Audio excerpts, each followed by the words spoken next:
Chapter 2137. Huang Wu, what else do you have to say now? Inside the cell, Fong Gongteng opened the package on the table, revealing the 100 coin notes in front of everyone. He raised his head and looked at Huang Wu coldly. Don't tell me you've saved all this money yourself over the years. It was fortunate that he had something like the Tang Yuan that could replace copper coins. Otherwise, if the 4,000 strings of cash were all copper coins, it would probably fill the entire cell. Huang Wu was stunned. The arrogance on his face had long disappeared and was replaced by a trace of fear. What else could he say in the face of such irrefutable evidence? He couldn't really say that he had earned all this money himself, right? Even he wouldn't believe it if he said it. After all, he was just a small general. Even if he worked for a lifetime, he probably wouldn't be able to earn 4,000 strings of cash. This isn't true. You're framing him. The money can't be in my house. After being stunned for a moment, Huang Wu came back to his senses and shook his head fiercely. At this moment, Luo Lei, who was in front of Fong Gongteng, turned around and said, "General Huang, the bailiffs from the provincial governor's manor followed this general to your manor. The 4,000 strings of coins that were found in your manor were obvious to all. Moreover, your wife has already admitted that you brought the money home yesterday." Huang Wu's face turned ugly when he heard this. That stupid woman. Fong Gongteng didn't want to continue talking nonsense with Huang Wu. He waved his hand and ordered, "Lock Huang Wu up and interrogate him immediately to see if he has any accomplices." Luo Lei and the other soldiers quickly bowed and cupped their fists. "Yes." Huang Wu, what else do you have to say now?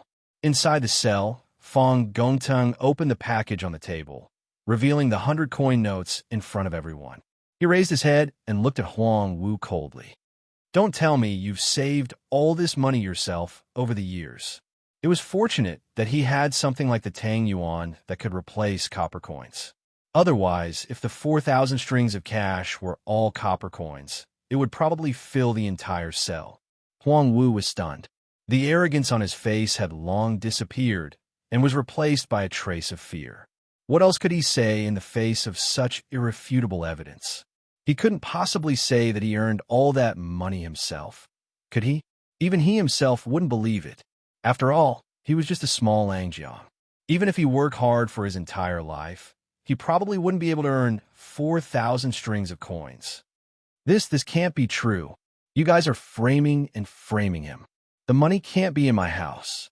After staring blankly for a moment, Huang Wu came back to his senses and fiercely shook his head. Luo Lei, who was standing in front of Fong Gongteng, turned around and said, "General Huang, the bailiffs from the provincial governor's manor followed this general to your manor. The 4,000 strings of coins that were found in your manor were obvious to all.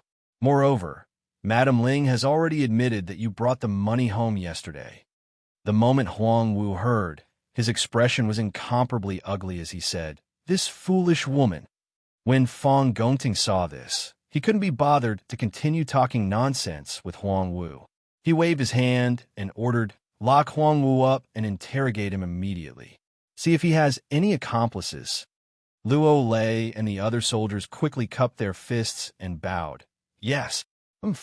Huang Wu, what else do you have to say now? In the cell, Fong Gongteng opened the package on the table, revealing the 100 notes in front of everyone. He looked up at Huang Wu and said coldly, "Don't tell me you've earned all this money yourself over the years." Chapter 2138. General Li, Provincial Governor Wang.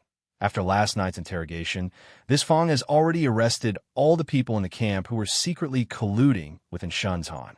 In total, there are nearly 136 people who were directly or indirectly helping the Turkic spies in secret, including 2 commanders and 12 platoon leaders.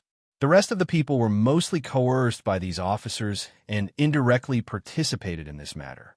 The ones who received in Xianxia's enormous bribes were also mainly these officers. At 4:45 in the morning, Li Junxian, Wang Liuan, and Fong Gongteng were gathered in the main hall of the governor's residence. Fong Gongteng's complexion was rather haggard, and it was clear that he had not slept at all.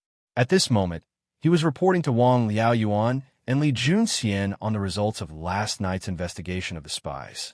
After strict interrogation and thorough investigation, this Fang is confident that all the people in the Bing province army who were colluding with the Turkic spies have been thoroughly investigated.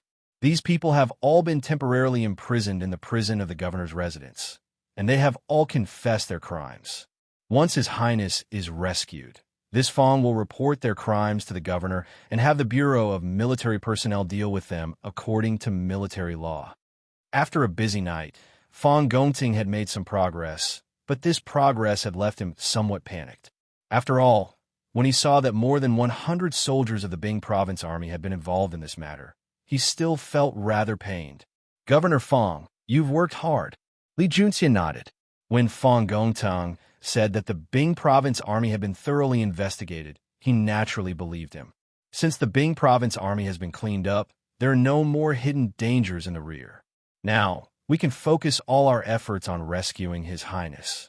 As for those jailers who escaped from the prison, I would like to ask Governor Fang to send some men to search the city during the day. Now that the gates of Taiyuan City are closed, I trust that they can't hide anywhere. General Li, Provincial Governor Wang, after last night's interrogation, this Fang has arrested all the people in the camp who were secretly colluding with Xianxia. In total, there are nearly 136 people who were directly or indirectly helping the Turkic spies in the dark. Among them are 2 commanders and 12 platoon leaders. The rest of the people were mostly coerced by these officers and indirectly participated in this matter. The ones who received Xianxia's enormous bribe were mainly these officers.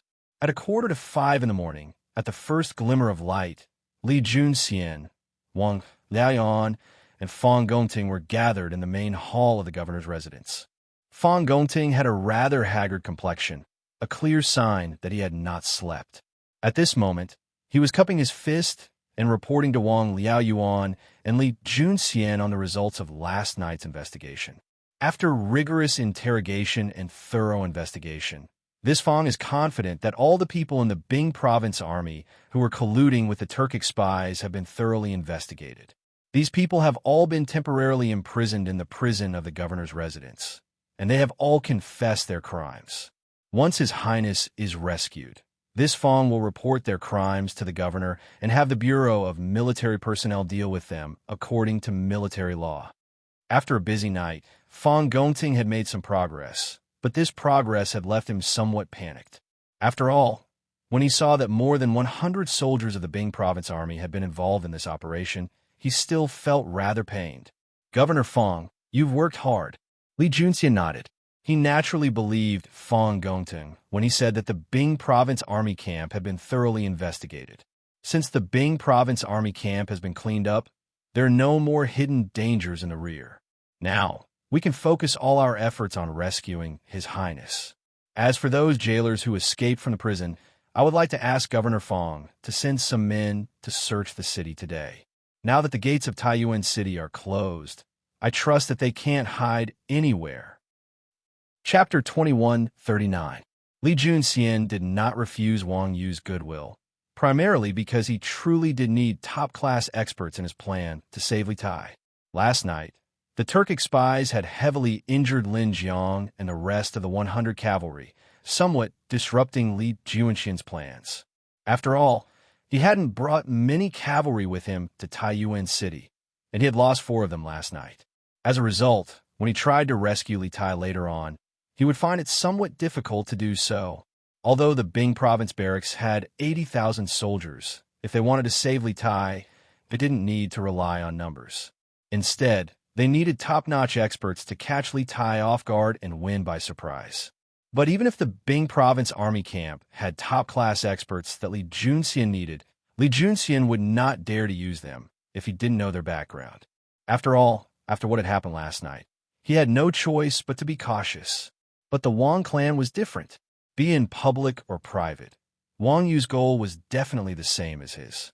They both wanted to save Li Tai and capture all of the Turkic spies in the city. Although he didn't understand the Wang clan's shadow guards, Wang Yu did. One could never underestimate the patriarch of a great clan. Li Junxian was confident that as long as he made a request, Wang Yu would be able to select a top-class expert from the Wang clan's shadow guards. This was the power of a 1,000-year-old clan. Of course, more importantly, Wang Qingwu was a martial artist of the Grandmaster realm, possessing extraordinary strength. If Wang Qingwu joined, Li Junxian's plan to save Li Tai would have a much higher chance of success. This was one of the reasons Li Junxian had so readily accepted the Wang clan's goodwill. General Li, be at ease. Qingwu will definitely pass on your words to the Patriarch. I am confident that the Patriarch is anxious to save His Highness. Li Junxian did not refuse Wang Yu's goodwill, primarily because he truly did need top-class experts in his plan to save Li Tai. Last night, the Turkic spies had heavily injured Lin Jiang and the rest of the 100 cavalry, somewhat disrupting Li Junxian's plans. After all, he hadn't brought many cavalry with him to Taiyuan City, and he had lost 4 of them last night. As a result, when he tried to rescue Li Tai later on, he would find it somewhat difficult to do so. Although the Bing province barracks had 80,000 soldiers, if they wanted to rescue Li Tai, they didn't need to rely on numbers. Instead, they needed top-notch experts to catch him off guard and win by surprise. But speaking of which, even if the Bing province barracks had top-class experts that Li Junxian needed, Li Junxian wouldn't dare to use them without knowing their background. After all, after what had happened last night, he had no choice but to be cautious. But the Wang clan was different. Be it in public or private, Wang Yu's goal was definitely the same as his. They both wanted to save Li Tai and capture all of the Turkic spies in the city. Although he didn't understand the Wang clan's shadow guards, Wang Yu did. One could never underestimate the patriarch of a great clan. Li Junxian was confident that as long as he made a request, Wang Yu would be able to select a top-class expert from the Wang clan's shadow guards. This was the power of a 1,000-year-old clan. Of course, more importantly, Wang Qingwu was a martial artist of the Grandmaster realm, possessing incredible strength. If Wang Qingwu joined, Li Junxian's plan to rescue Li Tai would have a much higher chance of success. This was one of the reasons Li Junxian had so readily accepted the Wang clan's goodwill. General Li, be at ease. Qingwu will definitely pass on your words to the Patriarch. I am confident that the Patriarch is anxious to save His Highness. Chapter 2140. Father, why are you up so early? In the Taiyuan courier station, Tai Dan didn't see Han Lijing in his room after he woke up, so he went out to look for him in the courtyard. He saw Han Lijing practicing his saber in the courtyard. That heavy MO saber was as light as a feather in Han Lijing's hand. He swung it with vigor and vigor. Tai Dan waited for Han Lijing to finish a round of saber techniques before he walked over and shouted, "Hey, it's not early anymore. If we were in the army, we would have started practicing already. But why are you up so early?" Seeing his son coming over, Han Lijing put away his MO saber, wiped the sweat on his forehead, and smiled. In fact, he slept very lightly these 2 nights, mainly because he was afraid that Iron Egg would do something stupid while he was asleep, such as going to rescue Li Tai alone. He knew his son well, and knew that although this brat was sometimes silly, there was a pride in his bones. He didn't like to owe others a favor, let alone a big favor like saving his life. In order to prevent Iron Egg from fooling around, Han Lijing followed Iron Egg closely these 2 days. Even when Iron Egg went to the provincial governor's mansion to deliver a message last night, he also followed him. Of course, there was another reason why he followed him. He was worried that Iron Egg would be in danger if he went out alone in the middle of the night. However, Han Lijing always hid these thoughts in his heart and never mentioned a word to Iron Egg. It was said that a father's love was as heavy as a mountain, and Han Lijing just happened to be the proof of it. "I can't sleep." Iron Egg shook his head and said, "Xianxia fell into the hands of thieves to save me. When I close my eyes, I think of the situation that night. If I don't save Xianxia, I can't sleep well." Hearing this, Han Lijing reached out and patted Iron Egg's shoulder. He wanted to comfort him, but in the end, he didn't say anything because he was not good at comforting people. "Father, last night, I heard from General Li that the cavalry would take action today. I think General Li must have thought of a good way to save Qin Quebec. Today, I want to go with General Li to save Qin K. After a moment of silence, Iron Egg raised his head and solemnly looked at Han Lijing. Father, why are you up so early? In the Taiyuan post house, after Iron Egg got up, he didn't see Han Lijing in the room, so he went out to look for him in the yard. He saw Han Lijing practicing his saber in the yard at this time. The heavy Mo saber was as light as a feather in Han Lijing's hand, and it was being wielded vigorously. After Han Lijing finished practicing his saber skills, Iron Egg walked forward and shouted, "Hey!" It was already getting late. If they were in the army, they would have already started training. Why are you up so early as well? Seeing his son coming over, Han Lijing put away the Mo saber, wiped the sweat on his forehead, and smiled. In fact, he had been sleeping very lightly these 2 nights, mainly because he was afraid that Iron Egg would do something stupid while he was asleep, such as going to rescue Li Tai alone. He knew his son and knew that although this brat was sometimes silly, he had a pride in his bones. He didn't like to owe others a favor, let alone a big favor like saving his life. In order to prevent Iron Egg from fooling around, Han Lijing had been following Iron Egg closely these 2 days. Even when Iron Egg went to the provincial governor's mansion to deliver a message last night, he also followed him. Of course, there was another reason why he followed at that time. He was worried that Iron Egg would be in danger if he went out alone in the middle of the night.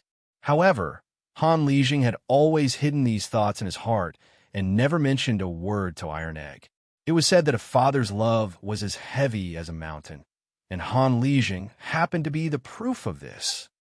I can't sleep. Iron Egg shook his head and said, Qin fell into the hands of thieves in order to save me. When I close my eyes, I think of the situation that night. If I don't save Qin, I can't sleep well. Chapter 2141. As for the inn, General Li has already ordered the soldiers of the Bing province barracks to surround the area 1 li around the inn. All the entrances and exits have been heavily guarded to prevent the Turkic spies from coming out and causing trouble. At the Taiyuan courier station, Iron Egg cupped his hands at Mo Huai and replied, It's good to seal it off. Otherwise, these Turkic spies will stir up trouble in the city again and cause chaos in the city. Mo Chue nodded and praised. He knew that a portion of the people in Taiyuan City had been looting the official rations yesterday afternoon. He hesitated for a moment before asking, Qin, how is Qin now? Is there any news? No. Iron Egg shook his head and said, Yesterday afternoon, I was using binoculars to observe the inn from the south gate.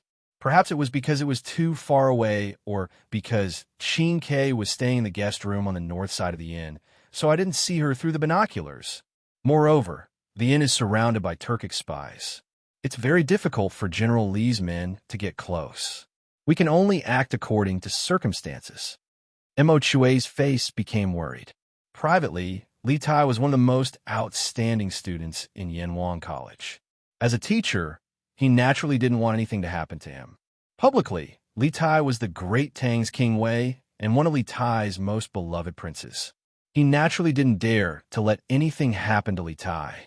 After a moment of silence, Mo Chue sighed and said, It's good that there's no news now.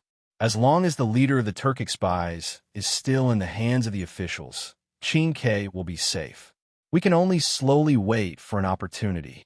But this way, we don't know how long Taiyuan City will have to seal the city gates.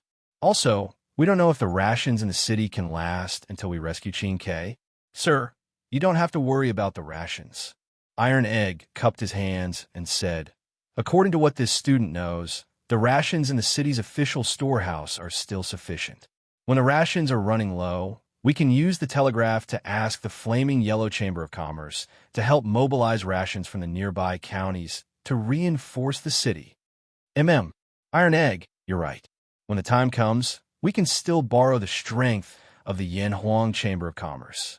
Hearing this, Shui recalled that they still had the telegraph to send news to the outside world, and they also had the huge resources of the Yanhuang Chamber of Commerce to make use of. In addition, General Li also caught 2 Turkic spies who tried to break into the prison last night. These two were the leaders of the Turkic spies. One was in the Guru realm, and the other was at the peak of the Qi refining stage. Now, the strength of the Turkic spies in the inn has been greatly reduced. Seeing Mo Chue heave a sigh of relief, Iron Egg told Mo Chue another piece of good news. Hearing this, Mo Chue was overjoyed. What? Last night, generally even captured 2 leaders of the Turkic spies? Wait, are you saying that someone broke into the prison last night? After the pleasant surprise came the horror. Mo Chue did not expect that someone would attempt to break out of the prison last night. He knew that Zhao Diyin was imprisoned in the state capital's prison. Just think about it. If Zhao Diyin was taken away, then wouldn't Li Tai's little life be in danger? Thinking of this, a layer of cold sweat appeared on Mo Chue's back. Iron Egg smiled and said, Mr. Mo Chue, there's no need to be nervous. The other party failed to break out of the prison and even lost themselves. You'd better ask my father about the details. It's getting late. I have to go to the provincial governor's residence. Iron Egg caught a glimpse of the redness in the eastern sky. Only then did he remember that he was going to find Li Junxian. He hurriedly excused himself from Mo Chue and rushed out of the courtyard. Tongfu Inn Heavenly Guest Room. Li Tai had also woken up early. Most importantly, he had gone to bed early at night, so his sleepiness had long disappeared. If this was the academy, the little fatty would definitely still be snoring away. There was no other way. The academy had the evening self-study, and the dormitory was crowded and lively. The students generally slept relatively late, and Li Tai was no exception. That fellow still hasn't returned? After getting out of bed, Li Tai subconsciously went to the outer room to search, but he didn't see Xianxia. His heart thumped, and he couldn't help but mutter, That's right, I didn't see Xianxia or Tianning last night. Did the two of them not return last night? Li Tai's face was covered in pleasant surprise. His mind whirled as he muttered to himself. For the two of them to disappear last night is definitely abnormal. They can't be up to anything good. But since the two of them still haven't returned, there's an 80% chance that they've been trapped or captured by the soldiers. In that case, aren't these Turkic spies a bunch of dragons without a leader? This king is saved. After being held hostage by the Turkic spies for several days, Li Tai had basically figured out the personnel structure here. He knew that this group of people was led by Zhao Diyin, and Xianxia and Tianning were Zhao Diyin's most capable generals. Not only were the two of them powerful in martial arts, they were also above average in terms of intelligence. They were extremely difficult opponents to deal with. With the two of them around, Li Tai could only obediently be an obedient child, not daring to make any small movements. This was because he knew that his small movements wouldn't escape the eyes of Xianxia and Tianning. However, it was very likely that the two of them would not be able to return. Didn't that mean that Li Tai's opportunity had arrived? Let's go out and see if they really didn't return last night. After thinking for a while, Li Tai looked in the direction of the door, hesitated for a moment, and then walked out. In my opinion, we should capture King Wei and negotiate with the soldiers to have them release the two leaders. Otherwise, we'll slaughter that little fatty. As Li Tai approached the door and was about to open it, he heard a rough voice coming from the hall on the first floor of the inn. Li Tai recognized this voice. It was none other than Twilight Flood Dragon, who had been guarding his door last night. Li Tai's heart tightened. It turned out that this group of Turkic spies had been having a meeting early in the morning to discuss how to deal with him, but he soon relaxed because Twilight Flood Dragon's words just now had confirmed his conjecture. Xianxia and Tianning really were in trouble. Chapter 2142. Smack. Are you an idiot, kid? If the officials were really so obedient, why didn't they use Wei Wang's life to threaten them to release the guardmaster when Xianxia and Commander Sky Eagle were still around? Although the officials really want to save Wei Wang, they aren't so stupid as to let us go. Just as Li Tai's thoughts were racing, Cloud Scorpion's angry rebuke came from the first floor hall. Speaking of which, the characters of these two brothers were really different. One of them seemed careless and impatient, and he often threatened to kill the little fatty Li Tai, but in fact his brain wasn't very nimble, and he could even be said to be simple-minded. The other one, on the other hand, was calmer and more clear-headed. However, this was only when compared to his brother Twilight Flood Dragon. If compared to Xianxia and Sky Eagle, he was simply not enough. What do you think we should do, big brother?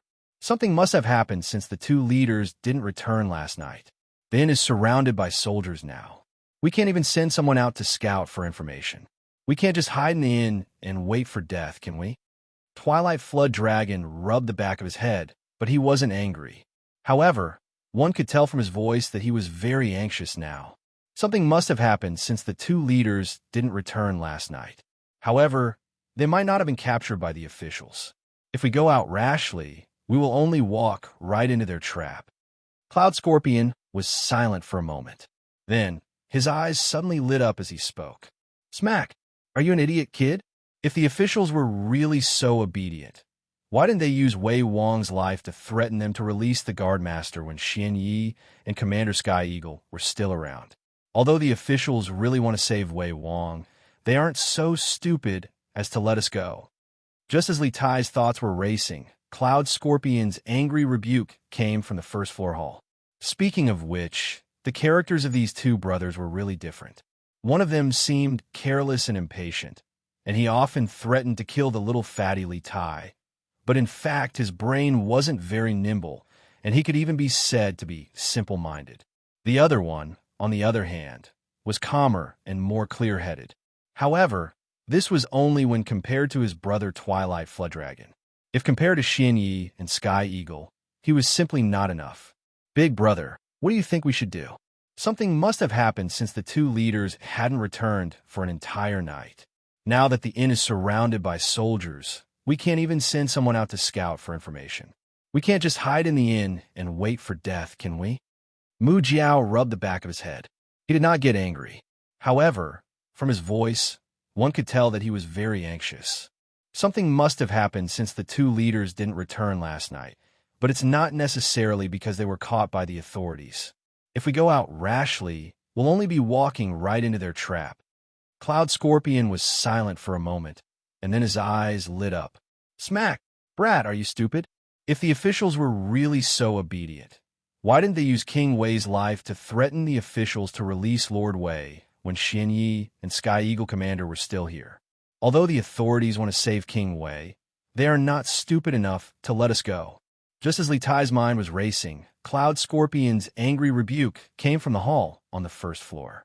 Speaking of which, the characters of these two brothers were really different. One of them seemed careless and impatient, and he often threatened to kill the little fatty Li Tai. But in fact, his brain wasn't very nimble, and he could even be said to be simple-minded. The other one, on the other hand, was slightly calmer and more clear-headed. However, this was only when compared to his brother Twilight Flood Dragon. If compared to Xianxia and Sky Eagle, he was simply not enough. What do you think we should do, big brother? Something must have happened since the two leaders didn't return last night. Now that the inn is surrounded by soldiers, we can't even send someone out to scout for information. We can't just hide in the inn and wait for death, can we? Chapter 2143. And Xianxia, you old bastard. You're a two-faced person, yet you dare to slander this prince. How dare you? In the corridor on the second floor of Tongfu Inn, Li Tai leaned against the railing as he cursed at Xianxia, who was in the hall on the first floor. And Xianxia had just been ruthlessly humiliated by Li Tai yesterday afternoon, so he was already harboring a grudge. Therefore, in a moment of desperation, he had pushed the blame to Li Tai to preserve his life. Now that he had been scolded so badly by Li Tai, how could Xianxia maintain his composure? New and old grudges surged in his heart as the old man pointed at Li Tai and said to everyone, Leader Cloud Scorpion, did you see that? That punk was hiding in the shadows and eavesdropping on our conversation. Who knows, when I was discussing matters with the two leaders, Xianxia and Skyhawk, this punk might have been hiding in the shadows to eavesdrop. Then, he secretly informed the authorities of the news, which resulted in Lord Xianxia and Lord Skyhawk being ambushed by the authorities. The old man's move could be considered a quick-witted move. He wanted to use this opportunity to beat Li Tai to death. Indeed, upon hearing that, Cloud Scorpion narrowed his eyes slightly. The hot-tempered twilight flood dragon stepped off the ground and flew towards where Li Tai was standing. Then, like an eagle carrying a chick, he lifted Li Tai from the corridor on the second floor to the hall on the first floor. Then, Twilight Flood Dragon glared angrily at Li Tai and said, "Speak. Did you betray Xianxia and the leader of Sky Eagle?" Li Tai was a pampered prince to begin with. When had he ever been lifted down from the second floor like that? Fatty was immediately enraged as he pointed at Twilight Flood Dragon's nose and cursed. "Do you have any ***king brains? Do you have to follow whatever that guy says? Why don't you try touching this king again? At most, this king will bite his tongue and commit suicide. I'll make all of you, including your Lord Guard, accompany this king to the grave." Twilight Flood Dragon was also a person accustomed to being tyrannical. After being scolded by Li Tai while pointing at his nose, the anger in his heart could not help but surge. He went forward and pinched Li Tai's nose. "And Xianxia, you old bastard, you're a two-faced person, yet you dare to slander this prince. How dare you?" In the corridor on the second floor of Tongfu Inn, Li Tai leaned against the railing and looked over, cursing at Xianxia, who was in the hall on the first floor. And Xianxia had just been ruthlessly humiliated by Li Tai yesterday afternoon and was already harboring a grudge in his heart. Thus, in a moment of desperation, he had pushed the blame to Li Tai in order to save his own life. Now that he had been scolded by Li Tai, how could Xianxia maintain his face? The old man pointed at Li Tai and said to the crowd, "Don't worry. Cloud Scorpion Leader, do you see that? This brat was hiding in the dark and eavesdropping on our conversation again. Who knows, when I was discussing matters with the two leaders, Xianxia and Skyhawk, this brat might have been hiding in the dark and eavesdropping."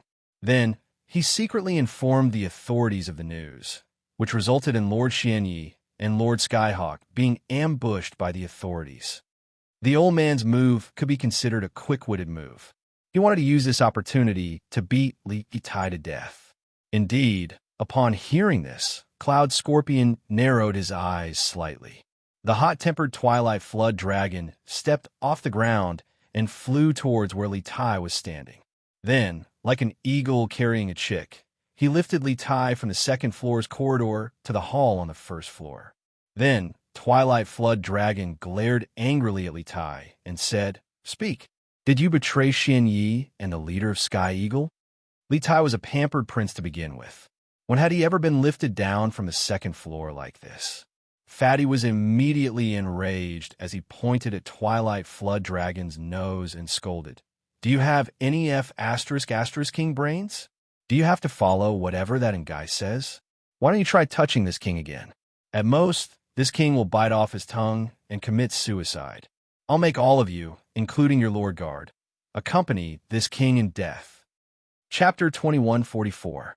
You mean that the government noticed our plan and set up an ambush in the provincial governor's residence, leading to the capture of commanders Xianxia and Tianying?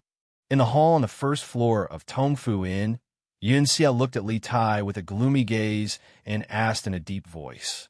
Before Li Tai could answer, and Xianxia hastily interjected, "Impossible! Impossible!" When this bribed the officers and jailers of the provincial governor's residence. This was extremely cautious, and all of the people he chose were greedy individuals. This only gave them 40% as a deposit. If they want the remaining 60%, they must help this and save the guard lord. Thus, these people can't possibly sell me out. Dusk Flood Dragon and Cloud Scorpion found in Xianxia's words reasonable and nodded. Li Tai looked at Xianxia like he was an idiot, and then he said in a mocking tone, "Although it's not very likely that these greedy individuals would sell you out, there's no such thing as an impenetrable wall in the world. Do you think that your little tricks could escape the eyes of the 100 Horsemen? Don't forget that besides the 80,000 soldiers of the Bing province, Taiyuan City also has the 100 Horsemen under Li Junxian. The 100 Horsemen are extremely skilled at investigating, and the provincial governor's residence is where Zhao Diyin is imprisoned. Do you think that the 100 Horsemen wouldn't have planted spies in the provincial governor's residence?" The 100 Horsemen, Cloud Scorpion and Dusk Flood Dragon couldn't help but cry out in alarm. The two of them glanced at each other, and Cloud Scorpion couldn't help but say, This means that the 100 horsemen might have noticed and Xianxia bribed the officers and jailers. You mean that the government noticed our plan and set up an ambush in the provincial governor's residence, leading to the capture of commanders Xianxia and Tianying? In the hall on the first floor of Tongfu Inn, Xianxia looked at Li Tai with a gloomy gaze and asked in a deep voice. Before Li Tai could answer, and Xianxia hastily interjected, "Impossible! Impossible! When I bribed the generals and guards of the provincial governor's manor, I was extremely cautious. Furthermore, the people I chose were all greedy people. I only gave them 40% as a deposit. If they want the remaining 60%, they have to help me save Lord Guard. Therefore, it is impossible for these people to betray me." Twilight, WYRM, and Cloud Scorpion felt that Xianxia's words made sense, and they couldn't help but nod inwardly. Li Tai looked at Xianxia as if he was looking at an idiot. Then, with a slightly mocking tone, he said, "Although it is unlikely that these mercenary people will betray you, there is no such thing as an impenetrable wall in this world. Do you think that your little actions will be able to escape the eyes of Baiqi? Don't forget that besides the 80,000 soldiers of the Bing province, Taiyuan City also has 100 cavalry led by Li Junxian. Baiqi is most adept at investigating information, and the provincial governor's mansion is an important place where Zhao Diyin is imprisoned. Do you think Baiqi will not place spies in the provincial governor's mansion?" Baiqi, Cloud Scorpion, and Twilight, WYRM, couldn't help but cry out in alarm. The two of them glanced at each other, and Cloud Scorpion couldn't help but say, "If this is the case, Baiqi might have already noticed that Xianxia bribed the generals and guards of the provincial governor's mansion. You mean to say that the government noticed our plan and set up an ambush in the provincial governor's mansion, leading to the capture of commanders Xianxia and Tianying?" In the first-floor hall of Tongfu Inn, Cloud Scorpion gloomily stared at Li Tai as he sternly asked. Before Li Tai could answer, and Xianxia hastily interjected, "Impossible! Impossible! When I bribed the generals and guards of the provincial governor's mansion, I was extremely cautious. Moreover, all the people I chose were greedy people. I only gave them 40% as a deposit. If they want the remaining 60%, they have to help me save Lord Guard. Thus, these people will never betray me." Chapter 2145. Ask for help from a step and coordinate from the inside. Before the other Turkic spies in the inn could react, Cloud Scorpion's face suddenly paled. Before Zhao Diyin had been captured by the authorities, he had sent a messenger pigeon to the steppe, requesting Shelly to dispatch elite wolf cavalry to secretly infiltrate Taiyuan City and coordinate with the Turkic wolf guards inside the city to capture Taiyuan City in one fell swoop and capture Li Tai and the other Yanhuang college teachers and students back to the steppe. Even among these spies, this was a top-secret plan. Only 4 people knew about it, and Cloud Scorpion just so happened to be one of these 4.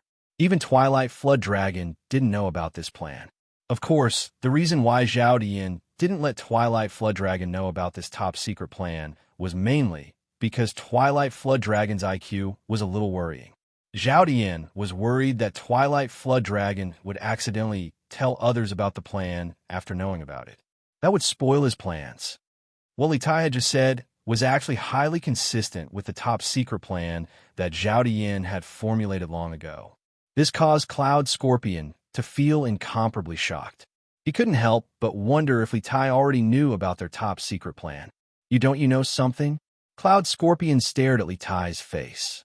If the latter's expression showed the slightest hint of evasiveness, he would not hesitate to take Li Tai and engage in a life-and-death struggle with the authorities.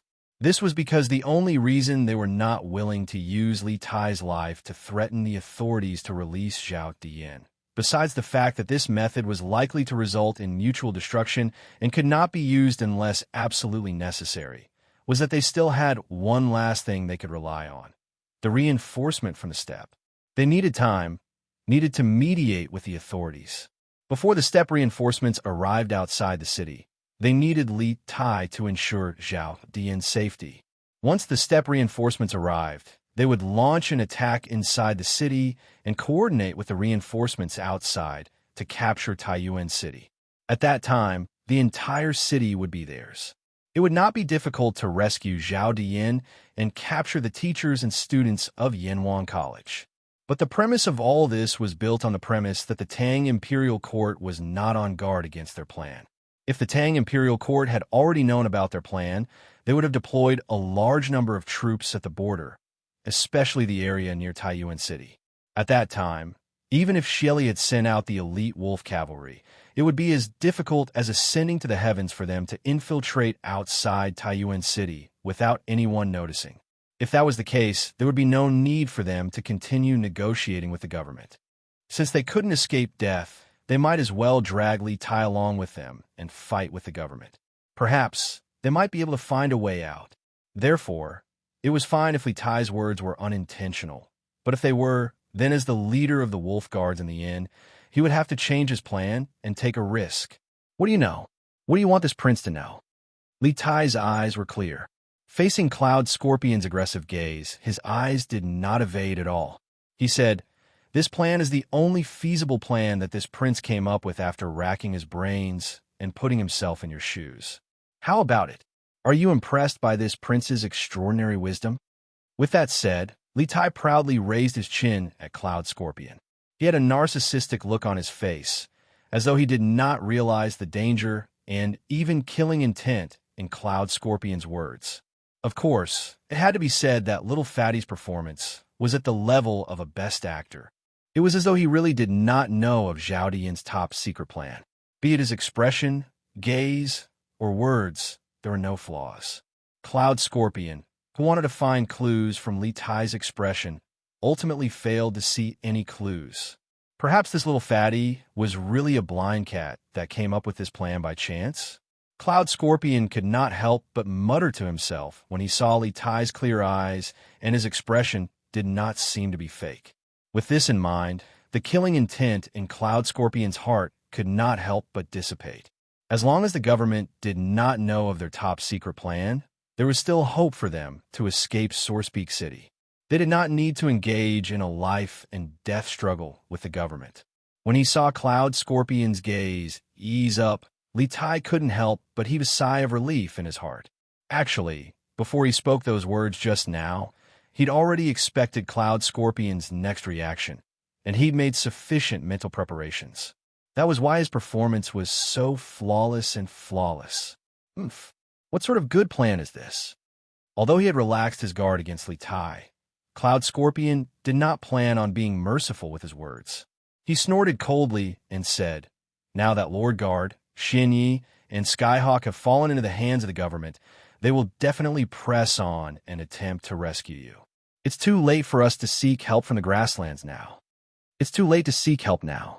We could have sought help 2 days ago," Cloud Scorpion silently added in his mind. At the same time, he could not help but feel immense admiration and joy for Zhao Diyin's move. Based on the time, not only had the grasslands received their request for help, the wolf cavalry Xieli had dispatched had probably already infiltrated the Great Tang. As long as they could hold on for a few more days, they would definitely be able to receive reinforcements. With this thought in mind, Cloud Scorpion's gaze turned resolute. The only thing he could do now was lead the people of the inn to guard Li Tai and wait for reinforcements to arrive. What's there to not be in time for? With this king in your hands, the government won't dare to make any moves. All you need to do is guard the inn and completely pin down the government until reinforcements arrive. Li Tai chuckled as he spoke. "Big brother, what he says seems to make sense. Why don't we just do as he says?" On the side, Twilight Flood Dragon could not help but be tempted. In truth, he did not know about Zhao Diyin's top secret plan, but after hearing Li Tai's description, he also felt that this was their only feasible plan, which was why he was so tempted. Cloud Scorpion unhappily glared at this blockhead, thinking to himself, "Just whose fucking side are you on?" Cloud Scorpion then turned to Li Tai and sternly said, "You're probably looking forward to being rescued by the government, right? Why would you be so kind as to help us come up with a plan? Speak, just were you planning?" Twilight Flood Dragon immediately came to his senses. He glared at Li Tai with a fiendish expression and gruffly said, "Big brother is right. You're on the same side as the government. So why are you helping us come up with a plan? There must be some shameful scheme. Speak. Chapter 2146. Oomph. The intelligence of you two brothers is far inferior to Xianxia and Skyhawk. It's no wonder the two of you can't be the boss. Faced with Cloud Scorpion and Twilight Flood Dragon's questioning, Li Tai shook his head and mocked them in an eccentric manner. The duo's expression changed, and just as they were about to flare up, they heard Li Tai continue. Who said that this king is wholeheartedly helping you? In fact, this king is also helping himself. Cloud Scorpion's gaze froze as he asked in a deep voice, King Wei, what do you mean by that? What do I mean? I mean it literally. Li Tai threw up his hands and lampooned helplessly. If this king didn't come up with a perfect plan for you, wouldn't you be grabbing this king and taking him to the authorities? If any random swords or arrows were to injure this king, who would this king seek justice from? Although this king isn't afraid of death, this king doesn't wish to die in such a cowardly manner. Therefore, to a certain extent, we are now in the same boat. In the same boat. Twilight Flood Dragon scratched his head in puzzlement. Although he could not find any loopholes in Li Tai's words, he had a nagging feeling that something was amiss. Li Tai was clearly a hostage they had taken. So how did he end up in the same boat as them? This turn of events was too sudden, so Twilight Flood Dragon was momentarily unable to wrap his head around it. Cloud Scorpion's eyes flashed. Li Tai's words had made him suddenly think of something. He seemed to realize something as he thought to himself. Oomph. So that's how it is. This punk is pretending to be smart to stall for time. One has to know that sending a messenger pigeon from Source Peak City to the grasslands to request for reinforcements would take a few days in addition to the time needed to send the message and dispatch the troops. This punk wants to use these few days to make a comeback? Oomph. Dream on. Little does he know that our reinforcements have already set off. They might even be approaching Source Peak City by now.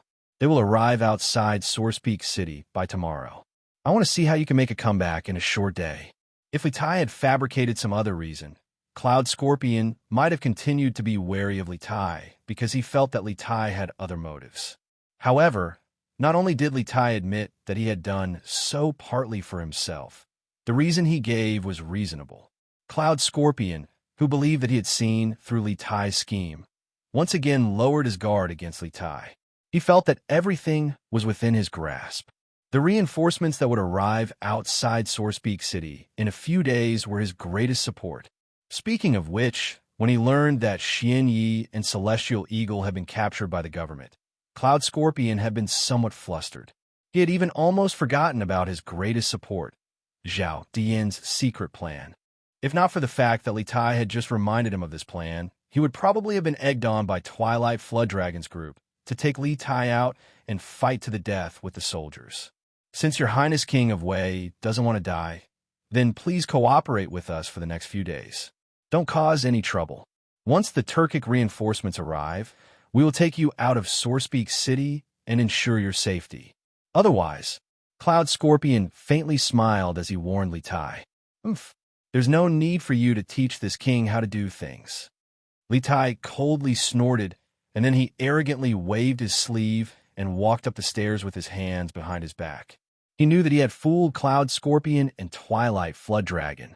There were many times when a perfect and flawless lie was more likely to arouse the wariness of others, especially at the juncture of life and death.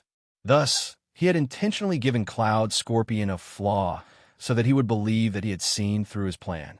This way, not only could his plan be carried out smoothly, he could also lower his foe's wariness of him.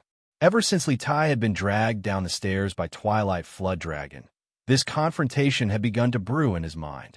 On the surface, it seemed like Li Tai had lost, but in reality, he had completely defeated Cloud Scorpion.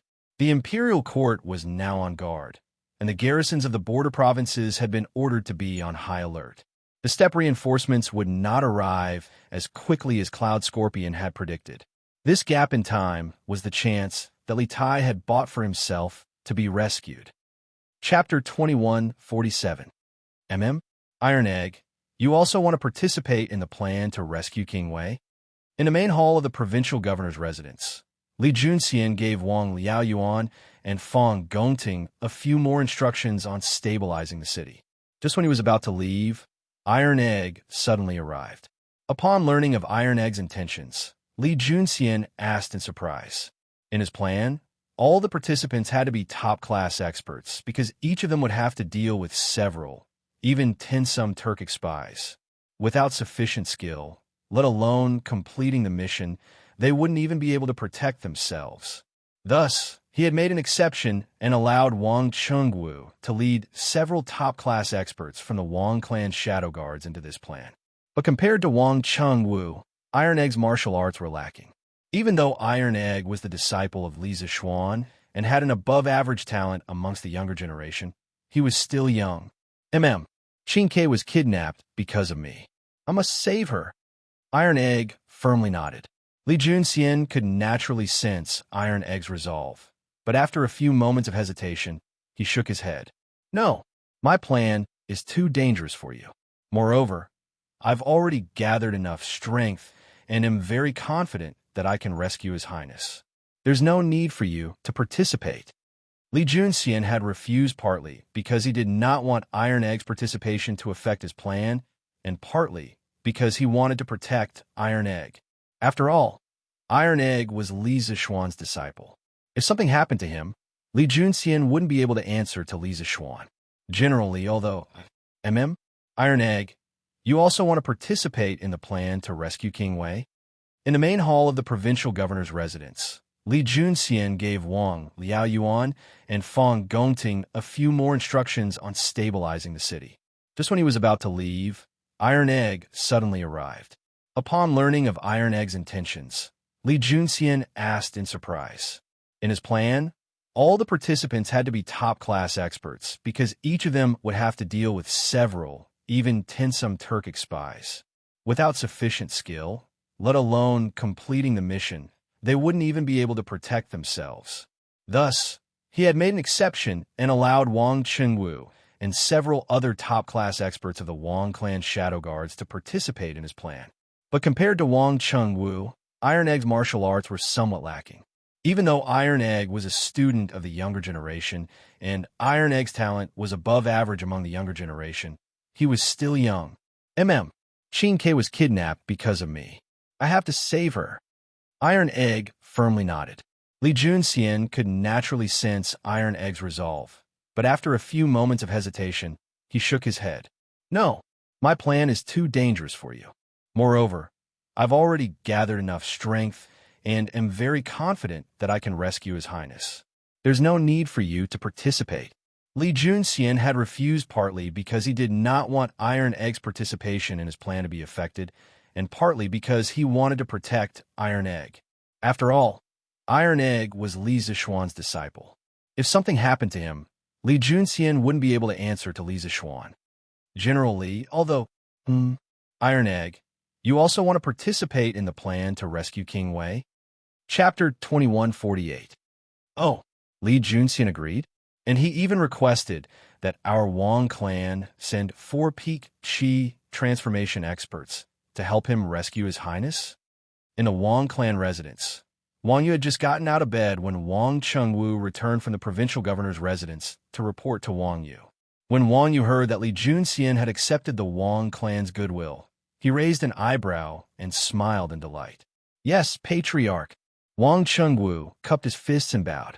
After a moment, he continued, however, generally requested that the people sent by the Wang clan must not be in cahoots with the Turk spies. Furthermore, the people sent must obey his orders unconditionally. Oh, it seems like Li Junxian is on his guard after last night's incident. Wang Yu was a shrewd and astute man, and he was able to deduce Li Junxian's intentions from Wang Chengwu's words. It was clear that after what had happened last night at the provincial governor's residence, Li Junxian no longer dared to hand over such an important mission to the Bing province barracks. In comparison, the Wang clan seemed to be more trusted by Li Junxian. Wang Yu couldn't help but smile at this thought. He turned to Wang Chengwu and said, I leave this matter to you. This old man has been away from the ancestral residence for many years, so I'm not as familiar with the situation of the clan shadow guards as you are. In a little while, you will follow Li Juanxian's request and select 4 experts from the clan Shadow Guards. Remember, these 4 people don't have to be the best, but they have to have a clean background. They can't be colluding with the Turks. This matter not only concerns whether we can rescue His Highness King of Wei, but also concerns the fate of the Wang clan. No mistakes can be allowed. Wang Chengwu trembled in shock and hurriedly clasped his fist. Your subordinate understands. Wang Yu was still a little worried and said, how about this after you've decided on the candidates? Present the name list to the old man and let him check it. If he says there's no problem, you can take those 4 people to the provincial governor's mansion to report. From the information Wang Chengwu had sent back, Wang Yu could guess that Li Junxian was about to make a major move, and this major move was probably to rescue Li Tai. In this case, the reliability of the reinforcements sent by the Wang clan was extremely important. After all, if one of the reinforcements sent by the Wang clan were colluding with a Turkic spy and switch sides at the crucial moment, they could completely ruin Li Juanxian's plan. The Wang clan, which was already a sinner, could not afford to bear such a crime. Therefore, this matter was both an opportunity and a challenge for Wang Jia. If they grasped it well, the Wang clan could atone for their crimes. If they didn't grasp it well and messed it up, it would be adding to their crimes. If they didn't do it well, Li Er might directly destroy the Wang clan in a fit of anger, just like the Chui clan back then. Oh, Li Junxian agreed, and he even proposed that our Wang clan send 4 peak Qi transformation experts to help him rescue His Highness. In the Wang clan residence, Wang Yu had just gotten out of bed.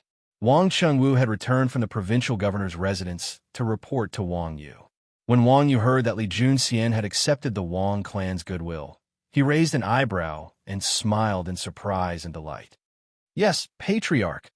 Chapter 2149. Your Majesty, an urgent report from Taiyuan. In the western courts of the Imperial Palace, Li Er had just woken up and was getting dressed under the care of Empress Xianxia and a group of palace maids. At this moment, Zhao Song walked in and bowed. Oh, an urgent report from Taiyuan? Li Er trembled and immediately turned to Zhao Song, a hint of reproach in his eyes. Everyone knew that Taiyuan City was in the middle of a storm, and what he feared the most was that bad news from Taiyuan City would cause the already weak Emperor Xianxia to suffer another blow. Thus, Li Er had always ordered Zhao Song not to speak of any report from Taiyuan City in front of Emperor Xianxia. But why was Zhao Song acting so recklessly today? As expected, Emperor Xianxia, who was in the middle of tying Li Er's belt, couldn't help but tremble. She hurriedly shoved the belt into the hands of a palace maid and walked up to Zhao Song. An urgent report from Taiyuan. Is there news from Xianxia? Zhao Song raised his head and met Li Er's slightly reproachful gaze. For the time being, he could only pretend that he did not see it. Speaking of which, his actions today were not because he did not know the severity of the matter. The main reason was that the urgent report contained good news. Your Majesty, this urgent report was sent from Taiyuan early this morning. At the time, Your Majesty and His Majesty were both resting, so this old servant acted on his own initiative and suppressed the telegram. Although it is not news from His Highness King Wei, it is related to His Highness. Your Majesty, please take a look. Zhao Song took a piece of paper from his sleeve and presented it to his forehead with both hands. This telegram was from last night. No, in the early hours of this morning, when Li Junxian had captured Xianyi. Your Majesty, an urgent report from Taiyuan. In the western courts of the Imperial Palace, Li Er had just gotten out of bed and was getting dressed under the care of Empress Xianxia and a group of palace maids. At this moment, Zhao Song walked in and bowed. Oh, an urgent report from Taiyuan? Li Er's body trembled. He immediately turned his head to look at Zhao Song with a hint of blame in his eyes. Everyone knew that Taiyuan City was in the midst of storm. Furthermore, he was most afraid that bad news from Taiyuan City would cause Empress Xianxia, who was already in poor health, to suffer another blow. Therefore, Li Er had specially instructed Zhao Song not to speak of any information regarding Taiyuan City in front of Empress Xianxia. Sure enough, when Empress Xianxia who was tying Li Er's belt, heard this. Her hands could not help but tremble. She hurriedly stuffed the belt in her hands into the hands of a palace maid beside her, then quickly walked in front of Zhao Song and asked anxiously, "Taiyuan emergency report. Is there news about Xianxia?" Zhao Song raised his head and met Li Er's slightly reproachful gaze. For the time being, he could only pretend that he did not see it. Speaking of which, his actions today were not because he did not know the severity of the matter. The main reason was that the urgent report contained good news. Replying to Your Highness, it was an urgent report from Taiyuan early this morning. At the time, you and His Majesty had already gone to bed, so this old servant acted on my own initiative and suppressed the telegram. Although it is not news about His Highness King Wei, it is related to His Highness. Your Majesty, Your Highness, please take a look. Zhao Song took a piece of paper from his sleeve and presented it to his forehead with both hands. This telegram was from last night, no, early this morning, when Li Junxian had captured Xianxia. Your Majesty, an urgent report from Taiyuan, the Imperial Palace, the Western Court. Li Er had just gotten out of bed and was getting dressed under the care of Empress Xianxia and a group of palace maids. At this moment, Zhao Song walked in and bowed. "Oh, an urgent report from Taiyuan?" Li Er's body trembled. He immediately turned his head to look at Zhao Song with a hint of blame in his eyes. Chapter 2150. Beep, beep, beep. In the Black Armored Army's camp, the soldiers had already woken up and were doing morning exercises. Li Zishuan didn't do morning exercises with the soldiers of the 5th Battalion because Bao Lin came to inform him that the telegraph had rung. Thus, he quickly returned to his tent to receive the telegram. It's little could. Li Zishuan originally thought that it was Iron Egg who sent the telegram, but after confirming the identity of the person on the other end, he realized that the person who sent the telegram was actually Li Ku. Li Zishuan couldn't help but feel curious. Why would Li Ku send a telegram at this time? Could it be that something happened at the bank? Beep, beep, beep. Forcefully suppressing his curiosity, Li Zishuan calmed himself down and focused on the code sent by Li Ku. Speaking of which, he didn't need to take notes when receiving telegrams. He completely listened with his ears and translated it in his mind. Chang, and who merchants in Xianxia, Kong Fuyong, and others are willing to pay a huge sum of 50,000 strings of cash to purchase the rights to the Strange Taste Pavilion's products in the western regions from the Yanhuang Chamber of Commerce. Since Mr. isn't in the Chamber of Commerce, Boss Lin, Boss Chow, and Faubert don't dare to make a decision on their own. They specially sent a student to ask if Mr. would like to cooperate with these who merchants. After listening to the telegram, Li Zishuan couldn't help but sneer. "Oomph. I was planning to settle the score with you guys after the Taiyuan incident, but I didn't expect you guys to come knocking on my door so quickly. And Xianxia, does this in Xianxia have anything to do with Shenzhen?" In the telegram sent by Iron Egg last night, other than describing Xianyi and Tianying's failure to break out of the prison, he also roughly told them about the chaos in Taiyuan City in the past few days. This included Kong Chu colluding with the Kong merchants to hoard food, inciting civil unrest, and in Shenzhen colluding with the Turkic spies to wreak havoc in Taiyuan. These Wu merchants had relied on the fact that they had been operating in the Central Plains for many years and had vast resources and influence to dare to play dirty tricks and oppose the authorities. Whether they had done it intentionally or not, they had directly or indirectly helped the Turkic spies and made it very difficult for Li Zishuan to rescue Li Tai. One could say that Li Zishuan hated these people to the bone. Li Zishuan was now in a military camp, and Li Tai hadn't been rescued yet, so he didn't have the heart to retaliate against the 9 families of Zhaowu. But he didn't expect that those people would actually deliver themselves to his door. How would he let them go? Others might be afraid of the 9 families of Zhaowu, but Li Zishuan had the backing of the Yanhuang Chamber of Commerce, Curious Pavilion Workshop, Yanhuang College, and the Yanhuang Bank. Strictly speaking, his current power and the financial resources he could mobilize were no less than the 9 families of Zhaowu. More importantly, his mind was filled with the knowledge of the 21st century.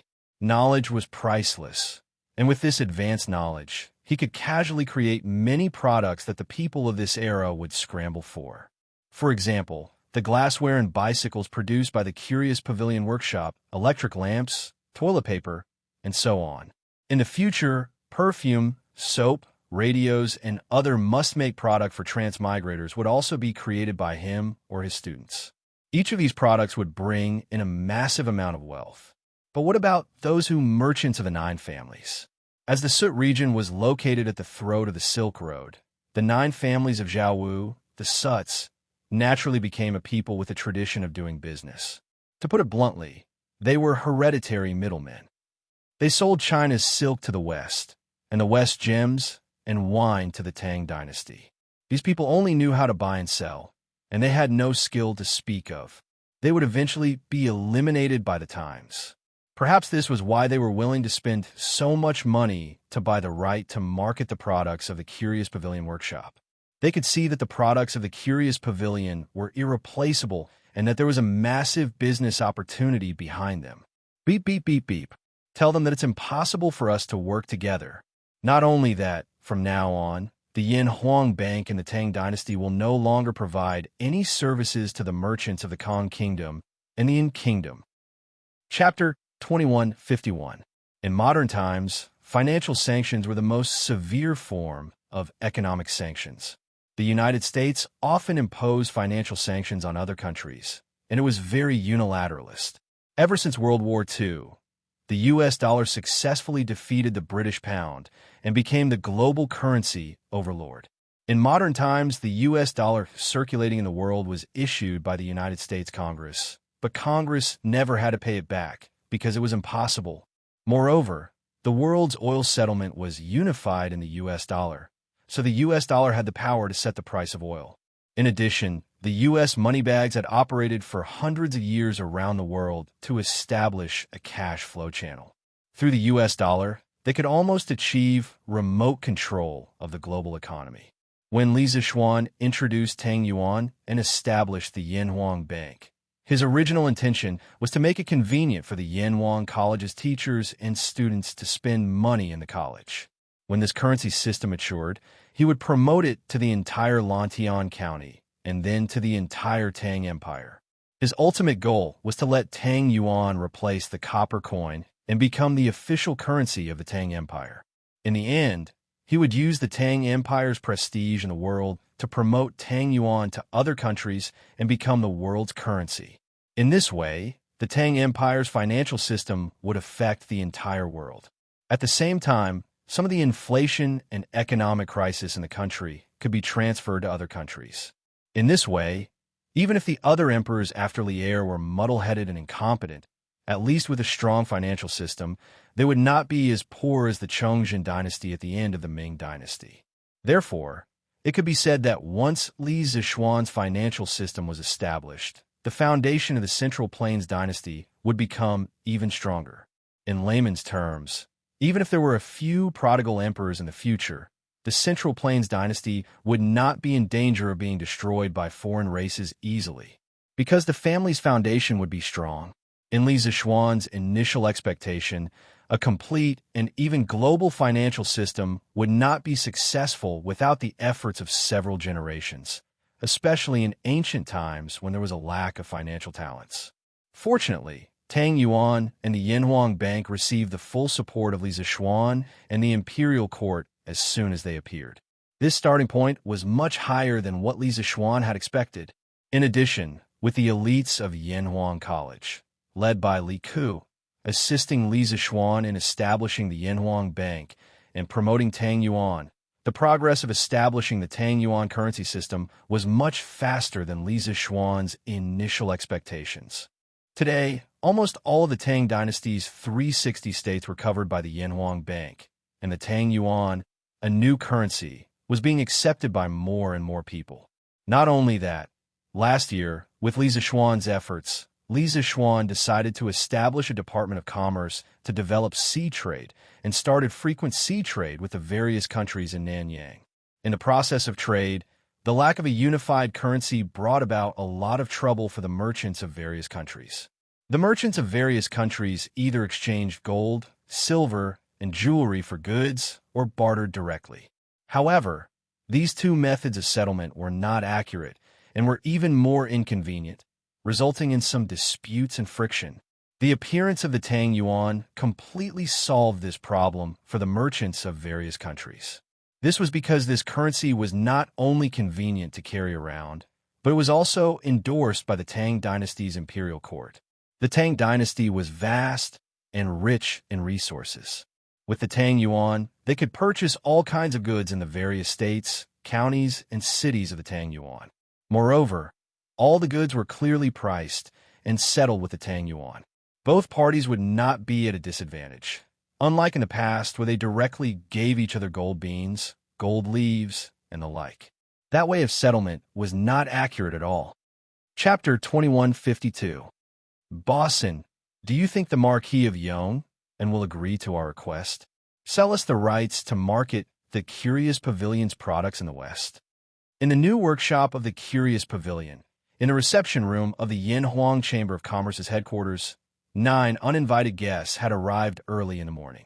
These people were of different shapes and ages, but the only thing they had in common was that they were dressed in luxurious clothing. Their faces were rough, and their facial features did not resemble those of the Central Plains. However, the clothes they wore were of the Central Plains, and they were all made of high-quality silk. At this moment, a middle-aged man sitting on the left asked the white-robed elder sitting at the head of the table. The white-robed elder was called Xianxia. His name only differed by one word from Xianxia's. In truth, the two were related by blood. Xianxia and Xianzhan belonged to the same family, and Xianxia was Xianxia's cousin. However, in terms of business ability, Xianxia was far from Xianxia's. Hence, the family's businesses in the Central Plains were mainly managed by Xianzhan, while Xianxia only helped Xianzhan manage the businesses in the Chang and region. The Marquis of Yong is a smart man. He knows how to weigh the pros and cons. The rights to market the western regions are of little value to him. If he sells it to us, not only will he get 50,000 strings of cash, we will also help the Curious Pavilion's products expand the market. I believe that the Marquis of Yong will make the right choice. Hearing Kong Fulian's question and seeing the gazes of the other people in the room on him, Shun stroked the small beard on his chin and analyzed for everyone with a face full of confidence. Furthermore, before this, I've already sent people to investigate. In this year, the Marquis of Yong has established the academy, repaired the roads, expanded the city, and built some sort of power station. Each of these projects cost a huge sum of money. Even if the Curious Pavilion under him earns a lot of money every day, it will definitely not be able to withstand his expenditure. Hence, I speculate that the Marquis of Yong should be very short on money. Otherwise, the Yinhuang Chamber of Commerce would not have held a donation gathering in Lantian County to raise military funds for the imperial court. Now, we are willing to offer 50,000 strings of cash for the rights to market the western regions. The Marquis of Yong will not reject such a good deal. Bossin, do you think the Marquis of Yong will agree to our request? Are you going to sell us the rights to sell your products in the West? In the new workshop of the Strange Interest Pavilion, in the reception room of the Yinhuang Chamber of Commerce's headquarters building, 9 uninvited guests had arrived early in the morning. These people were of different shapes and ages, but the only thing they had in common was that they were all dressed very luxuriously.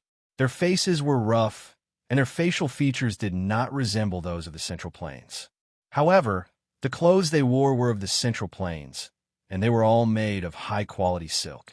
At this moment, a middle-aged man sitting on the left cupped his hands and asked the white-robed elder sitting at the head of the table. The white-robed elder's name was Xianxia, and his name only differed by one word from Xianxia's. In reality, the two of them were related by blood. Xianxia and Xianzhan belonged to the same family, and Xianxia was Xianxia's cousin.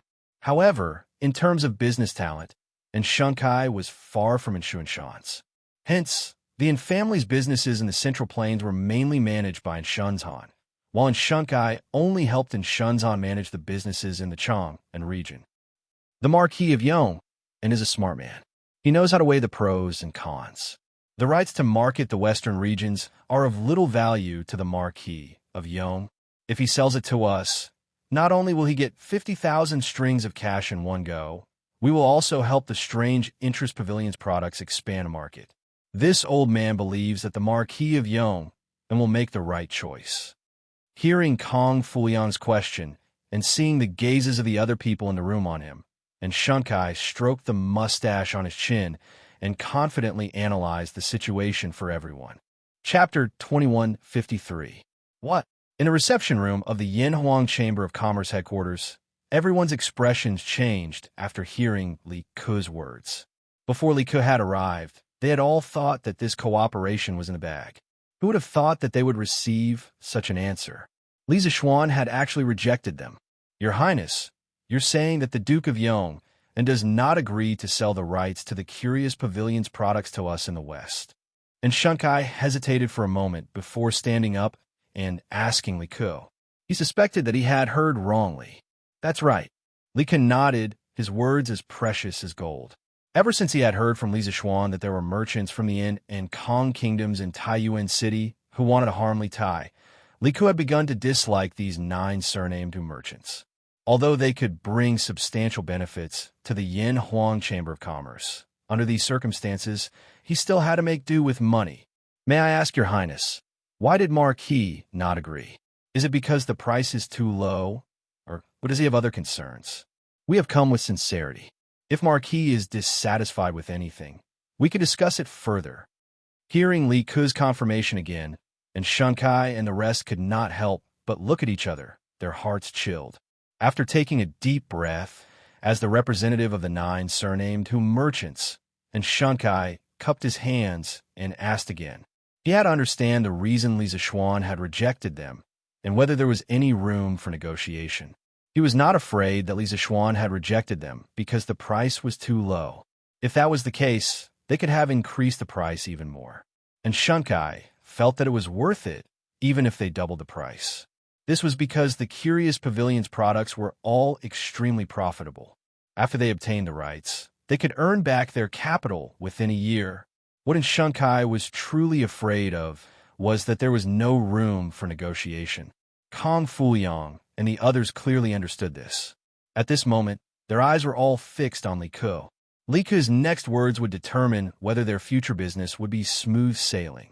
As for Chao Wendong, Lin Wenyuan, and the other members of the Yinhuang Chamber of Commerce, they were all extremely happy. This was because if Li Zixuan did not work with these merchants, then the Yinhuang Chamber of Commerce members would not be able to reduce their share of the goods from the Curious Pavilion. Moreover, when their power grew, they could sell the goods from the Curious Pavilion to the various countries in the Western region, who said that they could not expand their business to other countries. At that time, they might even be able to completely annex and replace the 9 surnamed merchants. They were the 9 families of Zhao Wu, famous for their business. It was said that some of the merchants had businesses in more than a dozen countries, and their wealth was enormous. When they thought that they would have a chance to surpass and replace these merchants, Chao Wendong, Lin Wenyuan, and the others were all excited. They were secretly glad that they had followed the right boss. Sir, the matter of cooperation is absolutely impossible. Not only that, from today onwards, the Yinhuang Bank within the Great Tang's borders will no longer provide any services to the merchants of the Kong and in kingdoms, including lending, storing, and exchanging Tang dollars. This will continue until the king of the Kong and in kingdoms give the Great Tang a satisfactory explanation. Li Ke's eyes were like lightning as he stared straight at Xianxia. The majesty of a king was unknowingly revealed as he spoke in a low voice. Chapter 2154. Boss Lin, please wait. Li Ke stormed off. Chao Wendong, Feng Zhihua, Lin Wenyuan, and the other members of the Flaming Yellow Chamber of Commerce followed closely behind. Lin Wenyuan was the last to leave. At this time, and Xianxia, who had recovered from his shock, hurriedly chased after Lin Wenyuan and shouted at him. Lin Wenyuan paused and frowned. Without turning his head, he said, I do not know the reason for His Highness' anger. It is useless for you to ask this old man. The matters of the Chamber of Commerce and the bank are all decided by Marquis. Since you have offended Marquis and His Highness, no one can save you. After saying this, Lin Wenyuan did not linger and hurriedly left. He did not want to have anything to do with these sinners, not to mention that there was a competitive relationship between them. He had already done his best to say this. Besides, even if he wanted to help in this matter, he could not. This was because Li Zishuan had decided on this matter. What ability did he have to change Li Zishuan's mind? Therefore, it was more important to cut ties with Xianxia and the others as soon as possible. Hey, Boss Lin, Boss Lin. And Xianxia panicked and wanted to chase after him. However, before he finished speaking, Lin Wenyuan had already left the room. Clearly, he could not wait to avoid him. Sigh, why is it like this? Why is it like this? And Xianxia looked at Lin Wenyuan's departing figure and could not help but let out a long sigh. He stood where he was and beat his chest. He had come here excitedly today because he thought that he would receive good news. However, he didn't expect that instead of good news, he would receive 2 pieces of bad news. He could still accept the first piece of bad news, but the second piece of bad news was fatal to him. It was no different from a devastating blow. From what the King of Shu said, our cooperation with the Flaming Yellow Chamber of Commerce is completely lost. The reason for this matter is because of the merchant from the Kong and in Kingdom who wanted to murder the King of Wei in Taiyuan City. Boss, and do you know any merchants from the In Kingdom who happen to be in Taiyuan? At this moment, a middle-aged man in a light blue robe asked. This person was not from the Kong Kingdom or the In Kingdom, but from a stone kingdom of the 9 families of Zhaowu. His name was Xianxia. Boss Lin, please wait. Lika flicked his sleeves and left. Chao Wendong, Feng Zhihua, Lin Wenyuan, and the other members of the Flaming Yellow Chamber of Commerce also followed closely behind. Lin Wenyuan was the last to leave. At this time, and Shun, who had recovered from his shock, hurriedly chased after Lin Wenyuan and shouted at him. Lin Wenyuan's footsteps paused. He furrowed his brows and said without turning his head, I don't know the reason for His Highness' anger. It's useless for you to ask me. The matters of the Chamber of Commerce and the bank are all decided by Marquis. Since you have offended Marquis and His Highness, no one can save you. After saying this, Lin Wenyuan did not linger and hurriedly left. He did not want to have anything to do with these sinners, not to mention that there was a competitive relationship between them. He had already done his best to say this. Besides, even if he wanted to help in this matter, he could not, because this was Li Zishuan's decision. How could he, Lin Wenyuan, have the ability to change Li Zishuan's mind? Therefore, it was more important to cut ties with Shun and the others as soon as possible. Hey, Boss Lin. Chapter 2155. Bossin, you said that you wanted to mediate, but the Marquis of Yong and has already ordered that the Yin Huang Bank will no longer provide services to merchants from our 2 countries. How can we mediate this? Not long after Li Ke left, and Xianxia and the rest also left the Yin Huang Chamber of Commerce. Strictly speaking, they were chased out. After Faubert learned of Li Zishuan's instructions, he had already listed in Xianxia and the rest as unwelcome in the Strange Taste Pavilion. And Xianxia and the rest did not chat for long in the guest room before they were escorted out of the Yin Huang Chamber of Commerce by someone sent by Faubert.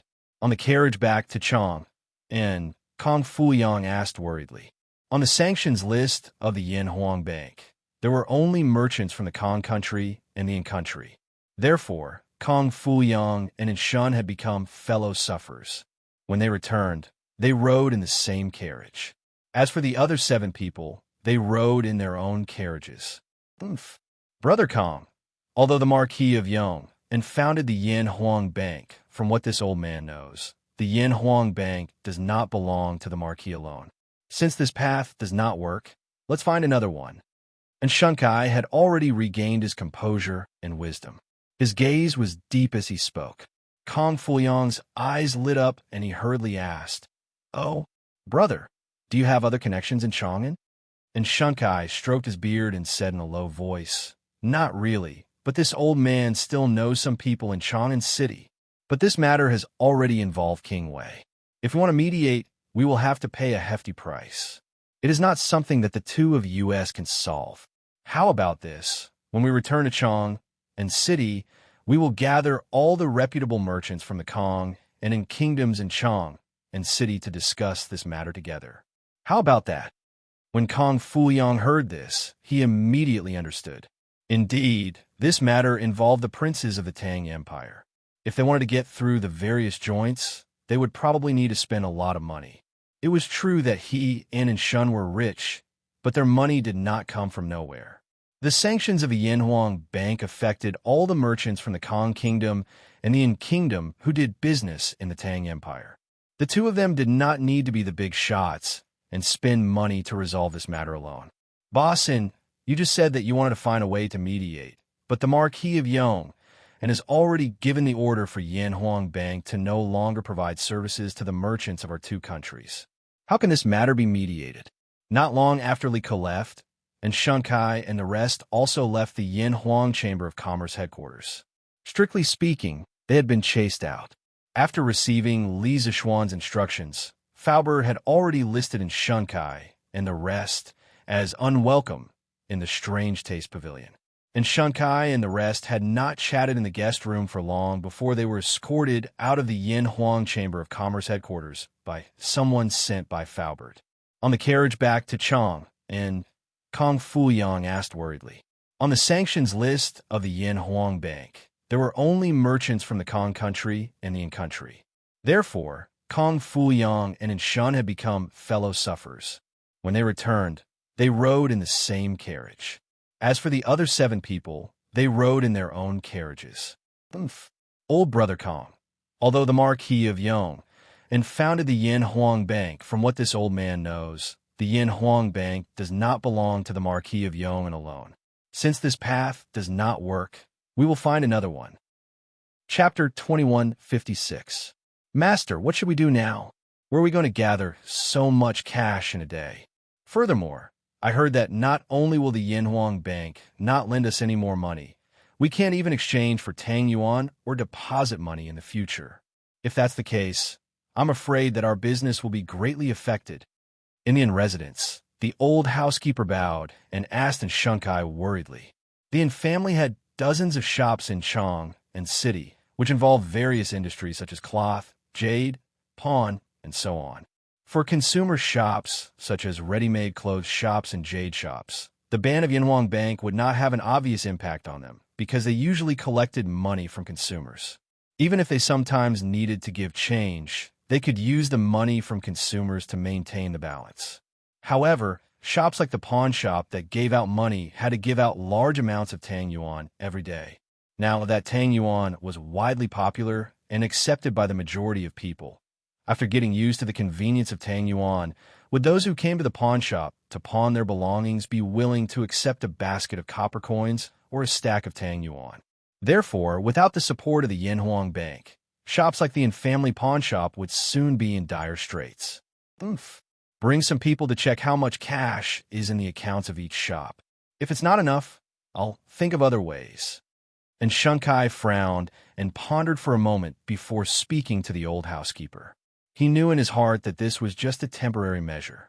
Master, what should we do now? Where are we going to gather so much cash in a day? Furthermore, I heard that the Yanhuang Bank will not lend us any more money. In the future, we can't even exchange for Tang Yuan or deposit money in the Yanhuang Bank. If that's the case, I'm afraid that our business will be greatly affected. Indian residents, the old housekeeper bowed and asked in Xianxia worriedly. The Yin family had dozens of shops in Chang and city, which involved various industries such as cloth, jade, pawn, and so on. For consumer shops, such as ready-made clothes shops and jade shops, the ban of Yanhuang Bank would not have an obvious impact on them because they usually collected money from consumers. Even if they sometimes needed to give change, they could use the money from consumers to maintain the balance. However, shops like pawn shops that gave out money had to give out large amounts of Tang Yuan every day. Tang Yuan was now widely popular and was accepted by the majority of people. After getting used to the convenience of Tang Yuan, would people who came to pawn their belongings be willing to accept a basket of copper coins or a stack of Tang Yuan? Therefore, without the support of Yanhuang Bank, shops like the Yin family pawn shop would soon be in dire straits. Take some men with you. and check how much cash is in each shop's account. If it's not enough, this old man will think of another way." And Xianxia frowned and muttered to himself for a moment before he spoke to the old butler. He knew in his heart that this was only a temporary measure. "Master, what should we do now? Where are we going to get so much cash in one day? Furthermore, this old servant has also heard that not only will Yanhuang Bank not lend us any more money, we won't even be able to go to Yanhuang Bank to exchange for Tang Yuan or deposit money. If that's the case, I'm afraid our business will be greatly affected." Inside the inn manor, the old steward bowed and asked in Xianxia worriedly. Chapter 2157. Your subjects congratulate your majesty. Seeing Qin Xiong take the lead, the officials did not want to dampen Lier's spirits. They all stopped their private discussions and cupped their hands to Lier. Among them, Cheng Yaojin was the one who shouted the loudest. Li Zixuan was the junior he valued the most. Now that the Turks were experiencing frost in midsummer, Li Zixuan's wondrous plan was more than half successful. This was a crucial factor that could decide the outcome of the war between the two countries. In this way, Li Zixuan could be said to have performed another meritorious service for the Great Tang. As a senior, he naturally shared in the glory. This old fellow's voice had always been loud, and now that he could raise his voice, it caused the entire Taiji palace to hum. The generals standing beside him almost suffered internal injuries from old Cheng's voice. However, there was no lack of old foxes in the imperial court, such as Zhang Wuji and Fang Xianling. Although they did not know of the plan that Li Zixuan had proposed to divide the Turks, they could tell that Lier's words seemed to be concealing something and had not told the entire truth. This was because this method of using worldly phenomena to spread rumors and bewitch the hearts of the people required the right time and place. Yesterday, frost had descended on the steppe, and Lier had only just sent someone to inform Tang Jian to use rumors to incite the tribes of the steppe. It was probably already too late. They believed that as an emperor who had been born on horseback, Lier would not make such a low-level mistake. But since Lier was so certain that the Turks would fall into internal strife, this meant that Lier definitely had some tricks up his sleeve that they did not know of. Mao Gong. Lier nodded at this moment, looked at one of the generals, and said in a deep voice, "This old subject is here." A slightly plump middle-aged general walked out and cupped his hands to Lier. "Your subjects congratulate your majesty."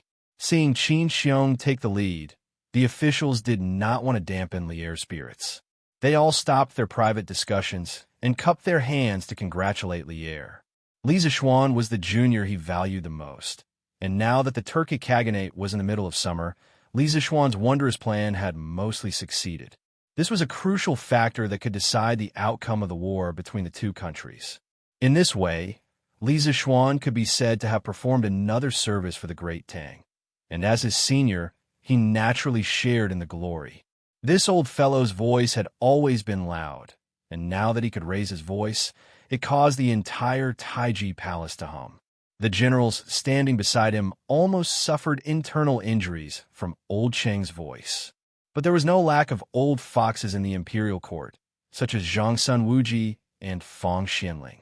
Although they did not know of the plan that Li Zixuan had proposed to divide the Turks, they could tell that Lier was concealing something and had not told the entire truth. This was because this method of using worldly phenomena to spread rumors and bewitch the hearts of the people required the right time and geographical location. Yesterday, the plains had fallen in the middle of summer, and Lier had only just sent someone to inform Tang Jian to use rumors to incite the tribes of the plains. It was probably already too late. They believed that as an emperor who had been born on horseback, Lier would not make such a low-level mistake. But since Lier was so certain that the Turks would fall into internal strife, it meant that Lier definitely had some tricks up his sleeve that they did not know of. Mao Gong. Lier nodded at this time, looked at one of the generals, and said in a deep voice, "This old subject is here." A plump middle-aged general walked out and cupped his hands to Lier. Chapter 2158. Being a nameless hero, Li Zixuan did not suffer a loss. This was something that only he knew in his heart. Although Cheng Yaojin was unwilling, he could only be anxious. This was because he was also very clear that if this matter was made public, many halos would be added to Li Zixuan's body. Li Zixuan's edge was too bright, and it was bound to attract a lot of unnecessary trouble. The tallest tree in the forest will be the first to be destroyed by the wind. This saying was not without reason. There are 3 open sentries at the northwest corner of the inn, and 1 hidden sentries at the 3rd and 5th trees to the west. There are 6 open sentries at the back gate of the inn, 2 hidden sentries at the tea house across the street, and 1 hidden sentries at the first tree to the east and west of the tea house. There are 4 open sentries at the northeast corner of the inn, 1 hidden sentries at the firewood pile to the west of Fenghe Street, and 1 hidden sentries at the butcher shop to the east. There are 4 open sentries at the east side of the inn, and 1 hidden sentries at the 1st, 3rd, and 5th trees to the north. On a roof 1 li away from Tongfu Inn in Taiyuan City, Iron Egg was using his binoculars to carefully scan the surroundings of Tongfu Inn for any suspicious characters. Whenever he saw someone with a sword or saber standing in one place for a long period of time, he would put down his binoculars and record that person's position on a map. Of course, this map of Tongfu Inn surroundings had also been drawn by Iron Egg, and it was so detailed that it even detailed every blade of grass and tree. It was far more detailed than the maps of the government. Iron Egg also did not stay in one place. Whenever he could not find any useful information at one location, he would switch locations. This was truly a case of changing locations with every shot. This was primarily because there were no particularly tall buildings around Tongfu Inn. Even if Iron Egg stood on the roof of someone else's house, there would still be many blind spots. Ever since he had received the order from Li Junxian in the early morning, Iron Egg had already switched 7 or 8 observation points. His movements were very careful, and no matter where he observed, he would always be 1 li away from Tongfu Inn. This way, he could ensure that he would not be exposed. We have to change locations again. Iron Egg carefully searched the field of vision with the binoculars. After finding nothing, the Iron Egg put away the binoculars and planned to go to the next observation point. He first looked around, and when he found that there was no one around, he lightly jumped down from the roof and then walked south along the street as if nothing had happened. The mission Li Junxian had given him was to spend the morning cleaning up Tongfu Inn. As a nameless hero, Li Zixuan was the only one who knew whether he had suffered a loss or not. Although Qingyao Jin was unwilling to accept this, he could only be anxious. He knew very well that if this matter were to be made public, Li Zixuan would be given a lot of glory. Li Zixuan would be too outstanding and would inevitably attract a lot of unnecessary trouble. The tallest tree in the forest would be destroyed by the wind. This saying was not without reason. There are 3 open sentries at the northwest corner of the inn, and 1 hidden sentries at the 3rd and 5th trees to the west. There are 6 open sentries at the back gate of the inn, 2 hidden sentries at the tea house across the street, and 1 hidden sentries at the first tree to the east and west of the tea house. Chapter 2159. What? You want to investigate the area around the inn? When Li Junxian heard that Iron Egg wanted to personally investigate the area around the inn, he couldn't help but be alarmed. Without much hesitation, he hastily refused. No, this is too dangerous. His Highness is still in their hands. So even though the soldiers have surrounded the area around Tongfu Inn, they have not dared to do anything excessive. They fear that the Turkic spies in the inn will act out of desperation.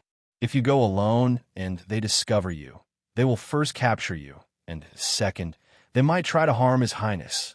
This is too risky. I don't agree. Just as Li Junxian had said, although the provincial army had surrounded the area 1 li around Tongfu, and to prevent the Turkic spies from going out and causing trouble, they only dared to surround the inn and not attack. This was because if they did anything excessive, the Turkic spies in the inn might try to harm Li Tai. In this chaotic battle, Li Junxian was not completely confident that he could safely rescue Li Tai, and there would be many variables in the rescue operation. Thus, the government and the Turkic spies were still maintaining a relatively restrained attitude. If the Turkic spies discovered that someone was investigating the area around the inn, not only would that person be in trouble, The Turkic spies might even try to harm Li Tai. Iron Egg solemnly clasped his fist to Li Junxian and said, "Generally, although I don't know the exact details of your plan, I can guess that the positions of the Turkic spies outside the inn are critical to the success of your plan. If I had missed even one, it might have affected our final rescue plan. Thus, I must personally make a trip to the inn." "What? You want to investigate the area around the inn?" When Li Junxian heard that Iron Egg wanted to personally inspect the area around the inn, he couldn't help but be alarmed. Without much hesitation, he hastily refused. "No, this is too dangerous." At present, His Highness was still in their hands. Therefore, although the officers and soldiers had surrounded the Tongfu Inn, they did not dare to do anything excessive. They were afraid that the Turkic spy in the inn would act out of desperation. If they find out that you're going alone, they'll capture you. Secondly, they might harm His Highness. This is too risky. "I don't agree." Just as Li Junxian had said, although the provincial army had surrounded a li around Tongfu and to prevent Turkic spies from going out and causing trouble, they only dared to encircle but not attack. This was because if they did anything too extreme, the Turkic spies in the inn might attack Li Tai. Li Junxian did not have absolute confidence in his ability to safely rescue Li Tai, and there would be many variables in the rescue operation. Thus, the local authorities and the Turkic spies were still restraining themselves. If the Turkic spies discovered that someone was inspecting the area around the inn, not only would that person be in trouble, the Turkic spies might also take extreme action against Li Tai. Iron Egg solemnly clasped his fist to Li Junxian and said, "Generally, although I don't know the exact details of your plan, I can guess that the positions of the Turkic spies outside the inn are critical to the success of your plan. If I had missed even one, it might have affected our final rescue plan. Thus, I must personally make a trip to the inn." Chapter 2160. "Sirs, please do me a favor and let me go in to beg for something to eat." In front of the Tongfu Inn, the little beggar stumbled to the front of the guard at the entrance, bowed, and begged. In addition to being a place to stay, the inn was also a place to eat. Beggars entering the inn to beg for food was a normal thing in the past, but now, is this little beggar crazy? He dares to run to the Tongfu Inn now. "I heard that something happened at the Tongfu Inn 2 days ago. A group of unknown, ruthless people occupied the inn. Not only did they drive out the innkeeper and staff of the inn, but they also drove out the guests who stayed inside. I heard that many people died in the process. Yesterday, the soldiers surrounded the entire residential area. I think it's because of this matter. This little beggar is going to the inn to beg for food now. I'm afraid he's going to suffer." A few people who liked to watch the fun couldn't help but whisper after seeing the little beggar's action. Is the stinky beggar blind? Now the inn is not open to the public. Beggar, go elsewhere." The guard at the entrance of the inn glared and lifted his foot to kick the little beggar's chest. Bang! The little beggar clutched his chest as he was sent flying. After landing, he spat out a mouthful of blood with a wah sound. "Get out of here!" The person who kicked the little beggar fiercely glared at him. He looked as if he would take the little beggar's life if he didn't know how to appreciate kindness. "Sirs, spare me. I'll leave now." The little beggar wiped the blood from the corner of his mouth and fled in a hurry. "Sirs, please do me a favor and let me go in to beg for something to eat." In front of the Tongfu Inn, the little beggar stumbled to the front of the guard at the entrance, bowed, and begged. In addition to being a place to stay, the inn was also a place to eat. Beggars entering the inn to beg for food was a normal thing in the past, but now, is this little beggar crazy? Now, you still dare to run to Tongfu Inn? I heard that something happened at Tongfu Inn 2 days ago. A group of ruthless people of unknown origin took over the inn. Not only did they chase out the innkeeper and staff of the inn, but they also chased out the guests. I heard that many people died in the process. Yesterday, the soldiers surrounded the entire residential area. I think it's because of this matter. This little beggar is now going to the inn to beg for food. I'm afraid he's going to suffer. A few commoners who loved to watch the commotion couldn't help but whisper to each other after seeing the little beggar's actions. Is this beggar blind? Right now, the inn is not open to the public. If you want to beg for food, Go elsewhere." The guard at the entrance of the inn widened his eyes and lifted his leg to kick the little beggar's chest. Bang! The little beggar clutched his chest as he was sent flying. After landing, he spat out a mouthful of blood with a wah sound. "Get lost!" The person who kicked out glared fiercely at the little beggar, looking as if he would take his life if the little beggar didn't know what was good for him. "Spare me, sir. I'll leave right now." The little beggar wiped the blood from the corner of his mouth and fled in a hurry. "Sirs, please do me a favor and let me go in to beg for something to eat." In front of the Tongfu Inn, the little beggar stumbled to the front of the guard at the entrance, bowed and begged. In addition to being a place to stay, the inn was also a place to eat. Beggars entering the inn to beg for food was a normal thing in the past, but now? Is this little beggar crazy? Now he dares to run to Tongfu Inn? Chapter 2161. Old Master, Ma Xianxia requests to see you. Chong and City, Chongren Lane, Zhangsun Wuji's residence. Zhangsun Wuji, who had just returned home from the morning court assembly, was welcomed by an old servant. "Ma Cheng? Why is he here instead of assisting the crown prince in the East Palace?" Zhangsun Wuji got down from the horse carriage and frowned when he heard the words. He was old, and his body wasn't as healthy as Cheng Yaojin and Xianxia. Thus, he couldn't ride a bicycle to the morning court assembly every day. However, he actually liked the novelty of riding a bicycle. It was convenient, fast, and he could go whenever he wanted. However, his body condition didn't allow it. Thus, after experiencing the initial novelty, Zhangsun Wuji returned to riding a carriage to the morning court assembly. Ma Cheng was the newly appointed Crown Prince Xianxia. The previous Crown Prince Xianxia was Li Zishuan. However, with Li Zishuan's continuous promotion over the past year, the small Crown Prince Xianxia became a marquis and was conferred as the provincial governor of a state. With such a status, it was obviously inappropriate for him to be the Crown Prince Xianxia. Furthermore, Li Zishuan didn't have the time to go to the East Palace to carry out Crown Prince Xianxia's duties.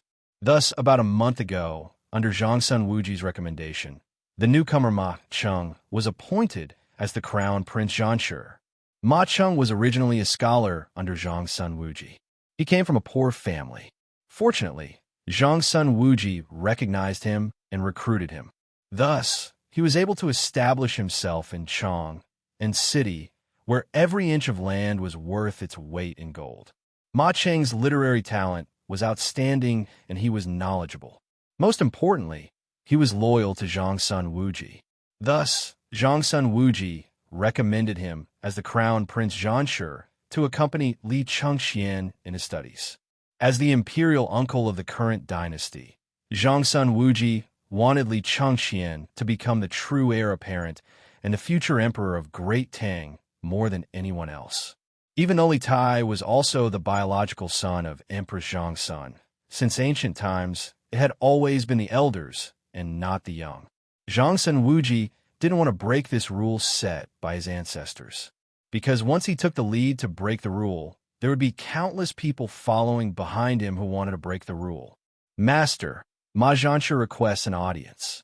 Chong and City, Chongren Lane, Zhangsun Wuji's residence.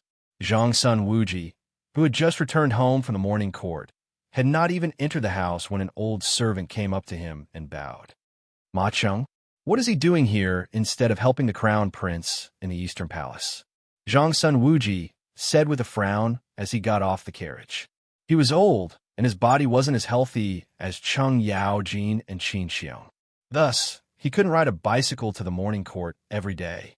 However, he actually quite liked the novelty of riding a bicycle. It was convenient, fast, and he could go whenever he wanted. However, his body didn't allow it. Thus, after experiencing the novelty at the beginning, Zhangsun Wuji returned to riding a carriage to the morning court. Speaking of Ma Cheng, he was the newly appointed Crown Prince Xianxia. The previous Crown Prince Xianxia was Li Zishuan. However, with Li Zishuan's continuous promotion over the past year, the small Crown Prince Xianxia had become a marquis of the current dynasty and was even conferred as the provincial governor of a province. With such a status, it was obviously inappropriate for him to be the Crown Prince Xianxia. Furthermore, Li Zixuan indeed didn't have the time to go to the Eastern Palace to carry out Crown Prince Xianxia's duties. Thus, about a month ago, under Zhang Sun Wuji's recommendation, the newcomer Ma Cheng took up the position of Crown Prince Xianxia. Chapter 2162. Why would Li Ke suddenly go against the merchants from the Kong Kingdom and the Yin Kingdom for no reason? In the side hall, Zhang Sun Wuji put down the teacup in his hand, looked at Ma Cheng, and asked in confusion, "I don't know about this." However, the Yin Huang Bank had specifically targeted the merchants from the Kong Nation and the Yin Nation. They were probably only after profits. Elders should know that the 9 families of Zhao Wu have been doing business in the Central Plains for many years. They are strong and have many shops. Perhaps the king of Shu wants to use this to suppress the 9 families of Zhao Wu. With this, the merchants from the Yin Huang Chamber of Commerce will gain a greater advantage. Ma Cheng's eyes flashed as he clasped his hands and said to Zhang Sun Wuji.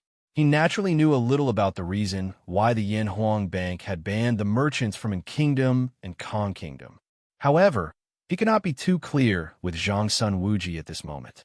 Otherwise, after Zhang Sun Wuji knew the truth of the matter, his plan would fail. Secondly, if he told the reason why the Yin Huang Bank had banned the merchants from Yin Kingdom and Kong Kingdom in detail, wouldn't it mean that he was very clear about the inside story of this matter? At that time, with Zhang Sun Wuji's intelligence, it would be hard for him not to think that he was one of the parties involved in this matter. He could only be an outsider and tell Zhang Sun Wuji such news so that Zhang Sun Wuji wouldn't be suspicious. The Yin Huang Chamber of Commerce? You're saying that Li Ku is secretly helping the Yin Huang Chamber of Commerce? Zhang Sun Wuji's eyes narrowed and his expression turned ugly as he asked in a deep voice. The Yin Huang Chamber of Commerce had been developing vigorously for more than a year, and its power had gradually grown. Its fame wasn't inferior to the 9 families of Zhao Wu.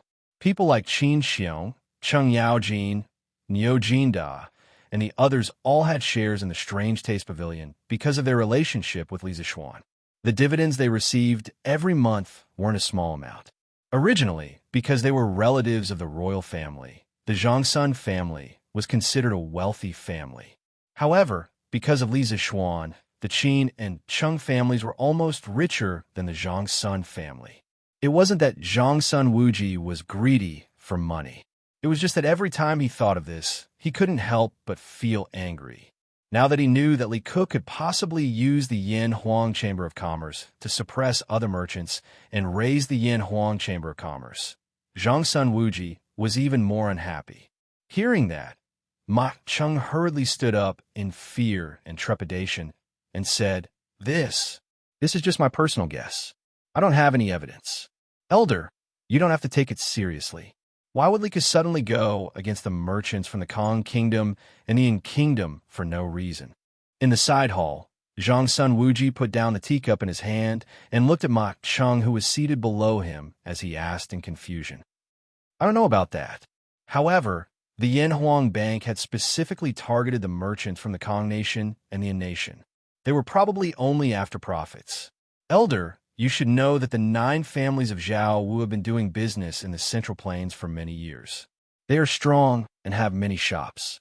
Perhaps His Highness, the King of Shu, wants to use this to suppress the 9 families of Zhao Wu. In this way, the merchants of the Yin Huang Chamber of Commerce will gain an even greater advantage. Ma Cheng's eyes flashed as he clasped his hands towards Zhang Sun Wuji and said. He naturally knew a little about the reason why the Yin Huang Bank had banned the merchants from the Yin Kingdom and the Kong Nation. However, at this moment, he couldn't be too clear with Zhang Sun Wuji. Otherwise, after Zhang Sun Wuji knew the truth of the matter, his plan would fail.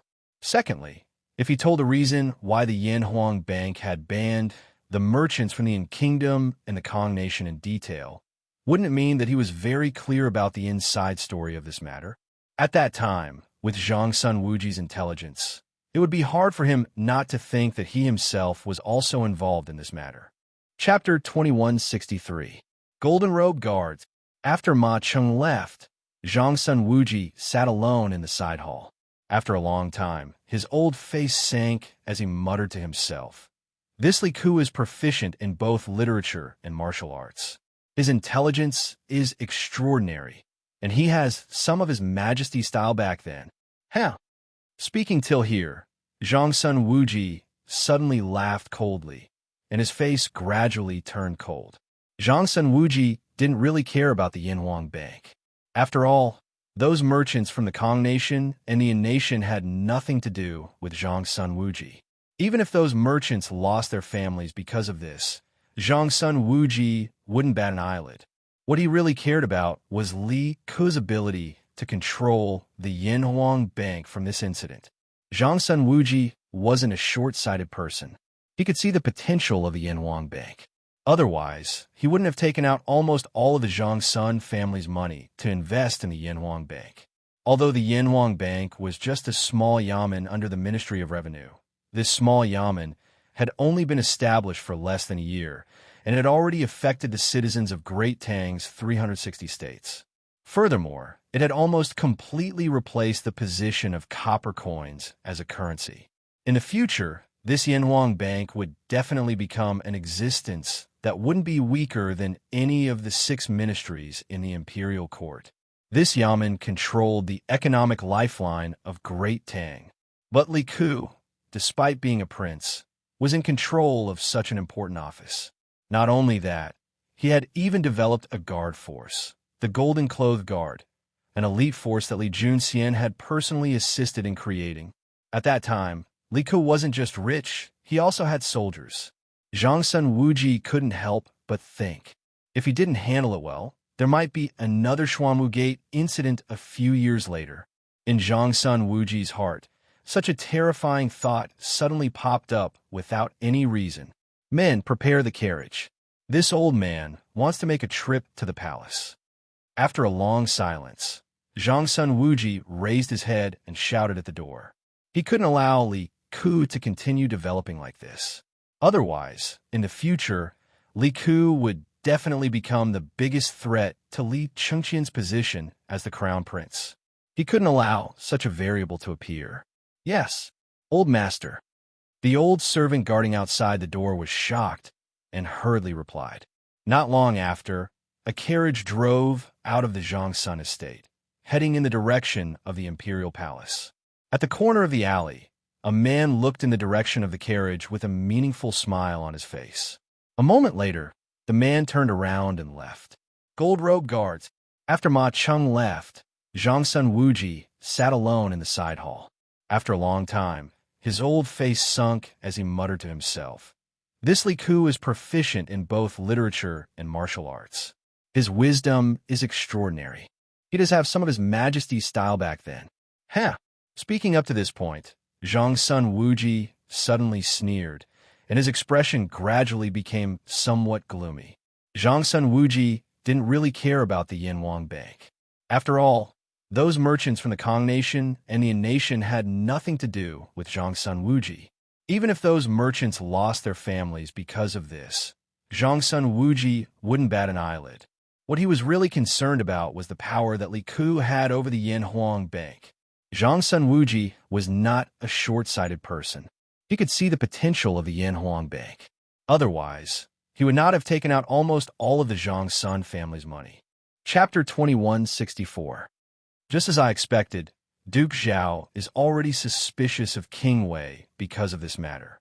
He must have already reached the palace and reported this matter to His Majesty. In a tea house in Chong and City, Ma Cheng held the teacup in his hand as he spoke calmly.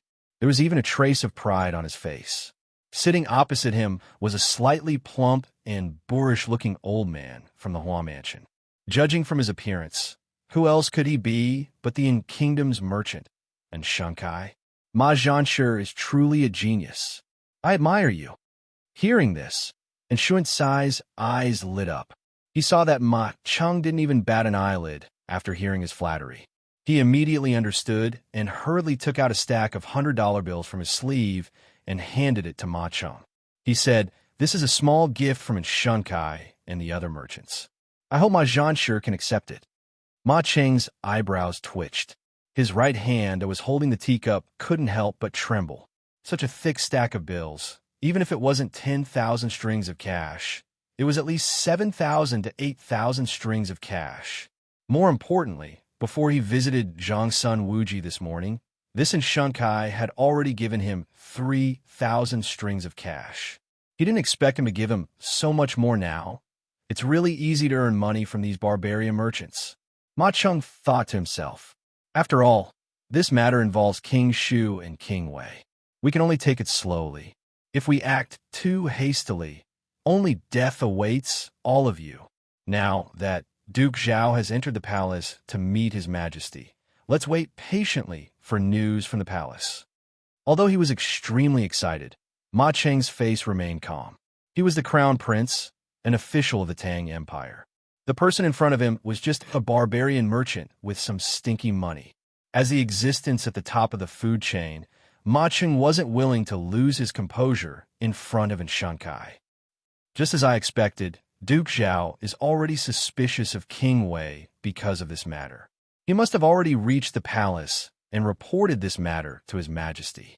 In a tea house in Chang, and city, Ma Cheng held the teacup in his hand as he spoke calmly. There was even a trace of pride on his face. Sitting opposite him was a slightly plump and boorish-looking old man from the Hua Mansion. Judging from his appearance, who else could he be but the in-kingdom merchant and Xianxia? Ma Zhan is really a genius. I'm impressed. Hearing this, and Shun's eyes lit up. He saw that Ma Cheng didn't even bat an eyelid after listening to his flattery. He immediately understood and hurriedly took out a stack of $100 bills from his sleeve and handed it to Ma Cheng. He said, "This is a small gift from Shun and the other 9 merchants. I hope Ma Cheng can accept it." Ma Cheng's eyebrows twitched.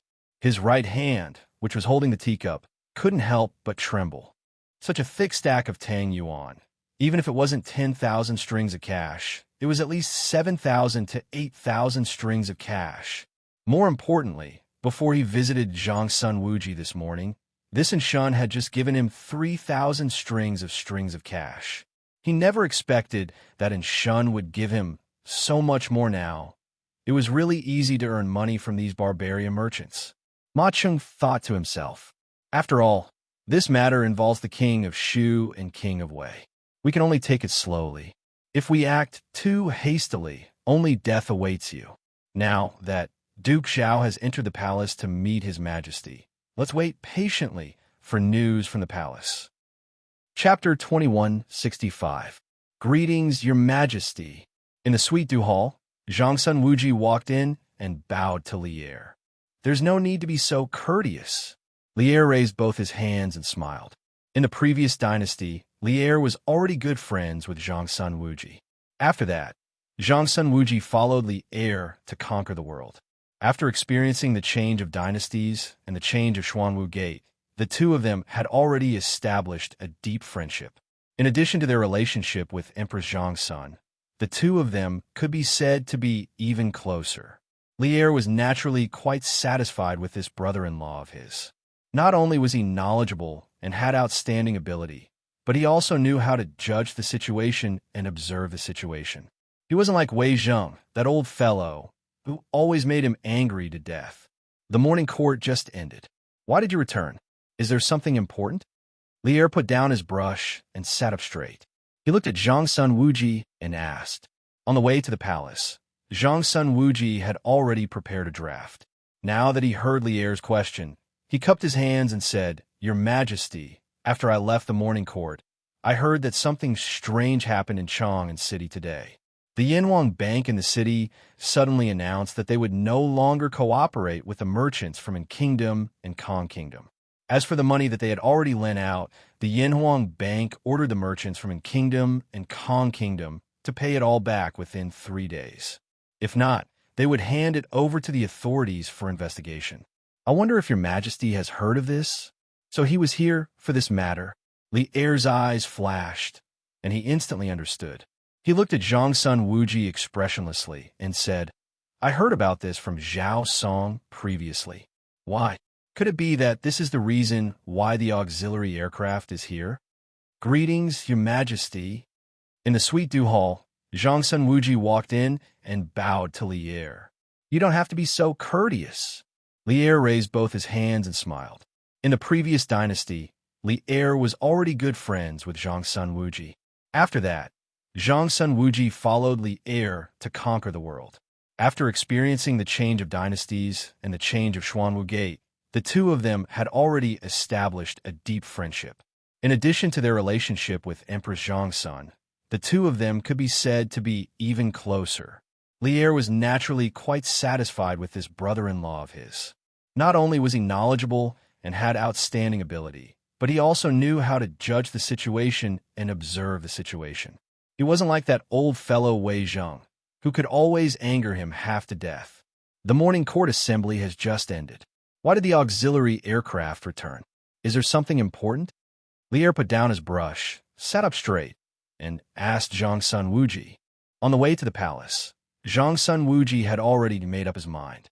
When he heard Lier's question, he cupped his hands and said, "Your Majesty, after I left the court, I heard that something strange happened in Chang'an City today. The Yanhuang Bank in the city suddenly announced that they would no longer cooperate with the merchants from In Kingdom and Kong Kingdom. As for the money that they had already lent, the Yanhuang Bank ordered the merchants from In Kingdom and Kong Kingdom to pay it all back within 3 days. Otherwise, they would be handed over to the authorities for investigation. I wonder if your Majesty has heard of this? So that's why he's here." Lier's eyes flickered, and he understood immediately. He looked at Xianxia Wuji expressionlessly and said, "I have heard about this from Zhao Song. Why? Is this the reason why the auxiliary aircraft is here?" "Greetings, Your Majesty." In the suite du hall, Xianxia Wuji walked in and bowed to Lier. "The auxiliary aircraft isn't here." Chapter 2166. In the morning, a horse carriage drove out of the palace and headed towards Chongren Lane. The horse carriage was the second-generation "Don't Touch Me" from Strange Interest Pavilion. Regardless of speed or comfort, it was much better than the ordinary horse carriages in the market. However, the person sitting in the horse carriage wasn't in the mood to enjoy. He frowned, and his old face was so gloomy that water could drip from it. Could it be that I was wrong? Could it be that the king of Shu really didn't have the intention to fight for power? The person sitting in the carriage was Xianxia Wuji. Previously, he had a conversation with Lier in the palace, and in the end, they naturally parted on bad terms. However, Lier's last words were deeply engraved in his mind. "Nobody knows a son better than a father. I know these few sons of mine better than you. Kuer loves the way of the economy and has no intention of fighting for power. We are only 30 years old. We advise you not to get too involved in the battle for the throne." Recalling the words that Lier had said in the Ganlu Hall, Xianxia Wuji couldn't help but have self-doubt. Impossible. I can't be wrong. The horse carriage moved forward at a moderate speed. The conversations of the pedestrians and the cries of the peddlers didn't seem to reach Xianxia Wuji's ears. He sat on the soft leather sofa in the horse carriage in a daze. After an unknown period of time, Xianxia Wuji shook his head violently. His eyes gradually regained their vigor, and he muttered to himself. Holding an important position, having money and soldiers, plus the royal bloodline of 2 dynasties, how can he not have ambition? Even if he doesn't have it now, he will have it in the future, just like His Majesty back then. Other than Xianxia Wuji, there was no one else in the horse carriage. Obviously, his words were for himself to hear. He wanted to confirm the thoughts in his heart. He wanted to tell himself that he didn't do anything wrong. In the end, he still didn't believe that Lier wouldn't have the intention to fight for power when he was in control of the Yanhuang Bank and the Gold Robe Guards. Putting himself in Li Ku's shoes, Xianxia Wuji asked himself honestly. If he was Li Ku and was in Li Ku's current situation, he definitely wouldn't have the slightest bit of ambition.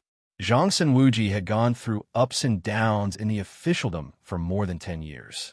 Not only was he wise, but he also had a sharp eye. He had seen too many people, so he was confident that he wouldn't be wrong this time. "Master, we're here." Just like that, amidst Xianxia Wuji's self-doubt and self-resistance, the carriage stopped after a while. The coachman jumped off the carriage and bowed to Xianxia Wuji through the curtains. "Yes." Xianxia Wuji finally regained his senses from his chaotic thoughts. He stood up, opened the curtains, and jumped down from the carriage. When the servant in front of the Xianxia residence saw the familiar carriage stop at the entrance, he quickly went up to welcome it. At this moment, Xianxia Wuji suddenly thought of something and said to the servant who was about to greet him, "Call Ma Cheng to the main hall to see this old man." His voice clearly contained a trace of anger. "Yes, master." When the subordinates heard this, they were instantly shocked. They could also sense that Xianxia Wuji was angry, so they quickly responded. Xianxia Wuji nodded and stepped into the mansion, heading towards the main hall. Obviously, he wanted to settle the score with Ma Cheng. If Ma Cheng hadn't come over this morning to bewitch him, he wouldn't have rashly gone to the palace to impeach Li Ku, and he wouldn't have been beaten by Li Er. Ma Cheng pays his respects to cabinet elder. After Xianxia Wuji returned to the main hall and drank half a cup of tea, there was a series of footsteps outside the house. Shortly after, Ma Cheng appeared in front of him and greeted him with a bow. Xianxia Wuji placed the teacup in front of his mouth and used the teacup cover to rub the teacup. He looked like he was seriously tasting the tea, but he was secretly observing Ma Cheng from the corner of his eyes. As expected, when he saw Ma Cheng bowing to him, he was also secretly observing him, observing one's expression. Obviously, Ma Cheng wanted to observe some clues from Xianxia Wuji's expression to determine the results of Xianxia Wuji's trip to the palace. Xianxia Wuji retracted his gaze, but his heart was moved. He placed the teacup on the coffee table beside him and looked at Ma Cheng with a smile. "Zhongming, you don't have to be so courteous." Zhongming was Ma Cheng's courtesy name. Seeing the smile on Xianxia Wuji's face, Ma Cheng instantly felt relieved. When he greeted Xianxia Wuji previously, he saw that Xianxia Wuji was expressionless, neither happy nor angry. He thought that Xianxia Wuji's trip to the palace didn't go smoothly. Now, it seemed like Xianxia Wuji definitely had a fruitful trip. Therefore, Ma Cheng hurriedly stood up and couldn't wait to cup his hands and ask, "Cabinet Elder, did you just return from outside?" Although Ma Cheng was anxious to know the results, it didn't mean that he had lost his rationality. Of course, he couldn't directly ask Xianxia Wuji what Li Er said in the palace. If he did that, wouldn't the fact that he was secretly monitoring Xianxia Wuji be exposed? Therefore, at this moment, he had to feign ignorance and pretend that he didn't know that Xianxia Wuji went to the palace previously. Hearing that, Xianxia Wuji narrowed his eyes, but he quickly chuckled and said, "Ha, that's right. I just returned from the palace." Speaking up to this point, he deliberately paused. Indeed, he saw a flash of joy and eagerness in Ma Cheng's eyes. Therefore, he continued, "After I heard about the news of the Yin Huang Bank from you, I immediately went to the palace and informed His Majesty. After His Majesty heard the news, he was furious.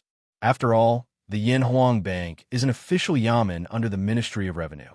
How can King of Shu suppress whoever he wants? In the long run, where will the prestige of the imperial court be? Where will His Majesty's prestige be?"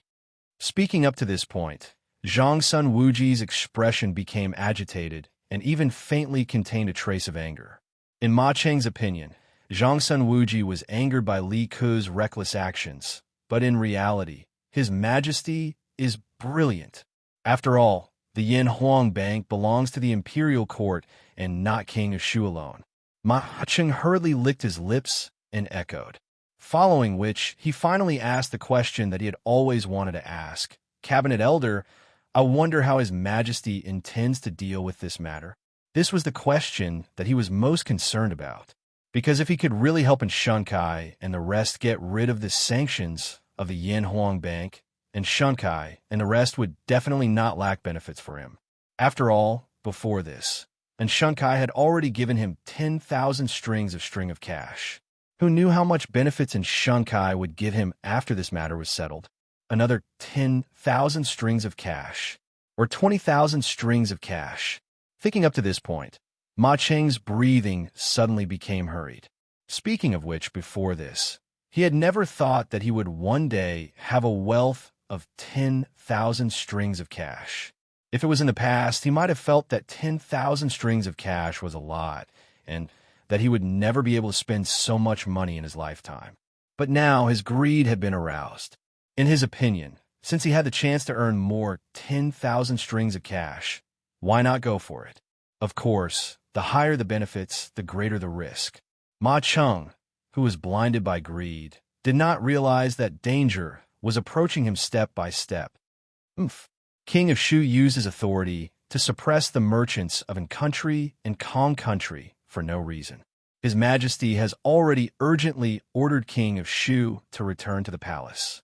I believe that it won't be long before the Yanhuang Bank welcomes a new manager. Xianxia Wuji snorted and said. At this moment, Ma Cheng's heart was about to jump out of his chest. If not for the fact that he knew that the current situation wasn't right, he would have jumped 3 feet high in excitement. He forced himself to calm down. A huge fortune was right in front of him and could even be obtained easily. He would have endless glory and wealth for the rest of his life and enjoy it endlessly. At this moment, he had to be steady and develop wretchedly. He definitely could not be reckless and let Xianxia Wuji see through the clues and become suspicious. Zhongming, you have done well in this matter. I called you over because I want you to continue to keep an eye on the Yanhuang Bank. Once there is news from there, immediately report to this old man. Xianxia Wuji continued at this moment. Ma Cheng thought that he had hidden it well, but in terms of foresight and expression management, how could he, a small fry who had just entered the officialdom, be a match for Xianxia Wuji, who had been in the officialdom for more than 10 years? Although he forcefully suppressed the excitement in his heart, his tightly clenched fists had betrayed him. Xianxia Wuji could see through the clues at a glance. However, Xianxia Wuji did not expose him. Thank you for your praise, Cabinet Elder. Hearing Xianxia Wuji's praise, Ma Cheng's taut face could finally reveal a smile. He smiled and cupped his hands toward Xianxia Wuji, saying, Cabinet Elder, I am indebted to you for recognizing my worth. Zhongming is willing to go through fire and water for Cabinet Elder. I will go to the Yanhuang Bank to keep an eye on it for Cabinet Elder now. Go. Xianxia Wuji nodded with a gratified face and waved towards Ma Cheng. Ma Cheng cupped his hands towards Xianxia Wuji, then turned around and left. The moment he turned around, Ma Cheng's face could no longer be taught. From the original smile, it turned into an extremely exaggerated laughter. However, he held it in and did not make sound. After all, he had not gone far. Stepping out of the main hall's door, Ma Cheng seemed to be able to see countless Tang Yuan waving towards him. At this moment, he really wished that he had a pair of wings and could instantly fly to Xianxia's side. It was not because he loved Xianxia, but because he could immediately obtain a lot of money from Xianxia. With this money, he could totally establish his own household. Why would he need to continue being a guest in the Xianxia residence? Qinghe, in the main hall, seeing that Ma Cheng had already walked far away, Xianxia Wuji hurriedly shouted towards the door. Your subordinate is here. Very quickly, a warrior holding a saber walked in from outside the house.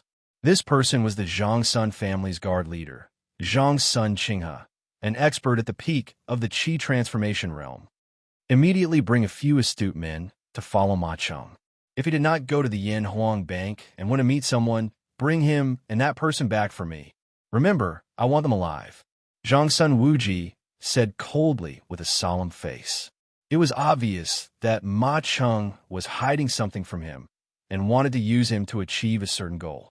Xianxia Wuji had been in a high position for many years. How could he tolerate such a small fry using and manipulating him? The reason why he did not expose Ma Cheng was because Xianxia Wuji wanted to see who was behind this fellow. Yes, family head. Hearing that, Xianxia Qinghe accepted the order loudly and turned to leave. After a short while, 4 to 5 warriors left the Xianxia residence and followed behind Ma Cheng from afar. At this moment, Ma Cheng was not heading towards the Yanhuang Bank's headquarters in the west. Instead, he was heading east. That was the east market of Chang'an City. Family Head's prediction was indeed correct. This fellow, Ma Cheng, definitely has some shady business going on. Looking at Ma Cheng's back, Xianxia muttered to himself. Shopkeeper, quickly call your boss over. Tell him that I have something to tell him.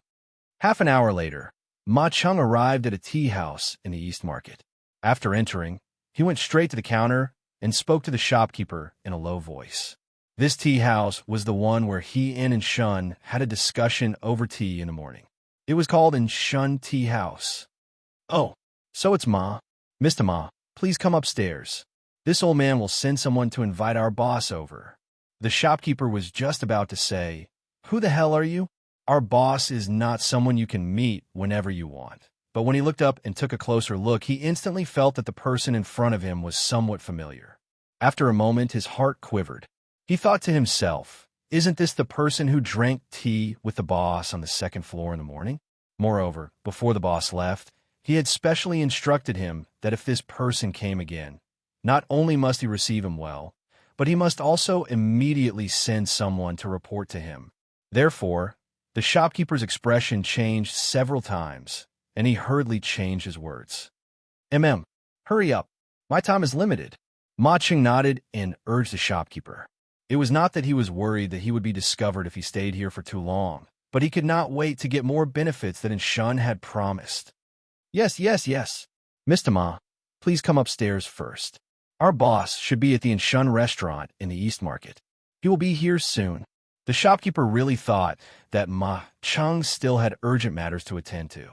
He was afraid that this distinguished guest that his boss had mentioned would not be able to wait and would leave, so he hurriedly pacified him. Ma Cheng nodded and turned to go to the second floor. The shopkeeper's manservant was very perceptive and ran in front of Ma Cheng to lead the way. De Zhuang, you run fast. Quickly go to the restaurant and ask the boss to come over. Just say that Mr. Ma is here. After watching Ma Cheng go upstairs, the shopkeeper hurriedly pulled over a manservant and instructed. Yes. Shopkeeper who? The manservant responded, put down the tea tray in his hand, and ran out as if he was flying. Boss, should we go in and capture Ma Cheng now? Under the banyan tree in the west corner of Shun restaurant, Xianxia and his group were secretly observing here. At this moment, a slightly smaller Xianxia residence guard opened his mouth and asked. Obviously, they already knew the mission of this trip, so they also called Ma Cheng Ma Zhanshi and directly called him by his name. Wait first. Xianxia frowned and looked at the manservant that ran out of the tea house. He said, This Ma Cheng just entered the tea house, and a manservant ran out. Obviously, the main character has not arrived yet. Let's wait a little longer. When he spoke up to hear, Xianxia turned his head and instructed the 4 people behind him in order to ensure that nothing went wrong. The few of you go and see if there are any other exits from this tea house. If there's a back door, leave 2 people there to guard it. The other 2 come back and guard the front door with me. Yes, boss. Chapter 2167. Good for you, Ma Zhoming. How dare you? How dare you scheme against me? Seems like I've been too merciful all these years. Zhangsun Wuji said angrily as he looked at Ma Cheng, who was kneeling on the ground with his hands tied up. Actually, Zhangsun Wuji was already suspicious of Ma Cheng on the way back from the palace. After all, Ma Cheng, as Crown Prince Zhanshi, didn't accompany the Crown Prince to study in the East Palace today. Instead, he specially came over to mention the Yin Huang bank sanctions against the merchants from the Yin Nation and Kong Nation. Moreover, he intentionally or unintentionally led the topic to Li Ku, making Zhangsun Wuji fearful of Li Ku's current power and impeach Li Ku. Zhangsun Wuji, who had been in the officialdom for more than a decade and had fought with countless people in the officialdom, calmed down and thought carefully. He guessed that Ma Cheng didn't come to look for him this morning just to reveal a piece of news to him. There was most likely a conspiracy behind it. So after he returned to his residence, Zhangsun Wuji wanted to test Ma Cheng. He purposely pretended that the trip to the Imperial Palace earlier was very smooth, causing Ma Cheng to lower his guard and gradually reveal himself. After that, he ordered his men to capture Ma Cheng and the people behind Ma Cheng. An old fox was, after all, an old fox. The reason why Ma Cheng was able to scheme against Xianxia Wuji in the morning was because Xianxia Wuji didn't have much vigilance against him. Moreover, he grasped Xianxia Wuji's weakness very well. He knew that Xianxia Wuji was even more concerned about Li Chengqian's position as the crown prince than Li Chengqian himself. As long as someone threatened Li Chengqian's position as the crown prince, Xianxia Wuji would definitely eliminate that person at all costs. But in terms of intelligence and methods, Xianxia Wuji was miles ahead of Ma Cheng. The moment Xianxia Wuji became suspicious of Ma Cheng's failure was already destined. Ma Cheng couldn't win against Xianxia Wuji, no matter if it was overt or covert methods. However, Xianxia Wuji's actions were a little risky, because he had previously used Li Er's name to deceive Ma Cheng. He had altered Li Er's words. If the imperial censors knew about this, they might impeach him for the crime of tampering with the imperial edict. But Xianxia Wuji definitely wouldn't let this happen. At that moment, there was another person kneeling on the right side of Ma Cheng. It was Xianxia. Previously, Shun had received news that Ma Cheng had come to his tea house. And Shun knew that if Ma Cheng had come to find him at this time, it must be that there had been new progress in the matter he had previously requested. Therefore, he hurriedly rushed to the tea house as fast as he could. However, before he could say a few words to Ma Cheng, several saber-wielding warriors rushed in from outside the room. And Shun was shocked and hurriedly called for the servants and guards in the tea house. However, who would have thought that the martial arts of the people who rushed in were so high? None of the more than a dozen people under Shun's command were a match for the leading warrior. In a short while, they were all beaten down. After that, he and Ma Cheng were tied up and brought here. As for Ma Cheng, he recognized the leading saber-wielding warrior. It was the leader of the Xianxia family's guards, Xianxia Qinghe. The moment he recognized Xianxia Qinghe, Ma Cheng's old face instantly turned ashen. He knew that he had lost. He was completely finished. At this moment, facing Xianxia Wuji's fury, Ma Cheng's eyes were dull, and he turned a deaf ear to it. His entire person was like a pile of mud, as if he would fall to the ground at any time. He didn't beg for mercy because now that the matter had been exposed, he knew that no matter what he said, he would only be left with a dead end. After all, he had offended Xianxia Wuji. He just didn't expect the matter to be exposed so quickly. He also didn't expect that Xianxia Wuji would suspect him the moment he returned from the palace and send people to follow him. What exactly happened in Taiyuan? What exactly happened after Xianxia Wuji went to the palace previously? This was the biggest doubt in Ma Cheng's heart. And Xianxia had told Ma Cheng some of the reasons why the Yin Huang Bank banned the merchant from in-country and con-country. However, it wasn't the whole story. Ma Cheng only knew that there were merchants with 9 surnames causing trouble in Taiyuan City, which was why the Yin Huang Bank did this today. However, from Ma Cheng's point of view, this matter wasn't completely irreversible. If the merchants with 9 surnames in Taiyuan were causing trouble, then the imperial court could just arrest them directly. However, the Yin Huang Bank punished all the merchants from in-country and con-country who were doing business in Tang Dynasty because of this. Wasn't it a little overboard? Therefore, he was willing to take the risk to help Xianxia resolve this matter. However, from the current outcome, he seemed to have thought of this matter too simply. Xianxia Wuji must have hit a wall when he went to the palace to impeach Li Ku.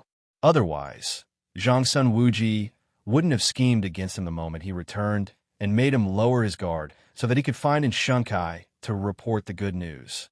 And you, seeing Ma Cheng's drooping head and lifeless eyes, it was obvious that he knew that he was going to die and had given up on treatment. Xianxia Wuji turned to look at Xianxia, who was kneeling beside Ma Cheng. He asked coldly, "You're the one who asked Ma Cheng to plot against me? You are the barbarian merchant?" Re.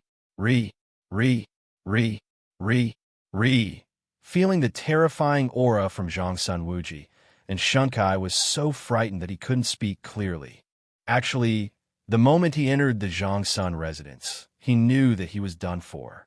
After doing business in Chang and City for so many years, how could he not have heard of Xianxia Wuji's name? Previously, he asked Ma Cheng for help because he wanted to make use of Ma Cheng to connect with Xianxia Wuji, an important official of the Tang dynasty's imperial court. However, he didn't expect things to develop to such a stage. Family head. This person is Xianxia, an influential merchant from a country. He is the one who bribed Ma Cheng and wanted to borrow your hand to remove the ban from the Yanhuang Bank. Seeing that Xianxia couldn't even speak clearly, Xianxia Qinghe cupped his fists and said to Xianxia Wuji, "Good, very good." Xianxia Wuji's face was as cold as ice. He stared at Xianxia and said word by word, "A mere merchant dares to plot against me? Very good. Qinghe, drag him away and break his limbs first. Then bring him here for me to question him." "Yes, family head." Xianxia Qinghe cupped his fists and accepted the order. He strode forward and wanted to lift Xianxia up from the ground. And Xianxia was shocked when he heard that. At this moment, this fellow could speak clearly. He quickly begged for mercy and said, "Duke Zhao, please spare my life. Duke Zhao, please spare my life. I just want to ask Duke Zhao to help me resolve the ban that the Yanhuang Bank has placed on us. It's just that Duke Zhao's position is high and powerful, and I'm just a merchant. It's very difficult for me to meet Duke Zhao. That's why I thought of asking Ma Xianxia from your residence to introduce me. I have no ill intentions towards Duke Zhao." "Oof, what a good recommendation. In the end, you actually want to use me as a weapon in your hands to deal with the Yanhuang Bank. What a wild ambition." Xianxia Wuji sneered. Then, he suddenly felt that the name in Xianxia was a little familiar. Soon, he recalled what Li Er said to him in the palace. Qingke was kidnapped by a Turkic spy in Taiyuan City. The Yin Kingdom's merchant and Shenzhan colluded with the Turkic spy. The Kong Kingdom's merchant, Kong Chu, and the others instigated civil unrest and obstructed the officials from rescuing Qingke. Thinking of this, Xianxia Wuji's expression changed. He looked at Xianxia and asked coldly, "Wait, you were called Xianxia?" And Xianxia was already lifted up by Xianxia Qinghe and was about to be dragged away to have his limbs broken. When he heard Xianxia Wuji's sudden question, this fellow seemed to have seen a trace of hope for survival. He quickly nodded and said, "Yes, yes, yes. I am called Xianxia. Do you know Shenzhan? Who is he to you?" Xianxia Wuji waved his hand at Xianxia Qinghe, indicating for him to put Xianxia down first. Then, he looked at Xianxia and asked, "In this era, brothers would usually have similar names. For example, Cheng Chumo and Cheng Chuyang, Yuqi Baolin and Yuqi Baohuan, Fang Yai and Fang Yiji. Although such things couldn't be said to be absolute, with such similar names, these two people were very likely to be brothers or came from the same clan." Xianxia Wuji asked this because he wanted to try his luck. He didn't expect that he would really meet him. I know. Of course I know him." And Xianxia's eyes lit up. Could it be that his cousin was friends with Xianxia Wuji? If that was the case, he would be able to avert danger today. Therefore, he quickly said, replying to Duke of Zhao, "And Shenzhan is this and's younger cousin. Shenzhan manages more than 100 shops in the Great Tang. As long as Duke of Zhao spares this one's life, this one and my younger cousin are willing to offer up all our wealth." "Shut up." This fellow still wanted to use money to bribe Xianxia Wuji. Xianxia Wuji couldn't help but frown and interrupt him. Then he shouted coldly, "And Shenzhan colluded with Turkic spies in Taiyuan and held the king of Wei hostage. His crime is punishable by death. Since you are his cousin, this matter definitely has something to do with you. Qinghe, immediately escort this person to the Supreme Court and let Xiaoqing Dai interrogate him properly." Hearing this, Ma Cheng, who was kneeling on the ground, trembled. He was filled with regret. No wonder the Yanhuang Bank wanted to ban the merchants from in-country and con-country. No wonder the cabinet elder returned empty-handed after making a trip to the palace. And Xianxia's cousin actually colluded with Turkic spies in Taiyuan. If he had known earlier. If Ma Cheng had known that such a thing happened in Taiyuan City, even if Xianxia gave him 100,000 strings of cash, he wouldn't have dared to interfere in this matter. Now, he could only feel endless regret in his heart. What? When Xianxia heard Zhongsun Wuji's words, his face instantly turned pale. What did he just hear? His younger brother actually colluded with Turkic spies in Taiyuan City and held the king of Wei hostage? The thing that he was most worried about had indeed happened. Now, even if Zhongsun Wuji didn't kill him, the Emperor of Great Tang wouldn't let him off. It was laughable that he was still pondering on how to remove the ban from the Yanwang Bank. If he had known earlier, he would have fled Chang in advance. Yes, family head. Zhongsun Qinghe cupped his fists and received the order. Then, he strode forward and grabbed Xianxia's shoulder. Like dragging a dead dog, he dragged Xianxia out. Instantly, only Zhongsun Wuji and Ma Cheng were left in the house. Ma Zhoming, although you came from a humble background, I admire your talent. That's why I kept you in the residence back then and let you walk step by step to where you are today. But you have really disappointed me. Looking at the person that he had groomed, Zhongsun Wuji shook his head. His face was filled with pain and disappointment. Indeed, when he first knew that Ma Cheng had schemed against him, he really hated Ma Cheng to the core. He couldn't wait to tear Ma Cheng into pieces to vent the hatred in his heart. But now that he had calmed down, there was only pain and disappointment left in Zhongsun Wuji's heart. Ma Cheng was indeed a talented person. Moreover, he was groomed by him. Ma Cheng was able to turn from a poor scholar back then to the crown prince Xianxia today. Behind this, Ma Cheng's own hard work was behind it. But more importantly, it was Zhongsun Wuji's help in the dark. Recommending the person that he had groomed to the East Palace as the crown prince Xianxia was a move that Zhongsun Wuji had spent a lot of effort on. He wanted to correct the crown prince's wrong thinking of belittling Confucianism and emphasizing engineering. Besides, with Ma Cheng in the East Palace, if anything happened over there, he would be able to know about it immediately. But now, the move that he had put in so much effort into had come to nothing because of the betrayal of his own people. How could he not be heartbroken? How could he not be disappointed? Cabinet Elder, Zhongming is indebted to you for recognizing my worth. Zhongming is deeply grateful. Today I was blinded by greed and did such a foolish thing. Zhongming knows that I have no face to meet Cabinet Elder in the future. I am willing to atone for my sins with death. Ma Cheng's expression was a little moved. He banged his head on the ground and kowtowed heavily to Zhongsun Wuji. Then, he groaned and a large amount of blood flowed out from his mouth. Following that, his neck tilted and his eyes rolled as he fell to the ground. This guy actually bit his tongue to commit suicide. From the perspective of modern medicine, there was no scientific basis for the description of death by biting one's tongue in the novel. Actually, in real life, we could often see many people who had their tongues injured or even lost part of their tongues due to various reasons, but still survived. But generally speaking, biting one's tongue to commit suicide would usually result in the tongue being severed at the root.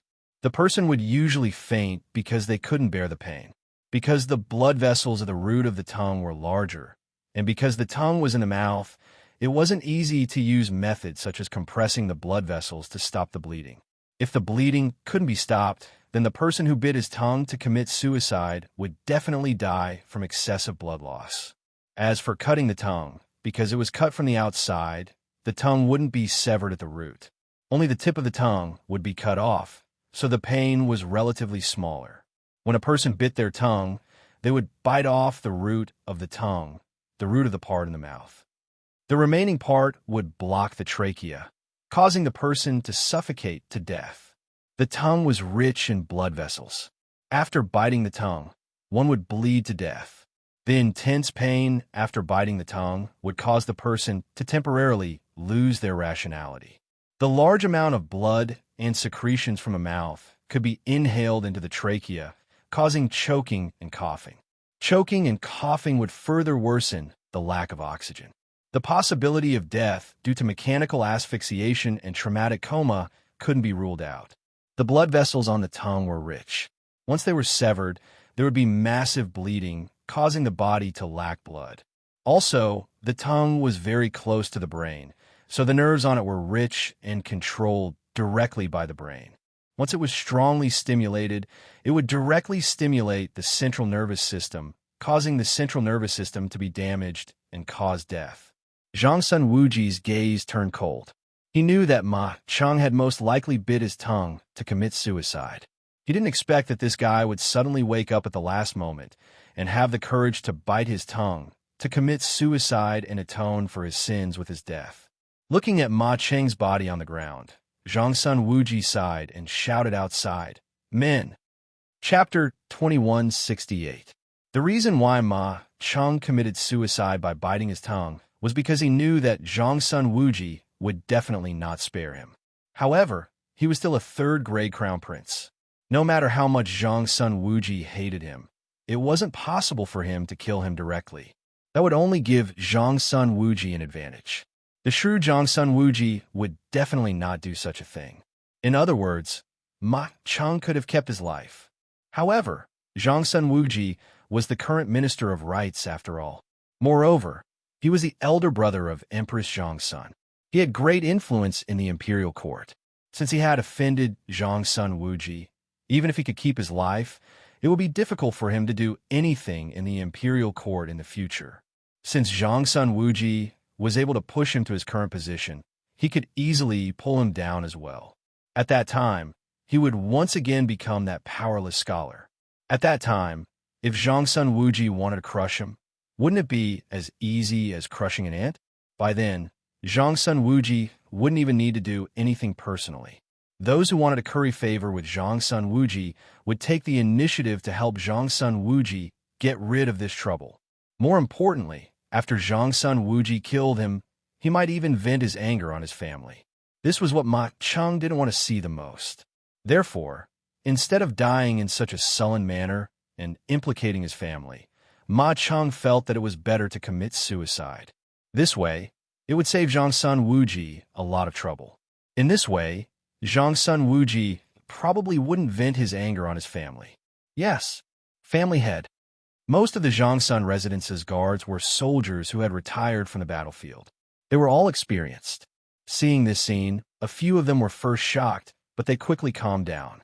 They cupped their fists toward Xianxia Wuji, then carried Ma Cheng, whose face was covered in blood, away and left. Not long later, maids and servants came in to clean up the bloodstains on the ground. Xianxia Wuji wasn't willing to continue staying here and was preparing to leave. However, at this moment, a voice came from outside. "Father, you're back?" It was Zhang Sunchang's voice. Yanwang College was currently on summer vacation. Only the members of the Trump Card Project team would continue their research activities in the college. The rest of the students had basically gone home. Although Zhang Sunchang's proficiency in the 4 books and 5 classics was not bad, he was still a layman in the college. Whether it was mathematics, physics, or chemistry, his grades were not considered top-notch in the college. He had always been in the middle and lower levels. Therefore, he was not able to enter the Trump Card Project. During the summer vacation in the college, he naturally stayed at home. Hearing Zhang Sunchang's voice from outside, Xianxia Wuji, who was about to stand up and leave, sat back down. After a while, Zhang Sunchang rushed in. The moment this fellow entered, he saw a few servants scrubbing the ground in the middle of the main hall. He was startled at first, but his gaze inadvertently caught a glimpse of a pool of blood on the ground. Zhang Sunchang's expression instantly changed. He looked nervously at Xianxia Wuji and asked, "Father, what's wrong?" Xianxia Wuji raised his eyelids and lightly reprimanded. "What are you panicking for? It's just a person who died." Zhang Sunchang was born in a time of peace. At least, most of his memories were from the Tang dynasty. He was not like Xianxia Wuji, who had experienced the chaotic times at the end of the Sui dynasty. Therefore, when he saw the bloodstains in the main hall of his house, Zhang Sunchang subconsciously panicked. Now that he heard Xianxia Wuji say someone died, Zhang Sunchang instantly panicked. He widened his eyes, looked at Xianxia Wuji, and asked, "Someone died? Who died?" "All of you are dismissed." Seeing that the bloodstains on the ground were almost wiped clean, Xianxia Wuji waved his hands at the few servants and said, "Yes, old master." The few of them bowed and accepted the order. They took the cleaning tools and left the main hall, closing the door on their way out. A person who deserved to die, Ma Cheng. When only the father and son were left in the room, Xianxia Wuji opened his mouth. Ma Cheng? The Ma Cheng who just became the crown prince. Xianxia? Father, why did you? As the eldest young master of the Xianxia residence, Xianxia Cheng knew some things. When he heard Xianxia Wuji say that Ma Cheng was dead, Xianxia Cheng's heart instantly thumped. He thought to himself, why did his father want to kill Xianxia Cheng? Could it be that his father wanted a rebel and was discovered by Ma Cheng? Thinking of this, Xianxia Cheng's small face instantly turned pale. He, the son of a duke, hadn't had enough of a good life. How could his father rebel? Now that the emperor had so many valiant generals under him, he had a strong army. How could he not think things through? Unfilial son. Ma Cheng bit his tongue to commit suicide. What nonsense are you thinking about? Seeing Xianxia Cheng's pale face and looking at him strangely, Xianxia Wuji's face instantly darkened as he scolded angrily. It was obvious that Xianxia Cheng was thinking about some messy things in his heart. Ma Cheng bit his tongue to commit suicide? Hearing this, Xianxia Cheng's face was filled with surprise. He couldn't help but heave a sigh of relief. Following which, he asked curiously, then, Father, why did Ma Cheng bite his tongue to commit suicide? Xianxia Wuji's face was gloomy as he said, this fellow colluded with the merchants of the Yin Kingdom and plotted against me. He wanted me to enter the palace to impeach the king of Shu. After the matter was exposed, he bit his tongue to commit suicide. Seeing that Xianxia Cheng was still filled with doubt, Xianxia Wuji roughly explained what happened this morning to Xianxia Cheng. After hearing half of it, Xianxia Cheng exclaimed, what? There are Turkic spies in Taiyuan City? And they even kidnapped Xianxia? What about the rest of the teachers and students in the academy? How are they now? After staying in Yanhuan College for a year, Xianxia Cheng more or less had some feelings for the college. Compared to his home in Chang'an City, he actually preferred to stay in the college. The college gave him a very special feeling. If he really had to describe it, it would be the feeling of freedom. There wasn't a strict hierarchy here, nor was there complicated scheming and fighting for power. Everyone was equal. For knowledge and truth, students could even quarrel with teachers. Under the pure learning atmosphere, the hearts of the teachers and students became pure. He really liked this kind of simple and free atmosphere. Thus, when he heard from Xianxia Wuji that Li Tai was kidnapped by a Turkic spy, Xianxia Cheng subconsciously became nervous. Taiyuan City was sealed off 2 days ago. His Majesty sent the cavalry commander Li Junxian to Taiyuan City to personally take charge of the rescue operation. His Majesty didn't receive any news about the other Yanhuan college teachers and students, so they should be fine. Xianxia Wuji looked at his son with a complicated gaze and replied expressionlessly, oh, fortunately. Xianxia Cheng heaved a sigh of relief and muttered to himself. Immediately after, he realized that something was wrong and said, that's not right. 2 days ago, I just went to the college. With such a huge matter happening, how could Teacher Ji and Teacher Kong Gui not know about it? Father, you aren't lying to me, right? Xianxia Wuji's face turned black again. He forcefully resisted the urge to beat this unfilial son in front of him to death and said in a muffled voice, this is what His Majesty said in the palace just now. Do you think His Majesty has the time to lie to you? That shouldn't be the case. Xianxia Cheng scratched his head and said awkwardly. He knew that he was just a small figure in Li Er's eyes. Naturally, Li Er wouldn't lie to him. Xianxia Wuji looked at his prodigal son indifferently and said, Taiyuan City is sealed off. Outsiders can't enter, and it's hard for news to spread out. His Majesty should be able to receive the news thanks to the telegraph machine that your college invented. However, since His Majesty didn't inform the officials of this news, it means that His Majesty doesn't want the news to spread. This matter should be classified as a secret. Don't spread it outside. Although Li Er didn't tell Xianxia Wuji to keep it a secret, with Xianxia Wuji's intelligence, it wasn't difficult for him to deduce this. He was just afraid that his bastard son wouldn't know the severity of this matter and would spread the news everywhere. Oh, I got it, Father. Xianxia Cheng nodded and replied. As for whether he really knew or was faking it, Only God would know. Looking at Zhang Sun Chong, who was obviously absent-minded, Zhang Sun Wuji sighed helplessly in his heart.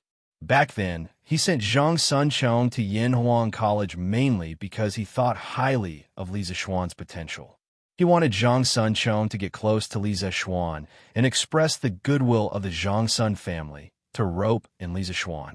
However, a year had passed, and the status of Yanhuang College in Tang Dynasty was getting higher and higher. Li Zixuan's official position was also getting higher and higher. Now, he was even conferred a prefecture and became the provincial governor of a prefecture. Moreover, Li Zixuan's attitude towards the Zhangsun family had always been ambiguous. He was far from being as close as he was to the Cheng, Qin, Yuqi, and You families. Zhang Sun Chong obviously didn't complete the task that he gave him. Not only that, this bastard son of his seemed to have sacrificed himself. Otherwise, why would Zhang Sun Chong be so worried about the Yanhuang College teachers and students in Taiyuan? This brat really thought that he was a part of Yanhuang College. Chong, how is your relationship with the king of Shu in the academy?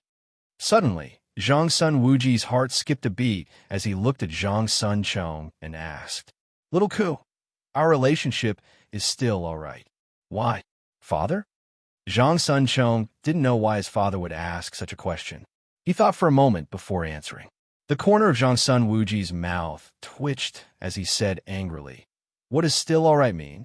Are you very close, or are you just passers-by?" Zhang Sun Chong scratched his head awkwardly and said, "This, father, still all right means that it's normal. Little Ku's position in the academy is very special. He rarely attends classes in the teaching hall and spends most of his time in the Yanhuang Bank. Also, Yamacho would often teach him some things in private. The way of economics, which is the way to manage the Yanhuang Bank.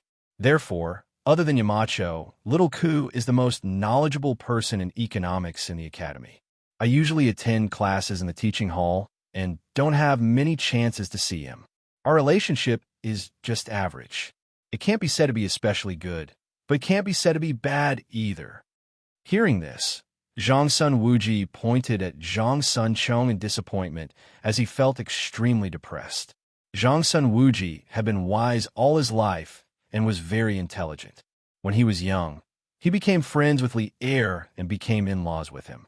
After Li Yuan started the war in Jinyang, he went to serve him and followed Li Er to conquer the world. Step by step, he became a trusted strategist. Later on, he participated in the planning of the Xuanwu Gates Rebellion, which led to his current prominent position in the imperial court. But how did he give birth to such a disappointing son? He led the officials in the imperial court while his son could only be an inconspicuous passerby in the academy. Why was Li Ku able to become Li Zixuan's direct disciple and take charge of the Yanhuang Bank, while his son could only obediently stay in the teaching hall and listen to the teachers of the academy? When the academy reopens next month, you don't have to go to school anymore. After a moment of silence, Zhang Sun Wuji said with a tired heart. He felt that he couldn't afford to lose face like this. Father, why is that?"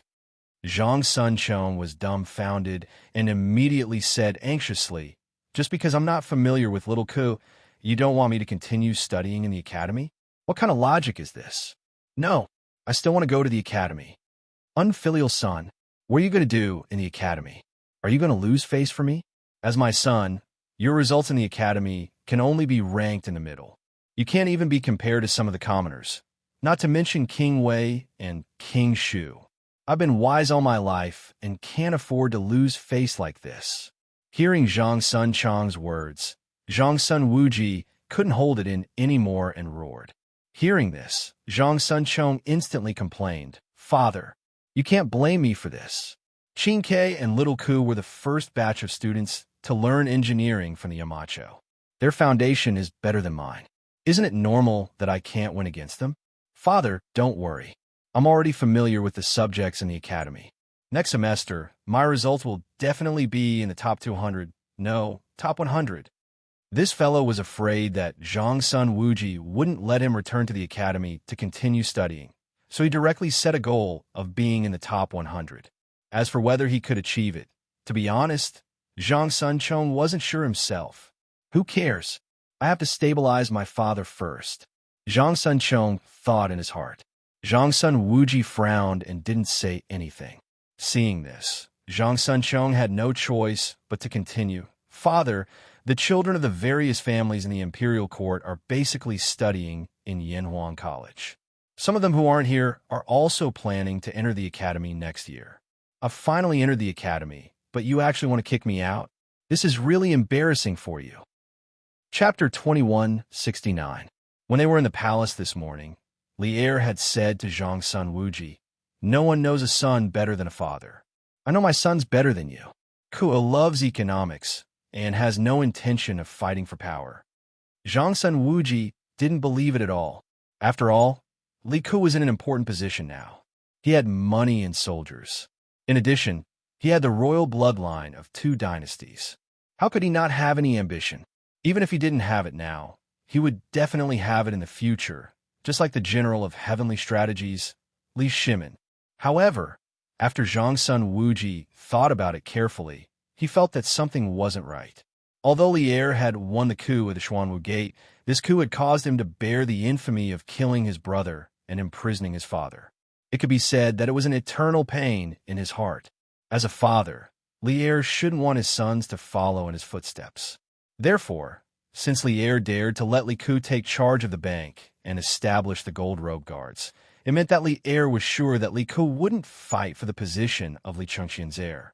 If not, no matter how outstanding Li Ku's ability was, Li Er wouldn't have given him such an important position. However, why was Li Er so sure that Li Ku didn't have any intention of fighting for the position of heir? One must know that in this world, a person's heart was the most difficult to guess. Zhang Sun Wuji, who couldn't figure it out, saw his son.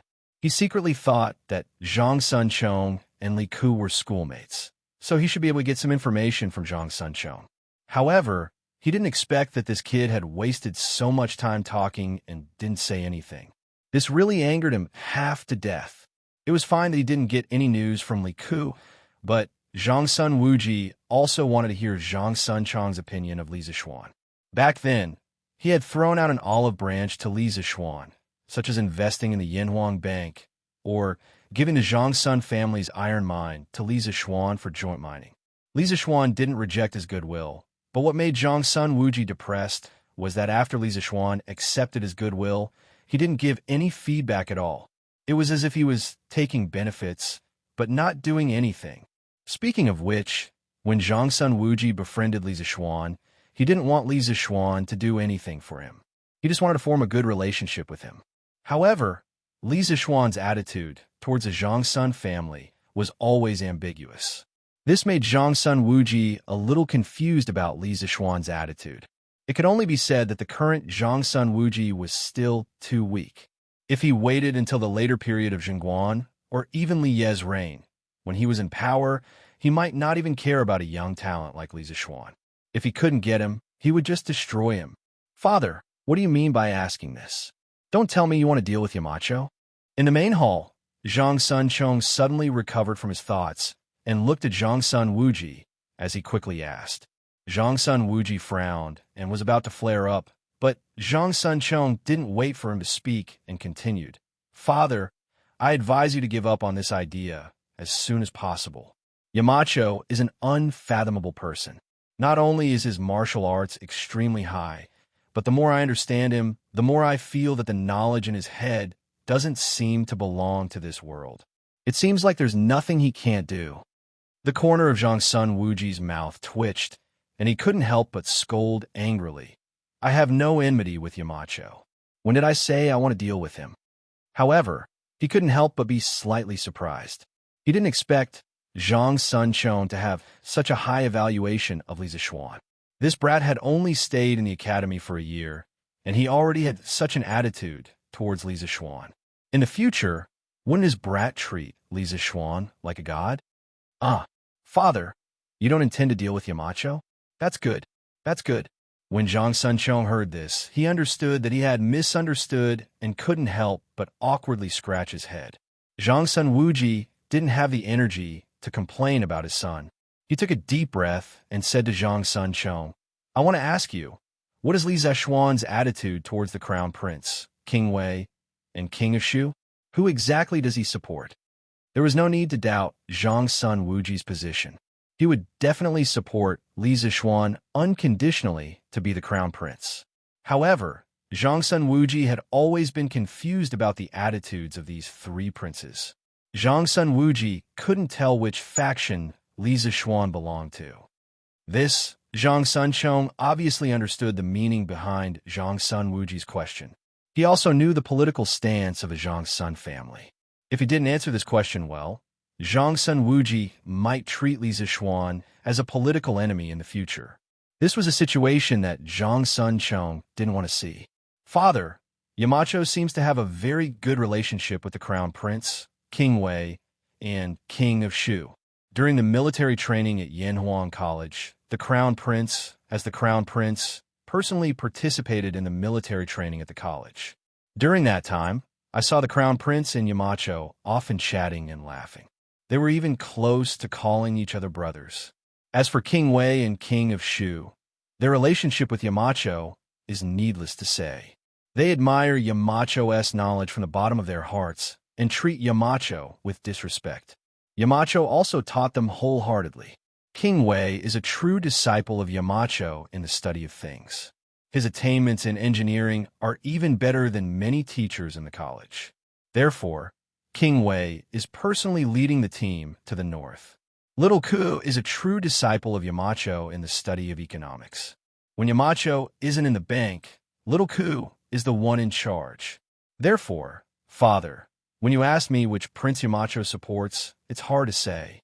Zhang Sunchong thought for a while before speaking. Hearing this, Zhang Sun Wuji's expression was a little complicated.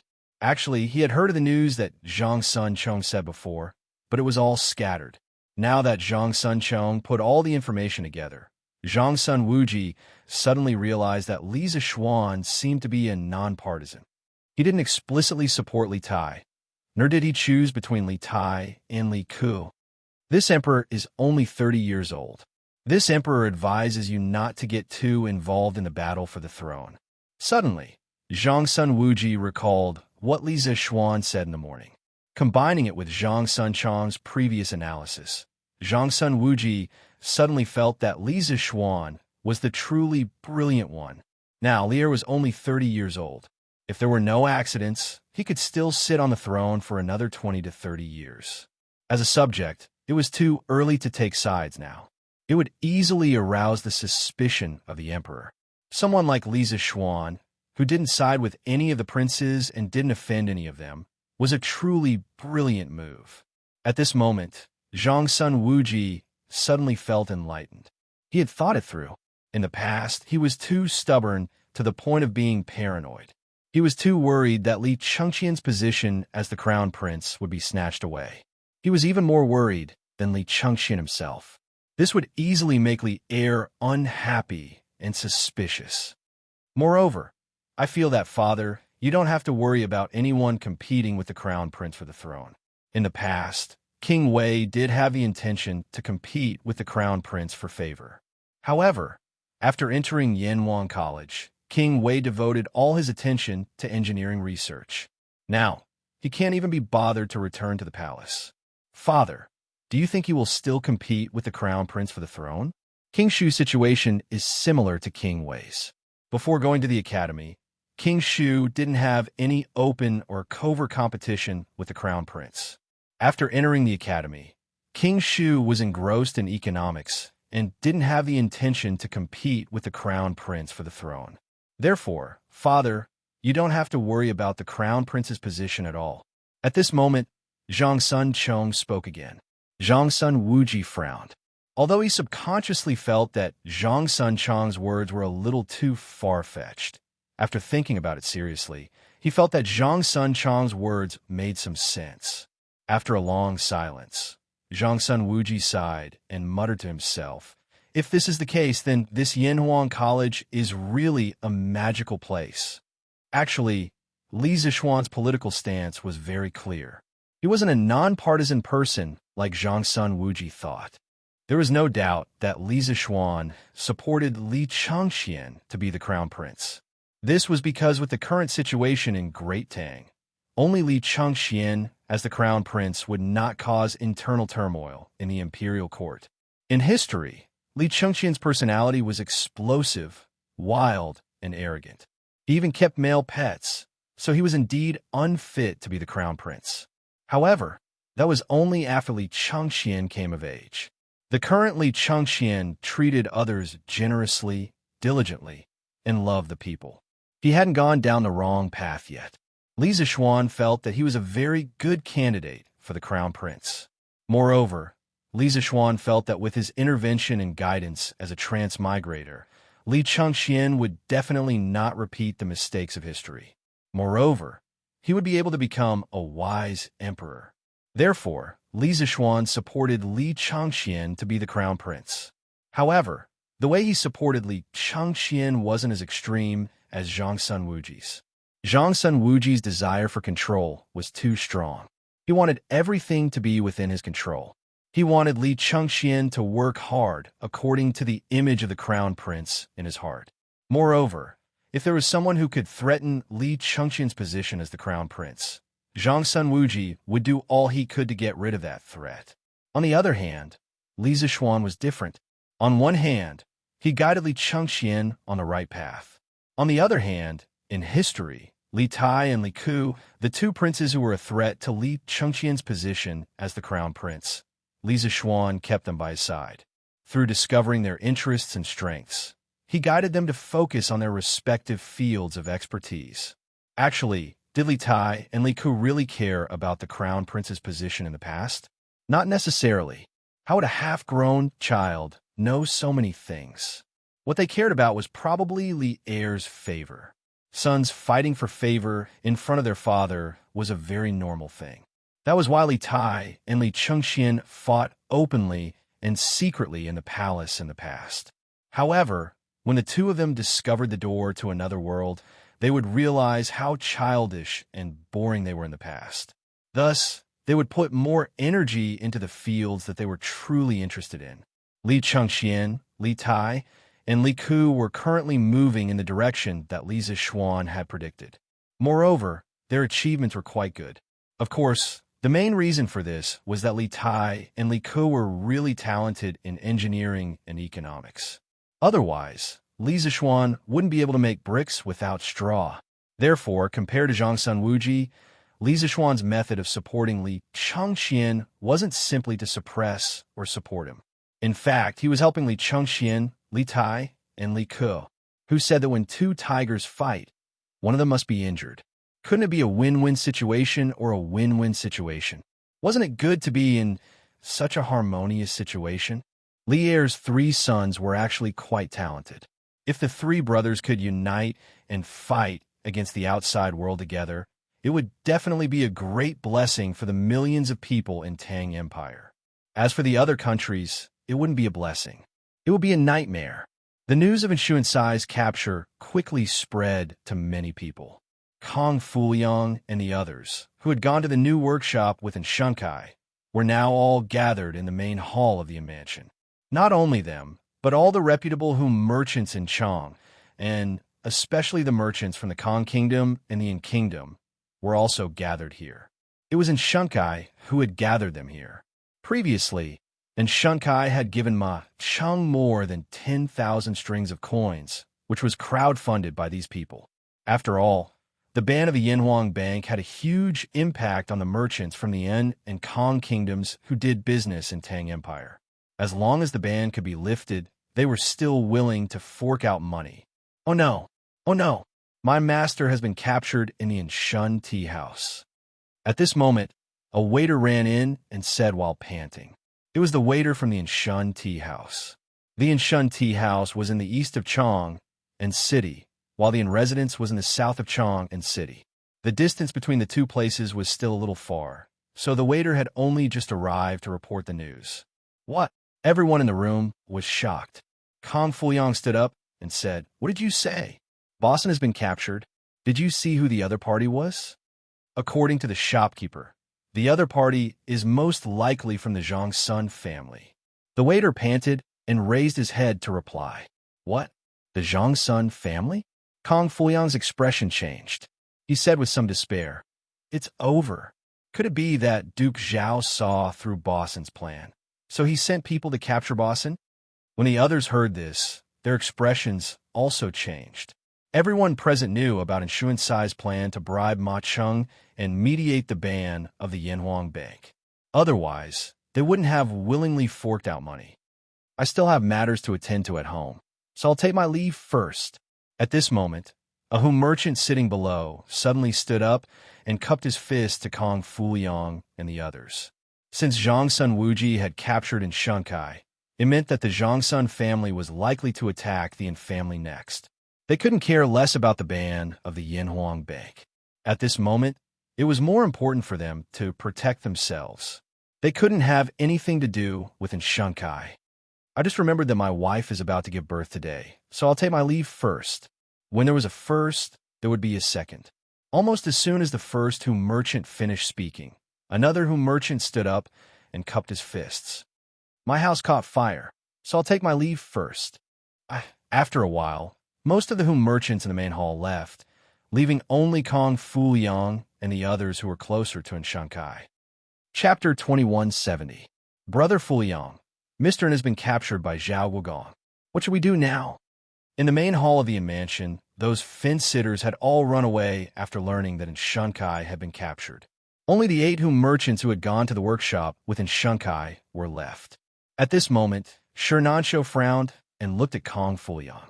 Alas, we can only wait. Kong Fuyang sighed and said, "Let's wait for news from Zhangsun Manor. Brother Xianxia's plan originally had a certain amount of risk, but I didn't expect it to be exposed so quickly. Duke Zhao isn't someone we can offend. We can only hope that he can be magnanimous towards Brother Xianxia. Also, when I returned from the workshop of the Curious Pavilion this morning, I have already written a letter to inform the Kong Kingdom of this matter. When the king learns of this matter, he will most likely send an envoy to negotiate with the Great Tang Imperial Court. But Changwan is far away from the Kong Kingdom. Even if he gallops, I'm afraid it will take more than a month for news." Xianxia nodded and said, "I have also written a letter and sent it back to the Stone Kingdom. The 9 families of Zhaowu are united. I believe the monarch of the 9 countries will not allow the Tang Empire to humiliate us." "That's right." The others nodded. Kong Fuyang said, "Since Brother Xianxia has been captured, we can't stay here for long. You should go back first. Just send someone to keep an eye on the Zhangsun mansion." Fuyang is right. Let's go back first. They did not hesitate. They only said a few words to the steward of the mansion and left under the steward's aggrieved and resentful eyes. Cough. It was not that they did not want to save Xianxia, but that they did not have the ability to do so. It was obvious that Xianxia's plan had been exposed and had angered Zhangsun Wuji. But who is Zhangsun Wuji? He was the Minister of Official Personnel Affairs of the Tang Empire and the elder brother of the Tang Empress. How could they afford to offend him? So even though the old steward of the mansion begged them to help save Xianxia, they could only pretend not to hear and leave in a hurry. The arms were no match for the thighs. "Your Majesty, the Zhangsun clan has sent an in-kingdom merchant to the Supreme Court, claiming that he is Xianxia's cousin. They hope that the Supreme Court will properly interrogate him and see if he is colluding with Turkic spies." In the Sweet Nectar Hall, Lier had just finished dealing with administrative matters and was about to leave when Zhao Song walked in quickly and whispered to Lier, "Oh, merchants from in-kingdom? And he's Xianxia's cousin?" When Lier first heard this news, he did not pay much attention to it. However, he suddenly felt that the name and Shunzhan sounded familiar. Then, he thought of the latter half of Zhao Song's sentence about Zhangsun Wuji wanting the Supreme Court to investigate whether the in-kingdom merchant had colluded with the Turk spies. Lier instantly recalled the identity of Shunzhan. His eyes focused, and after pondering for a moment, he instructed Zhao Song, "Go to the Supreme Court and bring this person out, then hand him over to the 100 Cavalry Department for interrogation." For the time being, Lier did not want more people to know about what had happened in Taiyuan City. Firstly, even if others knew about what had happened in Taiyuan City, it would be useless to save Li Tai. Secondly, since there were Turkic spies in Taiyuan City, who could guarantee that there weren't any in Chang'an City? If the Turkic spies in Chang and city learned of what had happened in Taiyuan City, there was no telling what sort of trouble they might cause to prevent Li Junxian from saving Li Tai. Li Er was rather satisfied with the current situation in Taiyuan City. He believed that as long as Li Junxian slowly and steadily worked his way through, he would have a high chance of successfully rescuing Li Tai. And the Supreme Court naturally did not know what had happened in Taiyuan City. If they were to interrogate and Shenzhan for colluding with the Turkic spies, Daizhou would probably be filled with question marks and wouldn't even know how to interrogate him. Thus, Li Er planned to have the 100 Cavalry Department properly interrogate this in Shenzhan. Because Li Junxian was in Taiyuan City, the 100 Cavalry Department knew what had happened in Taiyuan City. Moreover, the 100 Cavalry Department was Li Er's most trusted unit. This old slave obeys the decree. Zhao Song clasped his hands in acknowledgement, but he did not turn to leave. After a few moments of hesitation, he said, "Your Majesty, the Zhongsun clan also sent a person to the Supreme Court. To be more precise, they sent a corpse." "Who?" Li Er's expression froze as he sternly asked. Could it be that Zhongsun Wuji had suffered a setback in the imperial palace, so he went back and killed someone to vent his anger? That shouldn't be the case. Zhongsun Wuji was a smart man. He wouldn't make such a low-level mistake. "It's the crown prince of the Eastern Palace, Ma Cheng." Zhao Song bowed as he softly reported. "Ma Cheng? The crown prince Xianxia, who was elected last month?" Li Er asked in confusion.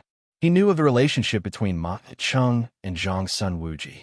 Logically speaking, Zhongsun Wuji had pushed Ma Cheng to the position of crown prince Xianxia with great difficulty.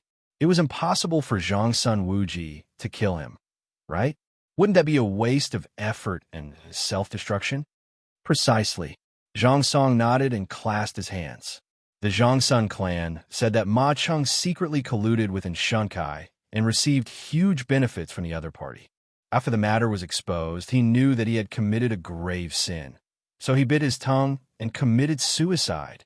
The Supreme Court's coroner conducted a preliminary examination of the corpse. Ma Cheng's tongue was severed from the root. He really bit his tongue and committed suicide. It doesn't look like a homicide. Ma Cheng colluded with Xianxia. This is interesting. Later, let the 100 Cavalry Department investigate this matter as well. Li Er's eyes flashed as he instructed Zhao Song. "Yes, Your Majesty." Zhao Song clasped his hands and left after receiving the order. Time for lunch. Time for lunch. When it was close to noon, on the Black Armored Military Academy, where the Wu Battalion was located, Sun Jiping's announcement of disbandment caused the soldiers of the Wu Battalion to erupt in cheers. After training for the entire morning, the soldiers who were originally exhausted seemed to have been revived with full blood at this moment. Everyone rushed to their own tents as fast as they could. Their food was there. They were going to eat. Of course, the reason why they were so excited was that there was enough meat for all the soldiers of the Wu Battalion today. Due to the Black Armored Army's martial arts competition yesterday, Team 1 of the Wu Battalion and Team 1 of the 1st Battalion had both suffered heavy losses. Team 2 of the Wu Battalion won without a fight and obtained the first place. According to the rules of the competition, the team that obtained the first place would be able to enjoy an unlimited supply of meat for a day. This was incredible. In this era, there was no complete animal husbandry industry. The supply of meat was not as plentiful as it was in the modern era. It was already considered good if a commoner could have a meal of meat during the new year. As for the soldiers, although their food conditions were much better than the commoners, and they could eat some meat every day, they still had to undergo a huge amount of training every day. The more energy they expended, the more energy they needed to replenish. This was especially true for the soldiers of the Black Armored Army. The amount of training for the Black Armored Army was definitely several times that of the other battalions in the capital. Under such circumstances, how could the meager amount of meat provided by the Black Armored Army be enough for them? It wasn't even enough to fill the gaps between their teeth. Now that there was such a good opportunity to eat as much meat as they wanted, how could the soldiers let it go? Each of them wished that they could grow wings and fly directly to the kitchen. Everyone swore in their hearts Today we must eat until the sky turns dark and the earth turns dark. After all, there won't be another opportunity like this if we miss this village. Oh, old Chung, want to eat a pig today. No one is allowed to stop me. Chung Chumo wailed like a ghost and howled like a wolf. He was the first to get his rice bowl and galloped toward the kitchen of the Wu camp. Following closely behind him was Bao Lin.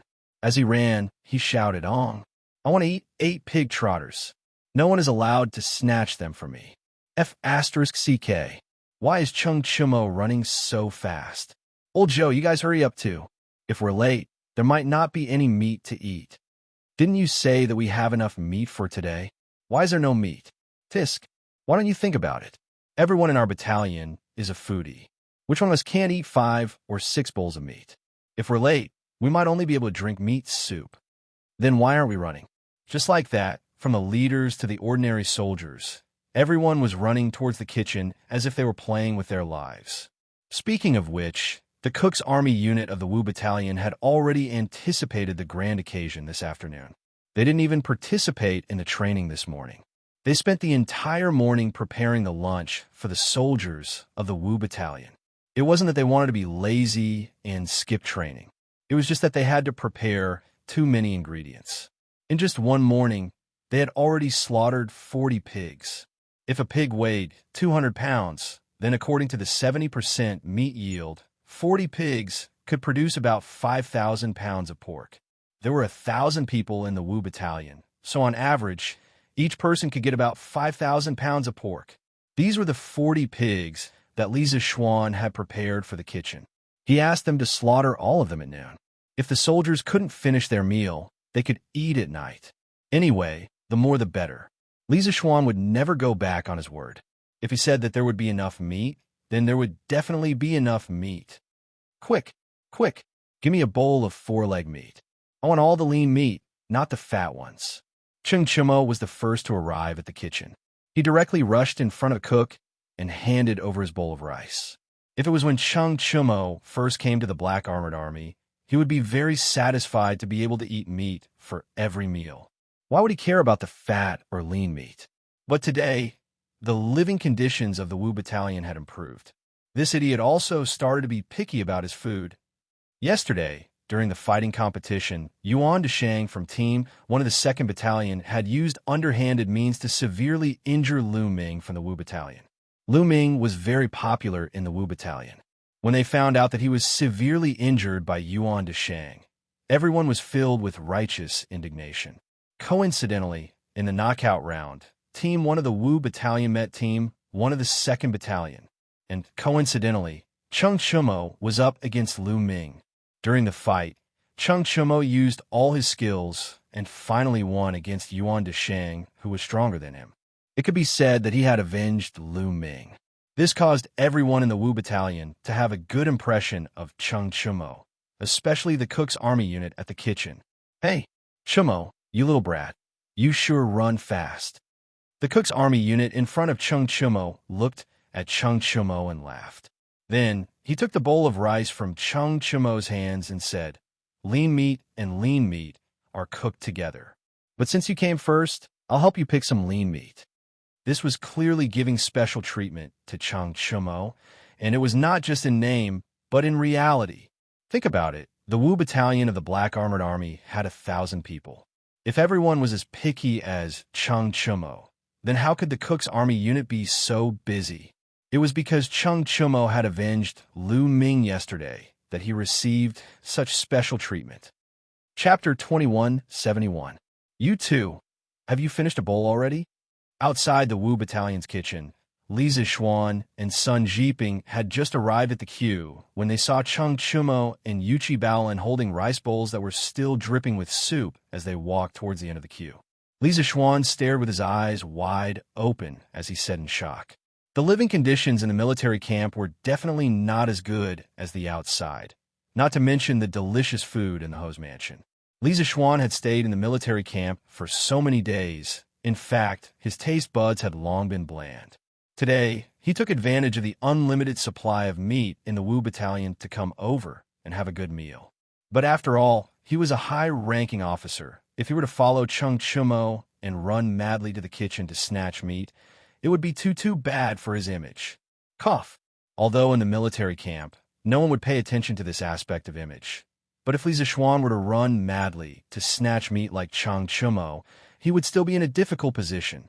Furthermore, Li Zixuan knew that the kitchen had slaughtered 40 pigs today, close to 5,000 pounds of pork. He didn't have to worry about not having meat to eat if he was late. So he and Sun Jiping took their time to come over. Hey, why are you still running so slow when eating meat? Why are you still eating meat? Little Xian, old son, you guys are too late. When Chung Chumo saw Li Zixuan and Sun Jiping, Chung Chumo laughed and then shamelessly cut in front of Li Zixuan. The corner of Li Zixuan's mouth twitched slightly, but at this moment, there was only Sun Jiping behind him. There were no other soldiers in the queue, because no one would come later than him and Sun Jiping. So he simply didn't care about Chung Chumo's action of cutting the queue. If Chung Chumo were to cut the queue during normal times, he would definitely kick this guy out of the queue. Yamacho, Commandant's son. Bao Lin was not as mischievous as Chung Chumo. He did not dare to cut in line. The child obediently greeted Li Zixuan and Sun Jiping before lining up behind Sun Jiping. You haven't eaten meat in 8 lifetimes, haven't you? How long has it been since the training ended? Not only did you get a bowl of meat, you even finished it? I've told you before, we have enough meat for today. Look at you, Uncle Chung. You look like a reincarnated hungry ghost. If he sees you, he will definitely vomit blood. Nodding at Bao Lin, Li Zixuan pointed at Chung Chumo and laughed. Hey, my father won't scold me. Chung Chumo pursed his lips and said, if he sees me like this, he might even praise me. I can be considered to have inherited his excellent style. Little Xian, you don't know, but back in the day, my father ate the same amount of food as 4 people in the military camp. What am I doing now? Li Zixuan's mouth twitched. He thought to himself, if your father finds out that you're talking about your father like this, he will definitely beat you up. Little Xian, you said that we have enough meat for today. You are underestimating the soldiers in our camp. Look, there are already people who have finished their first bowl and are lining up. At this rate, I estimate that everyone in our camp can eat at least 5 to 6 bowls of meat. There are only so few people in our kitchen. How much meat can we prepare? So, we definitely don't have enough meat for today. Chung Chumo patted Li Zixuan's shoulder with a confident look on his face. This guy usually didn't like to use his brain, but when it came to things that he cared about, he liked to use his brain more than anyone else. Just like now, Li Zixuan's forehead was full of black lines. He really wanted to slap this idiot in front of him to the ground. Holding back his impulse, Li Zixuan snorted at Chung Chumo and said, Ugly ox, remember your confidence and arrogance now. If the kitchen still doesn't cook the meat, you have to finish the remaining meat in the pot yourself. He knew that the kitchen of the Wu camp prepared a total of 5,600 pounds of pork. After 5,000 pounds of pork was boiled, it would be more than 5,000 pounds. Furthermore, when the pork was cooked, there would definitely be some vegetables mixed in. Therefore, the amount of meat prepared by the kitchen of the Wu camp would definitely be more than 7,000 pounds. Even if the soldiers of the Wu camp were all big eaters, Li Zixuan believed that they wouldn't be able to finish all the meat he prepared in one meal. Forget about that. I was just joking with you. Hey, just joking. Seeing that Li Zixuan wanted to make a bet with him, Chung Chumo was instantly terrified. Although he didn't think that he was stupid, he didn't think that he was smarter than Li Zixuan. Therefore, he didn't dare to make a bet with Li Zixuan.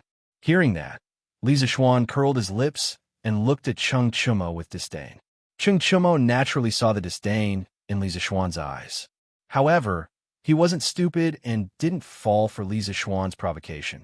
This was because he really didn't know how much meat was prepared in the kitchen today. Therefore, no matter what, he wouldn't make a bet with Li Zixuan. The few of them chatted and laughed. Soon, the line reached the kitchen. Yo, Can Junli, you're finally here?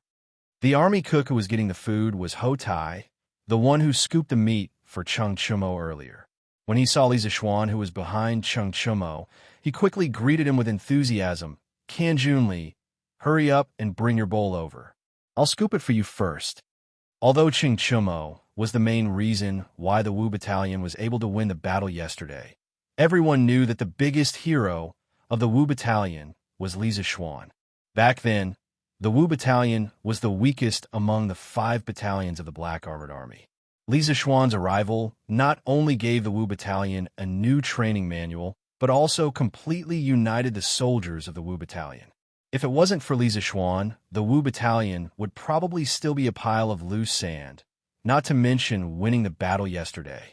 Therefore, when Hou Tai saw Li Zishuan, he was naturally more excited than when he saw Cheng Chumo. Before Li Zishuan could say anything, Cheng Chumo suddenly said with dissatisfaction, "Hey, old Ho, I'm the one who's in front of you. Why don't you scoop it for me first?" Hou Tai then noticed Cheng Chumo in front of him. He immediately said with an embarrassed face, "Cough. Chumo, didn't you already eat a bowl? Can Junli hasn't eaten yet. He must be hungry. I'll scoop the meat for Can Junli first. After that, I'll scoop it for you. Don't worry, I'll scoop up some lean meat for you later. It'll definitely be enough." Okay. Old Ho, you're a good friend.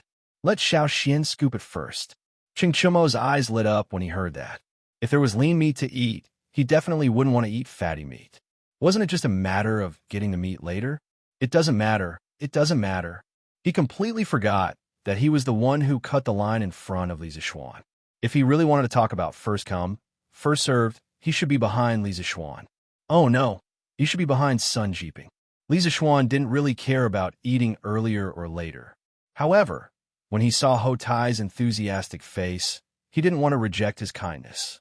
So he passed by Cheng Chumo, handed over the rice bowl in his hand, and said, "Thank you for your trouble." "Hey, you're welcome, Can Junli." Hou Tai smiled and took the rice bowl in Li Zishuan's hand. However, he didn't bend over to scoop meat from the pot next to him for Li Zishuan. Instead, he turned around and walked into the kitchen. "Hey, old Ho, where are you going? Didn't you say you'll get me some food later?" Cheng Chumo didn't know what was going on and couldn't help but shout. However, Hou Tai didn't have time to answer Cheng Chumo's question. Li Zishuan and Cheng Chumo could only stand outside the window and wait. Not long after, Hou Tai came out with a bowl of meat. Cheng Chumo stuck his neck out and looked into the bowl. He immediately sucked in a breath of cold air. Turtle. This bowl was filled with good quality pork ribs and half of a pig's trotter. This. Hou Tai was obviously giving special treatment to Li Zishuan. Cheng Chumo couldn't help but point at Hou Tai and said, "Good. Old Ho, how can you still have such good food at this time? You hid it really well." Hou Tai quickly shook his head and said, "I didn't hide it. This was specially prepared by our brothers in the kitchen for Adjunct Li.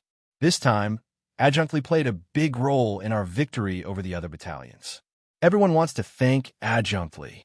After that, he handed the bowl full of good meat to Li Zishuan and said embarrassedly, "Adjunct Li, this meat has been in the room for a long time. It's not hot anymore. We didn't expect you to come so late." Chapter 2172. In the next martial arts competition, we, the Wu Battalion, will get first place again. It was supposed to be a carnival of meat, but because of Li Zishuan's actions and half-joking words, the outside of the Wu Battalion's kitchen was filled with cheers and shouts. At this moment, the thousands of soldiers of the Wu Battalion were all holding their bowls in one hand and waving the other hand in the air, cheering loudly. Fanaticism, excitement, respect. With all these emotions mixed together, this lunch was destined to be unusual. All right, stop shouting. After a while, Li Zishuan saw that these guys were all shouting until their faces and necks were red. If he didn't know, he would have thought that they were looking for a fight with someone. More importantly, if they continued shouting like this, the half bowl of pork ribs in his hand would be completely cold. Although the weather was still hot, meat dishes like pork ribs would definitely not taste as good when it was cold. He had been in the barracks for so long, and finally had a chance to improve his meals. How could he let this bunch of idiots ruin his chance? Therefore, Li Zishuan gathered his chi in his dantian and shouted at the soldiers of the Wu Battalion around him. You can't get first place just because you have a loud voice. If you want to get first place, you have to rely on your strength. If you want to have strength, you have to train hard. I will remember all of your words. I hope that you don't just talk about it. You can put into action and get first place again in the next martial arts competition. Li Zishuan's shout was infused with Xianxia. Therefore, although the scene was noisy, his words were still clearly heard by every soldier of the Wu Battalion. In addition, when the crowd saw Li Zishuan open his mouth, many of them consciously shut their mouths. Therefore, when Li Zishuan was halfway through his speech, the noisy outside of the Wu Battalion's kitchen had already quieted down. He was the only one who was talking, and the others were all listening quietly. Don't worry, Lieutenant. We will definitely do what we say. That's right. We will train hard and get first place again in the next martial arts competition. Get first place again. Get first place again. After Li Zishuan finished his words, the soldiers all started shouting. All right, hurry up and eat. It was rare for the kitchen to prepare so much meat today, so they couldn't waste it. After eating and drinking their fill, they continued training in the afternoon. Oh, by the way, starting from this afternoon, the amount of training in the Wu Battalion will be increased by 30%. Li Zishuan gestured for everyone to be quiet and continued. The first half of Li Zishuan's speech was reasonable, but the last sentence made the faces of the soldiers of the Wu Battalion instantly change. A moment ago, they were still burning with passion and high morale, but the last sentence of Li Zishuan's speech was like pouring a basin of cold water on their heads, making them feel cold all of a sudden. Increase the training load by 30%? It's already been increased several times before. How are we supposed to live if it's increased by another 30%? Jiang Fei, you brat. What's wrong with increasing your training by 30%? If we don't increase our training volume, how are we going to get first place in the next fighting competition? Exactly. How can you get first place if you don't train hard? Eat meat. Quick, eat the meat. After eating, let's train hard in the afternoon. At first, the soldiers were moaning and groaning, but after being scolded by some of the captains and lieutenants, everyone gradually accepted the reality. They had no choice but to accept it. They all knew that once Li Zishuan had decided on something, no one could change it. They had no other choice but to accept the order. A soldier's duty was to obey orders. This was the most common thought that Li Zishuan had instilled in the soldiers ever since they joined the Black Armored Army. Moreover, just a moment ago, they had patted their chests and promised Li Zishuan that they would train hard in the future and strive to win first place in the fighting competition later. If they were to complain now, wouldn't they be slapping their own faces and be looked down upon by others? That would not do. After the soldiers digested Li Zishuan's news, they started to eat the meat again. After all, it was rare for them to eat enough meat today, and they still had a lot of training to do in the afternoon. If they didn't hurry up and eat, wouldn't they be letting themselves down? For a moment, there wasn't even any sound of talking in the kitchen of the Wu Battalion. Only the sound of bowls and chopsticks and the sound of chewing could be heard. Li Zishuan held half a bowl of pork ribs and was about to squat down at the usual spot to eat. When he turned his head, he realized that Cheng Chumo didn't follow him. Instead, Cheng Chumo was holding his bowl and walking toward the back of the line. During the time they were queuing up, many soldiers had already finished their first bowl of meat and were queuing up behind them. Thus, this line had become a long snake. Li Zishuan couldn't help but ask, "Chonyo, where are you going?" Cheng Chumo stopped in his tracks. He calmly used his chopsticks to pick up a large piece of meat and put it into his mouth. As he chewed, he replied, "Oh, I'm going to queue up at the back. When it's my turn later, I'll be able to finish my bowl of meat. That way, I won't waste any time." F***CK. There's such a trick? Why else would they say that this kid wasn't stupid, but just too lazy to use his brain? Look at this idiot's intelligence level now. It's way better than 90% of the people here. Ew. When Li Zishuan heard Cheng Chumo's explanation, he almost spat out a mouthful of blood. Is this necessary? Is this necessary? You're still the son of a duke. Now, you're acting like this just to eat a few more bowls of meat. Aren't you afraid of embarrassing Cheng Chumo?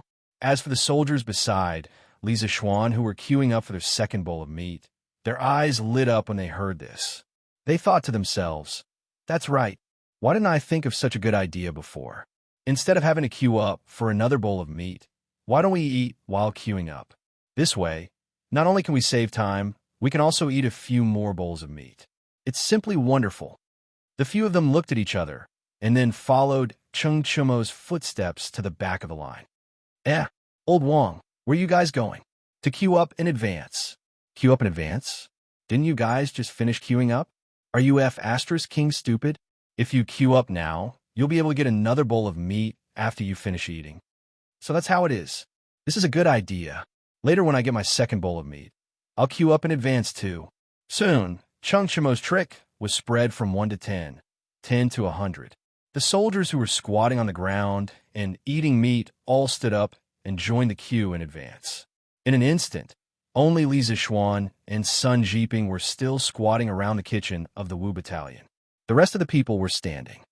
Even the honest Bao Lin followed Chung Chumo's footsteps and queued up in advance. Conscript should we go to?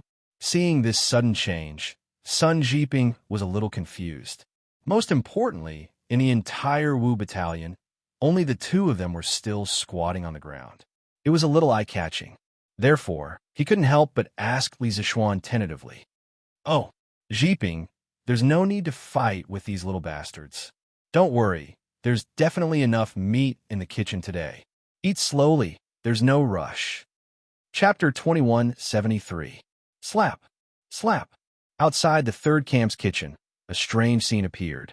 Two soldiers stood face to face and slapped each other in the face, while the rest of the soldiers squatted around them, watching the big show of slapping each other in the face while eating the food in their bowls with relish. Yes, although the food in the third camp wasn't as good as the food in the fifth camp today, it had to be said that having this entertainment show to go with the meal was still pretty good. Pang Guang, use some strength. Look at how hard Du Ziding is hitting you. Yeah, Pang Guang, are you a man or not? He's already slapped you. Why aren't you slapping him back? Slap. Huh. Good job, Pang Guang. Hit him like that. Du Ziding, use some strength too. What a soft slap. Did you not eat lunch? Brother Nyo, it seems like they really didn't finish lunch. No matter what era it was, there was no lack of onlookers who didn't mind the drama.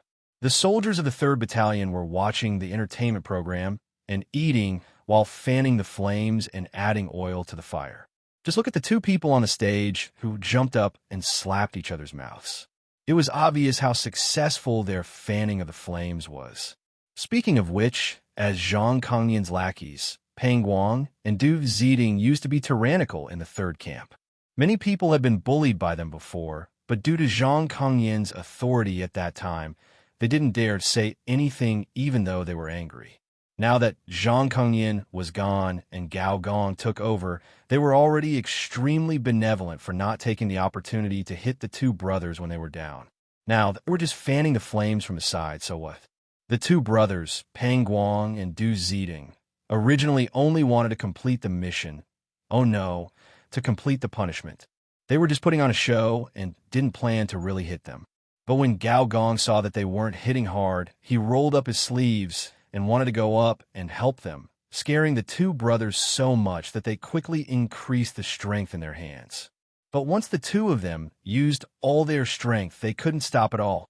F***CK, Pang Guang, you bastard, you can really do it.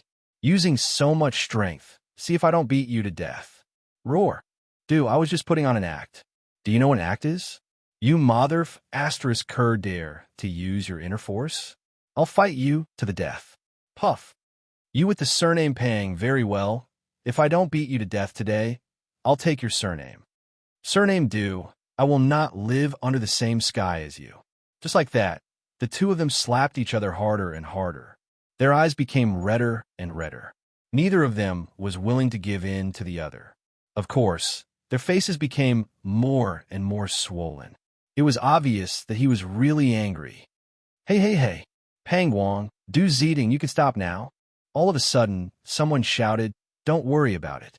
Only then did the onlookers suddenly wake up. Right?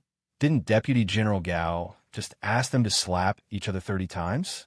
But these two guys had been slapping each other for more than a quarter of an hour, and they had already eaten 2 bowls of rice. Well, it couldn't be helped. This entertainment program was really too appetizing. Let alone 30 slaps. Even 50 slaps would have been enough. Why didn't these two idiots stop? All right. Pang Guang, Du Ziting, you two stop. The advice of the onlookers didn't make Pang Guang and Du Ziting stop because the two of them were arguing about a problem. Pang Guang, you're the one who King started it. Let's both stop after I finish the last slap. Slap. Bullsh T. You're the one who started it. I should be the one to slap the last one. Slap. You're the one who started it. Slap. You're the one who started it. Slap, slap, slap.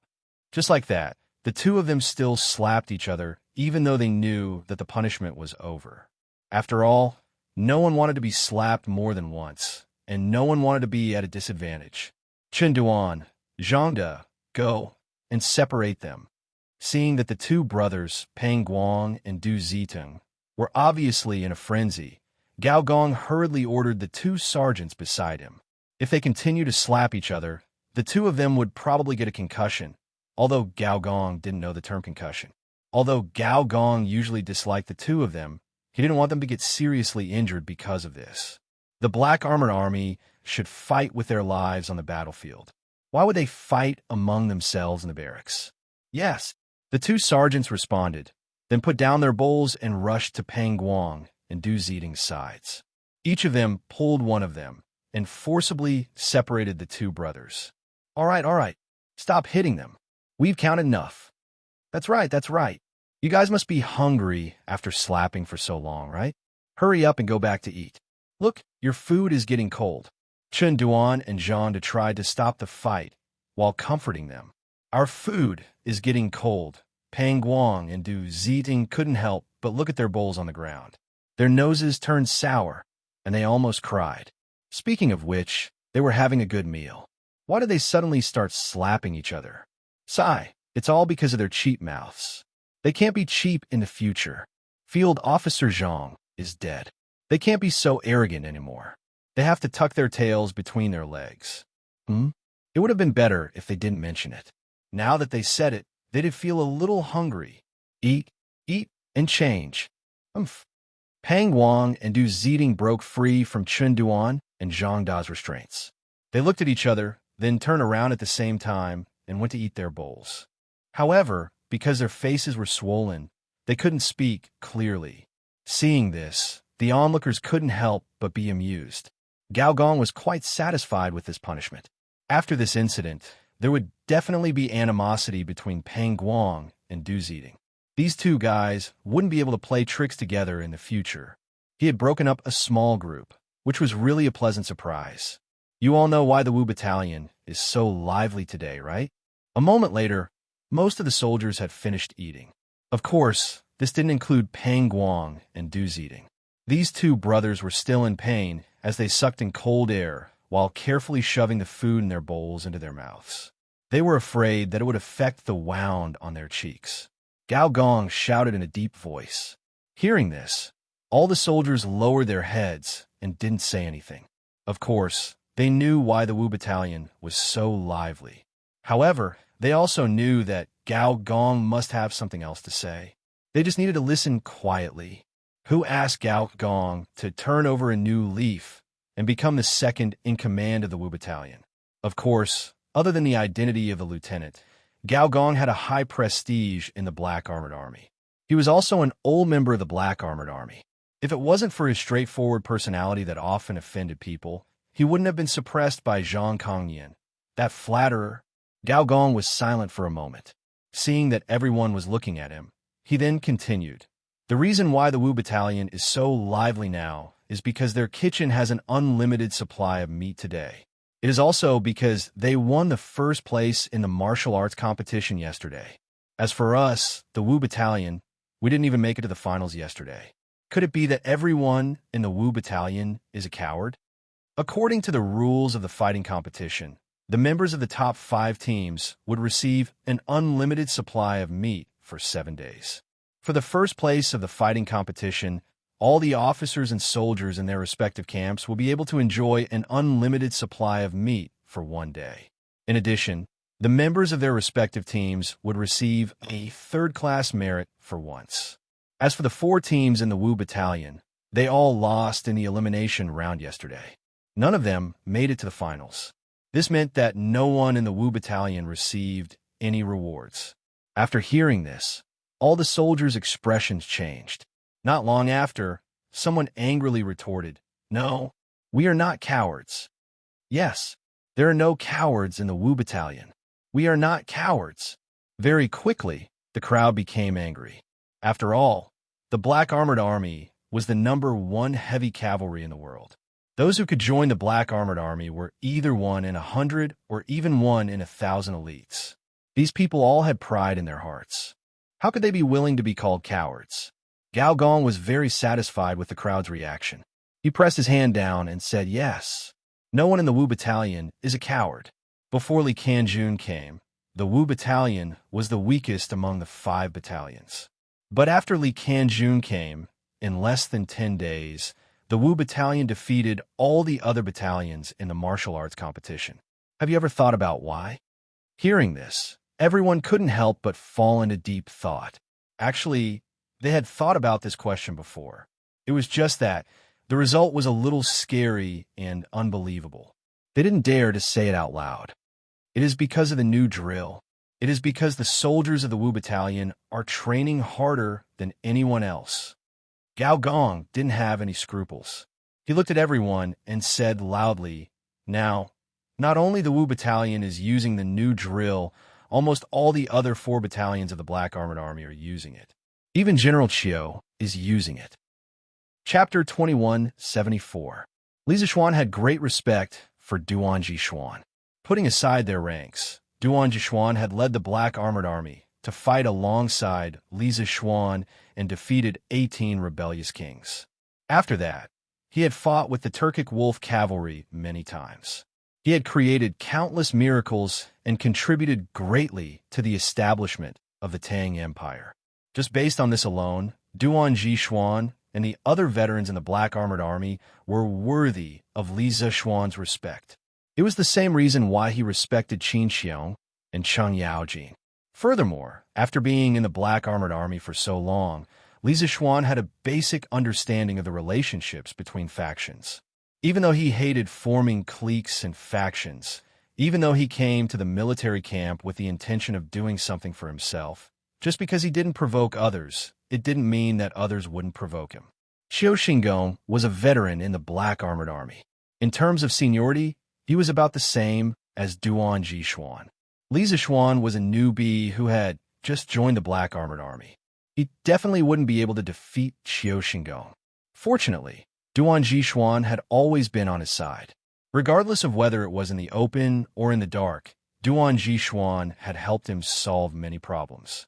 Thus, Li Zixuan was still grateful to Duan Jixuan. He wasn't good at fighting factions. Fortunately, with old Duan's protection, he could spend most of his energy on researching how to train and improve the combat strength of the soldiers.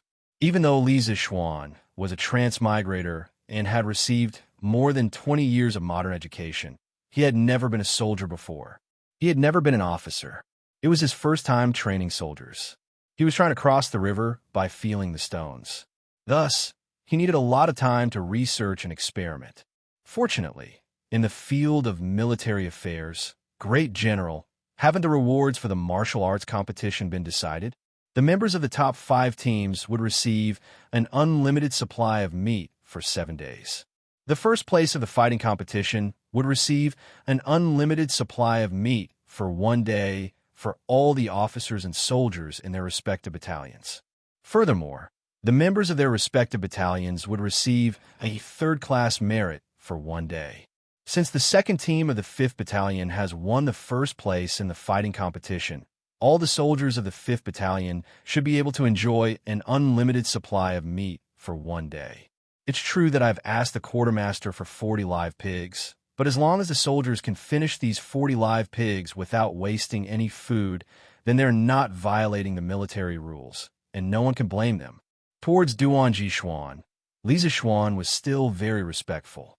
Putting aside the difference in rank, Duan Jixuan had led the Black Armored Army to fight alongside Li Zixuan and defeated 18 rebellious kings. Later on, he had clashed with the Turkic Wolf cavalry many times, creating countless miracles. He had contributed greatly to the establishment of the Great Tang and the peace of the world. Just based on this alone, Duan Jixuan and the other veterans of the Black Armored Army were worthy of Li Zixuan's respect. It was the same reason why he respected Qin Xiong, Cheng Yaojin, and the others. Besides, after being in the Black Armored Army for so long, Li Zixuan had a basic understanding of the relationships between factions.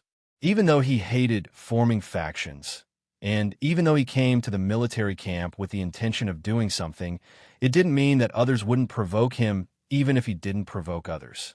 For example, Xiao Xingong. Xiao Xingong was an old man in the Black Armored Army. Chapter 2175. Yesterday, frost fell from the sky on the prairie.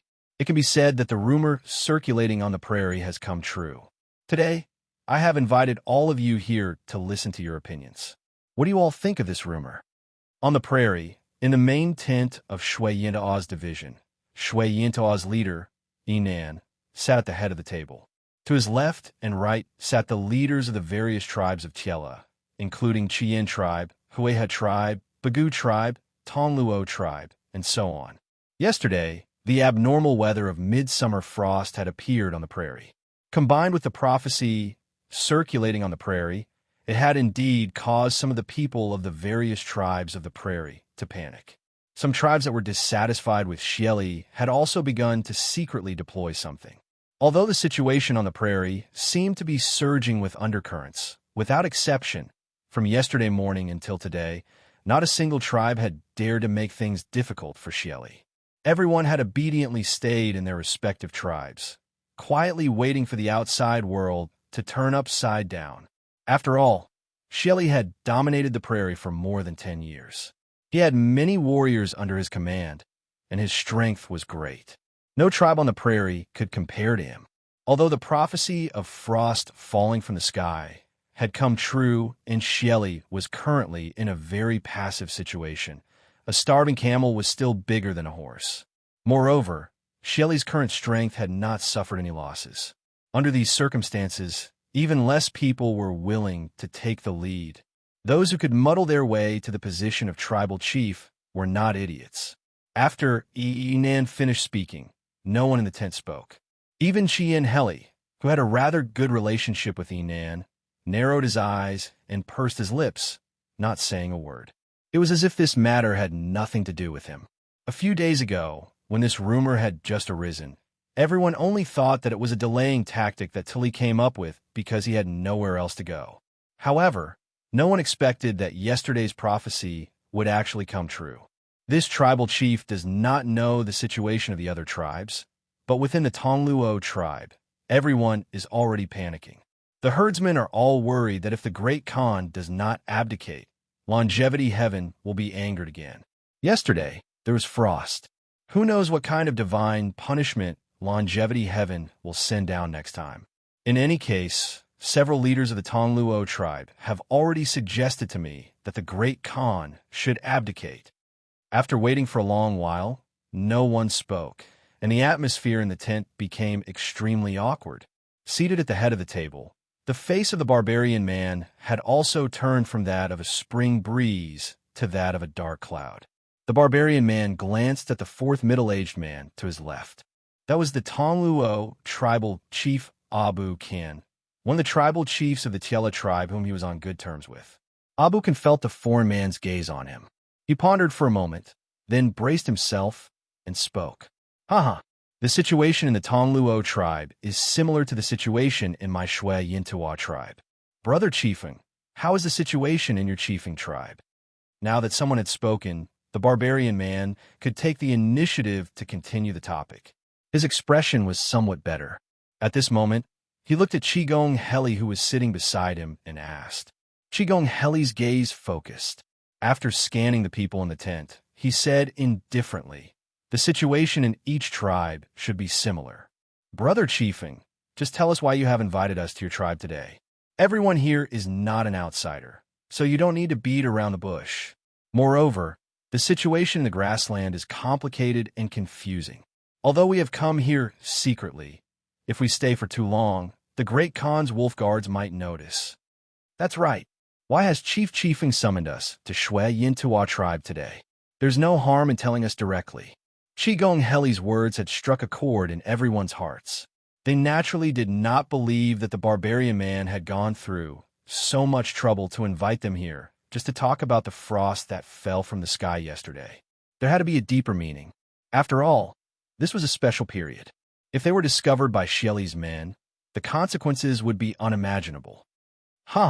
Brother Chiefing is still so direct. Chapter 2176. Although Tuli's tribe is surrounded by our army on the surface, who can guarantee that no one has entered Tuli's camp in the past few days? Or rather, who can guarantee that no one has come out of Tuli's tribe in the past few days? You must know that the people from the Tang Empire's imperial court won't be so stupid as to wear their official robes and enter the grassland openly. They will disguise themselves. Can you guarantee that no one has been let in? In the main tent of Shui Yintua's tribe, the barbarian man snorted and said in the face of everyone's doubts. Hearing this, everyone's faces froze because they really couldn't guarantee that no one had been let into Tuli's camp in the past few days. On the other hand, Qiguan Heli's face froze slightly because he remembered the news that a team leader in Qiguan tribe had reported to him a few days ago. The barbarian man was very satisfied with everyone's reaction. He chuckled and continued, I won't hide it from everyone. A few days ago, when the prophecy of frost descending from the sky had just spread in the grassland, I had already sent people to sneak into Tuli's camp. Through the secret investigation over the past few days, I found that there is indeed a problem in Tuli's camp. What's the problem? A tribal chief asked impatiently. The barbarian man smiled mysteriously and said, My men found that there is a tent in Tuli's tribe that is heavily guarded day and night by Tuli's men. No one is allowed to get close to it. The people in the tent rarely come out.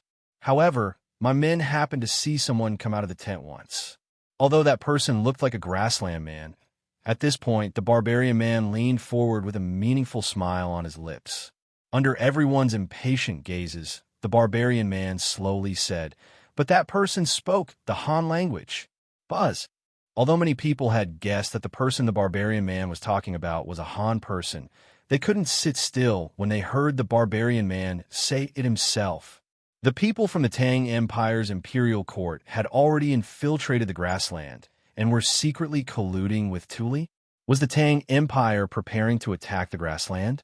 No wonder Tuli's tribe had been resisting desperately these days. It turned out that they had already contacted the Tang people. Were they waiting for the Tang Empire's reinforcements? If the Tang Empire really attacked the grassland, would Xieli send his tribe's warriors to the front line to fight the Tang army? There was no need to think about it. He definitely knew how to do it. It was just like how the warriors of their tribe were sent by Xieli to encircle and annihilate the remnants of Tuli's tribe. At this moment, many thoughts flashed through the minds of the tribal chiefs present. The more they thought, the more frightened they became. A layer of cold sweat involuntarily seeped out of their backs. Therefore, I speculate that there must be someone from the Tang Empire's imperial court in Tuli's camp. Moreover, this person's status must not be low. Otherwise, he wouldn't be able to gain Tuli's trust. Previously, Tuli ordered people to spread the prophecy of the frost in the 7th month on the prairie. It was very likely that it was this Tang Empire official who provided the stratagem. In their Han people's language, this was called the stratagem of sowing discord. There was a master in the Tang Empire's imperial court who wanted to use this stratagem of sowing discord to divide the prairie's power, so that Xieli would lose the popular will of the people. As for why the people of the Tang Empire could predict that frost would fall on the grassland at the end of the 7th month, this was even simpler. The Tang Empire has many capable people with special abilities. Among them, there was no lack of capable people who were good at deduction and astrology. The Tang Empire even has a government office that specializes in astrology called the Imperial Astronomer. If they could calculate in advance that frost would fall on the grassland at the end of the 7th month, it shouldn't be a difficult thing. Seeing that different degrees of panic flashed across everyone's faces, the barbarian man couldn't help but chuckle in his heart. He felt that everything was under his control. At this moment, it was as if he was possessed by Zhuge Kongming. He was unraveling the truth of the matter one by one. After hearing this, Everyone in the tent believed him without a doubt. It had to be said that the barbarian man's analysis was infinitely close to the truth. If Li Zishuan was present, he would definitely exclaim, "My goodness, when I was discussing the stratagem of dividing the Turks with Li Er and the others, was the barbarian man eavesdropping on us?" But in reality, most of what the barbarian man said was his own imagination and conjecture. He didn't have a single shred of evidence. Previously, when he told everyone that the spy he sent to Tuli's camp saw a person speaking Chinese in the tent, it was all a bluff. He did send someone to infiltrate Tuli's camp, and his people did indeed see a tent heavily guarded by soldiers. However, his people didn't see the person in the tent, nor did they hear the person speaking Chinese in the tent. Because the defense there was too tight, the spy he sent didn't dare to stay any longer and left. The barbarian man didn't expect that he would be able to scare this group of people with his lies. He couldn't help but feel proud of his outstanding intelligence. Tuli actually colluded with the people of the Tang Empire's imperial court. Now that Tuli has achieved his goal, the situation on the grassland has become unclear because of the prophecy he spread. Clearly, turmoil is about to occur. Brother Inan, what should our Tiela tribes do now? Tongluo tribal chief Abu-Kan asked with a frown. Obviously, he already believed the nonsense the barbarian man said earlier. Not only did he believe it, almost all the other tribal chiefs present believed it, including Chilean tribal chief Chilean Heli. I've already told everyone earlier that in the upcoming chaos on the grassland, the Tiela tribes can only comply with the will of the people and unite all the tribes on the grassland who are dissatisfied with Xieli. Only then can we completely defeat Xieli and wipe away our previous disgrace. The barbarian man looked at Abu-Kan with satisfaction. Then, he looked at everyone and said in a deep voice, "Of course, the most important thing now is to think of a way to withdraw the people we sent to surround Tuli as soon as possible. At this time, Xieli may attack us at any time. The strength in our hands must not be too scattered. Only by concentrating our strength can we have the strength to protect ourselves. In addition, let's secretly release Tuli's remaining troops. Firstly, we can let Tuli join up with the Tang army. With Tuli's hatred for Xieli and the help of the Tang army, he is likely to quickly bring the Tang army back to the grassland to attack Xieli. Secondly, if Tuli escapes, Xieli will definitely send people to pursue him. This can also weaken a part of Xieli's strength." The barbarian man's words made everyone nod inwardly. At this time, Chilean Heli frowned and said, "But if we let Tuli go, Xieli's side will definitely attack us immediately. With our current strength, I'm afraid it will be very difficult to contend with Xieli directly." Brother Healy is right. Previously, Xieli ordered us to annihilate the remnants of Tuli's troops within 2 days. Now that 2 days have passed, Xieli has already wanted to find trouble with us. If we let the remnants of Tuli's troops go, I'm afraid he will directly send troops to attack us. Another tribal chief echoed. The barbarian man chuckled and said, "That's why I said just now that we have to gather all our strength. I suggest that after the Tiela 10 tribes withdraw their troops that surrounded Tuli's remaining troops, they immediately gather in 2 places. The 4 tribes in the south will join up with Chilean tribe, and the 4 tribes in the north will join up with my Shui Yinawa tribe. We should first gather the elites of each tribe together as soon as possible, forming 2 main forces in the north and south that will cooperate with each other. As long as Xieli dares to send troops to attack one of us, the troops in the other place will quickly provide support. Our Tiela 10 tribes warriors add up to at least 4 to 500,000. On one hand, Xieli has to chase after Tuli's remaining troops. On the other hand, he has to deal with the Tang army's sneak attack. It's impossible for him to defeat us in one bite. And we can take this opportunity to absorb the other tribes on the grassland who are dissatisfied with Xieli and unite with them to fight against Xieli." The reason why the barbarian man wanted the main forces of the Tiela 10 tribes to gather in 2 places was mainly because the territories of the Tiela 10 tribes on the grassland were very scattered. If they wanted to gather in one place all of a sudden, it would probably be very inconvenient. Shui Yintawa tribe and Chilean tribe were the strongest among the Tiela 10 tribes. by letting the other tribes attach themselves to these two tribes. Firstly, they could use the shortest amount of time to gather their forces in two places. Secondly, the main forces in the north and south could cooperate with each other in strategic positions. When one side was in trouble, the other side could not only provide support quickly, they could also besiege Wei to rescue Zhao and directly attack Xieli's court. This was called being able to attack and retreat at the same time. It had to be said that although this guy looked simple-minded and well-developed, his meticulous mind was absolutely qualified to become an ambitious and ruthless person. What he lacked was only time and opportunity. The frost that fell on the grassland was his opportunity. As the barbarian man's voice fell, everyone frowned and remained silent. In their hearts, they were all calculating the feasibility of the barbarian man's plan. In fact, they all knew that the current situation in the grassland was turbulent. To them, it was both a crisis and a good opportunity to overthrow Xieli. However, Xieli had, after all, dominated the grassland for so many years.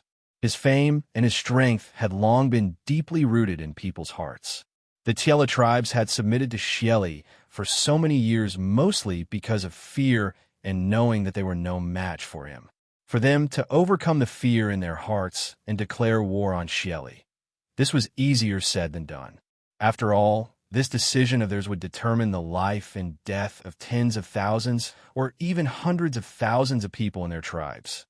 Also, I received a very important piece of news this morning. Seeing that everyone was interested but still hesitant, the barbarian man took a deep breath and decided to throw out the trump card.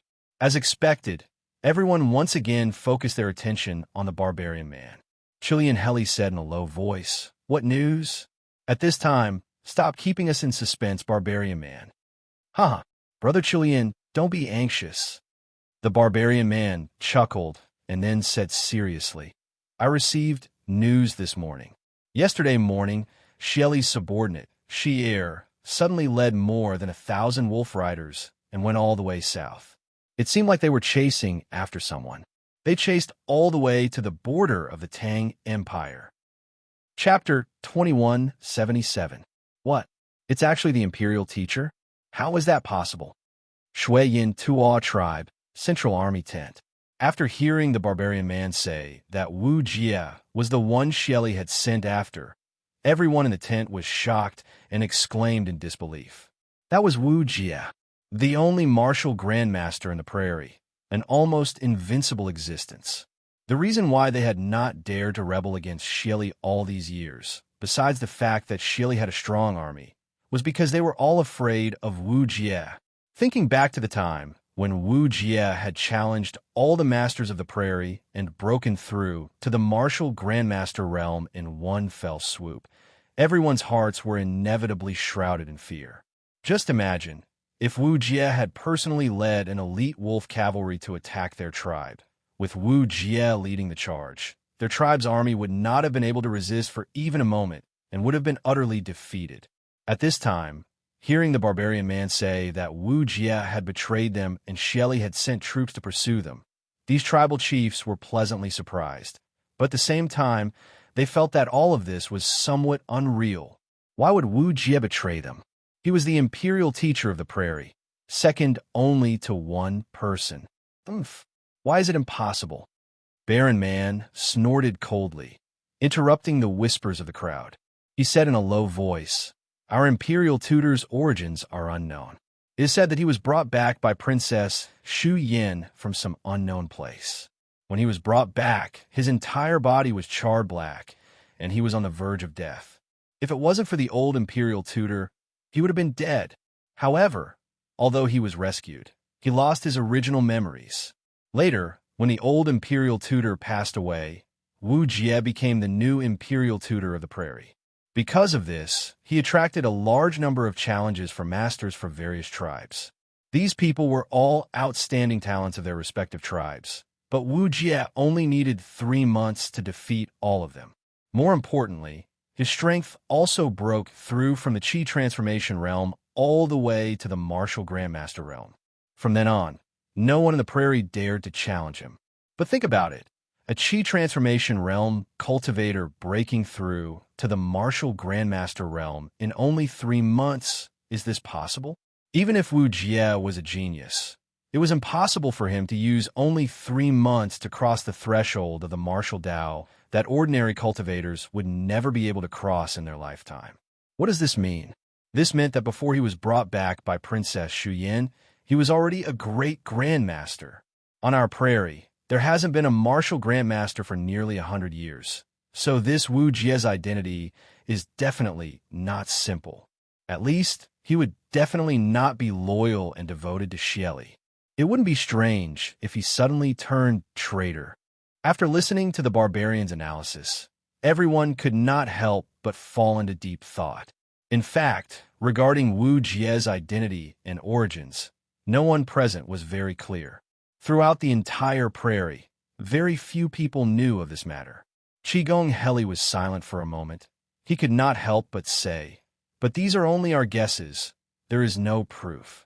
If the imperial advisor is still in the palace, if we rashly raise the army to resist Xieli, wouldn't we be asking for trouble?" Yes. Imperial Preceptor is an expert of great Grandmaster realm.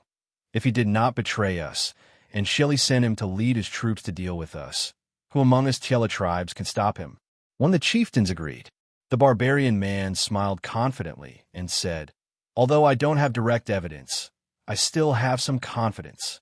Think about it. Xieli's natural disposition is suspicious. Those who could be put in important positions by him, like Ashina Shirchu, Ashina Simo, are all loyal and devoted to him. It is impossible for them to betray Xieli. Only Wu Jie. This person's origin is unknown, and he is extremely mysterious. Usually, he ignores Xieli's orders, but Xieli needs to rely on his superior martial strength to subdue the prairie tribes, so he has always turned a blind eye to Wu Jie. Maybe he suddenly recovered his previous memories and did not want to work for Xieli anymore. That's why he ran away. Think about it. With Xieli's temperament, how could he let a great grandmaster escape? Moreover, he went south to the Tang Empire. He will definitely send people to kill him. Moreover, the people I sent to the palace also found an important piece of news. Perhaps it can prove that Wu Jie has already left the palace. What news? Everyone couldn't wait to ask. Although they were very dissatisfied with Xieli and wanted to rebel against him, none of them were willing to face Wu Jie because a great grandmaster was really too terrifying. The wolf riders under Xieli were the elites of the elites. If these wolf riders were combined with a great grandmaster like Wu Jie, they would be an invincible existence. Although there were many tribes and warriors in the prairie, no one could stop this almost invincible combination. Don't underestimate the influence of a great grandmaster expert on a battle. Although a great grandmaster expert was still a human and could not fight an entire army by himself, if an army was led by a great grandmaster expert, the battle prowess of the army would definitely increase by several times. This was the effect of 1 + 1 greater than 2. Therefore, the tribal chiefs of the Tai Lu tribes all hoped that the barbarian man's guess was true, because once Wu Jie left, Xieli would have one less trump card in his hands, and they would have more confidence in rebelling against Xieli. Princess Shu Yan's tent has been sealed off by Xieli's people. From yesterday morning until today, Princess Shu Yan has not taken a single step out of her tent. The barbarian man smiled and told everyone a seemingly unrelated piece of news. The tribal chiefs of the Tai Lu tribes all frowned and began to think about the connection between this matter and Wu Jie's escape from the palace. The barbarian man did not give them more time to think, instead continuing. As everyone knows, Princess Shu Yan and the imperial teacher have always had a close relationship, and Princess Shu Yan once traveled the Central Plains in her early years, disappearing for several years. When she reappeared in the prairie, it was with the severely injured and unconscious Wu Jie. With the relationship between Wu Jie and her, now that Xieli has placed her under house arrest, how could Wu Jie not find Xieli to reason with? Therefore, I guess that before Wu Jie was brought back by Princess Shu Yan, he must have already known Princess Shu Yan, and he is most likely from the Central Plains. Moreover, the reason why Princess Shu Yan is currently under house arrest may be because Xieli knows that Wuxia has betrayed the imperial court and does not want Princess Shu Yin to follow him. Or perhaps Xieli wants to use Princess Shu Yin as a hostage to threaten Wuxia in the future. Regardless of which possibility it is, Wuxia is definitely no longer in the imperial court. At this time, the prairie is filled with undercurrents, and Xieli is surrounded by enemies. This is the best time for us to rise up. If everyone continues to hesitate, our Tai Lu 10 tribes will no longer have a chance to rise up in the prairie. Hearing this, everyone could not help but think of the oppression and humiliation their tribes had suffered over the years when they submitted to Xieli. The eyes of some of the less shrewd tribal chiefs instantly turned red. The Tongluo tribal chief, Abu Khan, clenched his fists and took the lead to speak. Brother Inan is right. Xieli's days are numbered, and he has lost the hearts of the people. If we do not rise up against him now, we will not have a chance in the future. The Tai Lu 10 tribes have been oppressed by the Ashina family for so many years. It is time to rebel. My Tongluo tribe is willing to rise up. My wild ancient tribe is also willing to rise up with Brother Inan. My Puga tribe is also willing to rise up. Immediately, a few other tribal chiefs of the Tai Lu 10 tribes expressed their views. Most of these tribes were located in the north of the prairie and were closer to Shui Yintoa's tribe. The remaining tribes that had not expressed their views were mostly closer to Kijian's tribe. The uprising was initiated by Inan, and since Kijian Healy did not say anything, they naturally could not express their views. Brother Inan's analysis is correct. After the prophecy of frost on the prairie is realized, Xieli's prestige in the prairie is bound to be greatly reduced. Coupled with the fact that the state preceptor has most likely left the imperial court, this is indeed the best time for us to rise up. Seeing that Kijian Healy had no intention of speaking, a middle-aged man sitting below Kijian Healy spoke. However, the Tang imperial court has been eyeing the prairie for a long time. Once the Tai Lu 10 tribes rise up, the prairie is bound to fall into endless internal strife. According to Brother Inan's plan, you want to borrow Tuli's hand to lead the Tang army up north to attack Xieli. Isn't this the same as leading the wolf into the house? At that time, the Tang army will not only attack Xieli, but also us. I'm afraid the vast prairie will completely fall into the hands of the Tang Empire. This man's name was Yao Luo Gu Bodhisattva, and he was the current tribal chief of the Hueha tribe. Among the 10 tribes of Tai Lu 10 tribes, Hueha tribe's strength was in the upper tier with hundreds of thousands of tribe members, second only to Kijian and Shui Yintoa tribes. If forced to choose a side, Yao Luo Gu Bodhisattva would definitely be willing to stand on the side of Kijian He Li. However, in reality, Yao Luo Gu Bodhisattva would not easily choose a side between Kijian He Li and Inan. After all, his Hueha tribe was ranked third among the 10 tribes of Tai Lu 10 tribes. Only by remaining neutral and watching the tigers fight could he maximize his benefits. Hearing this, everyone then remembered that Inan said he wanted to let Tuli go and then wait for him to lead the Tang army back to the prairie to attack Xieli. All the tribal chiefs once again cast their gaze on Inan. Indeed, with their current strength, even if they joined forces with the other tribes of the prairie who were dissatisfied with Xieli, it would still be difficult for them to contend against Xieli. It seemed that it was only a matter of time before they were defeated by Xieli. Using Tuli as a chess piece to lead the Tang army into the prairie to attack Xieli was indeed the only feasible method they could use to defeat Xieli. However, if Xieli was a tiger, then wasn't the Tang Empire a wolf? After defeating Xieli, the strength of the tribes of the prairie was bound to be greatly reduced. At that time, facing the wolf of the Tang Empire, how should they, the Tai Lu 10 tribes, deal with it?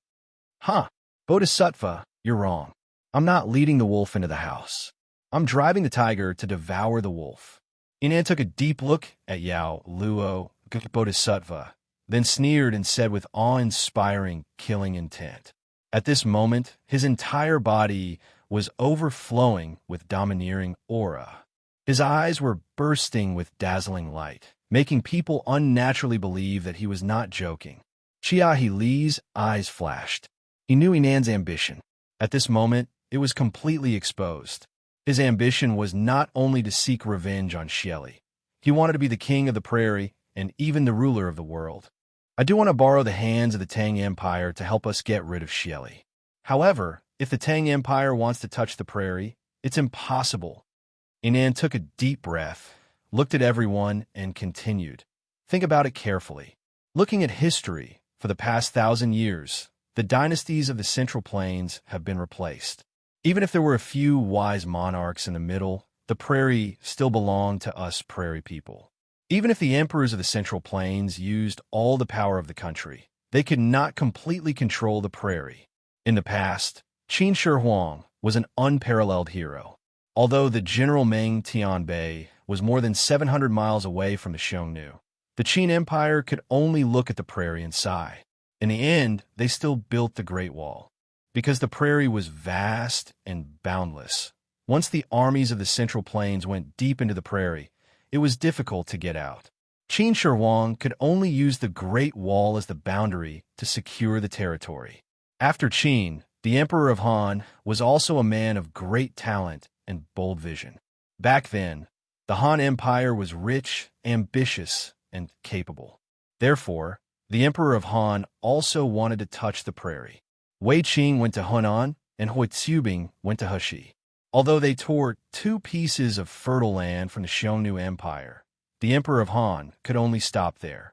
After the Emperor of Han, the Western Han, and later the Eastern Han, although they could protect the western region and pursue the desert, their method of dealing with the nomadic tribes like the Xiongnu was to move inwards. As for the real control of the prairie, no one in the Han Empire dared to mention it. Because to them, the prairie was a land of death. If they wanted to use the power of the country to fight the prairie to the death, the only outcome would be the destruction of the country. Even wise rulers like Qin Shi Huang and the Emperor of Han could not do anything about the prairie. Do you all think that Li Shimin is stronger than Qin Shi Huang and Hanwu? After we defeat Xieli, this vast grassland will all be our territory. If the Great Tang army dares to make a move against us, we will have enough space to deal with them and kill them all on the prairie.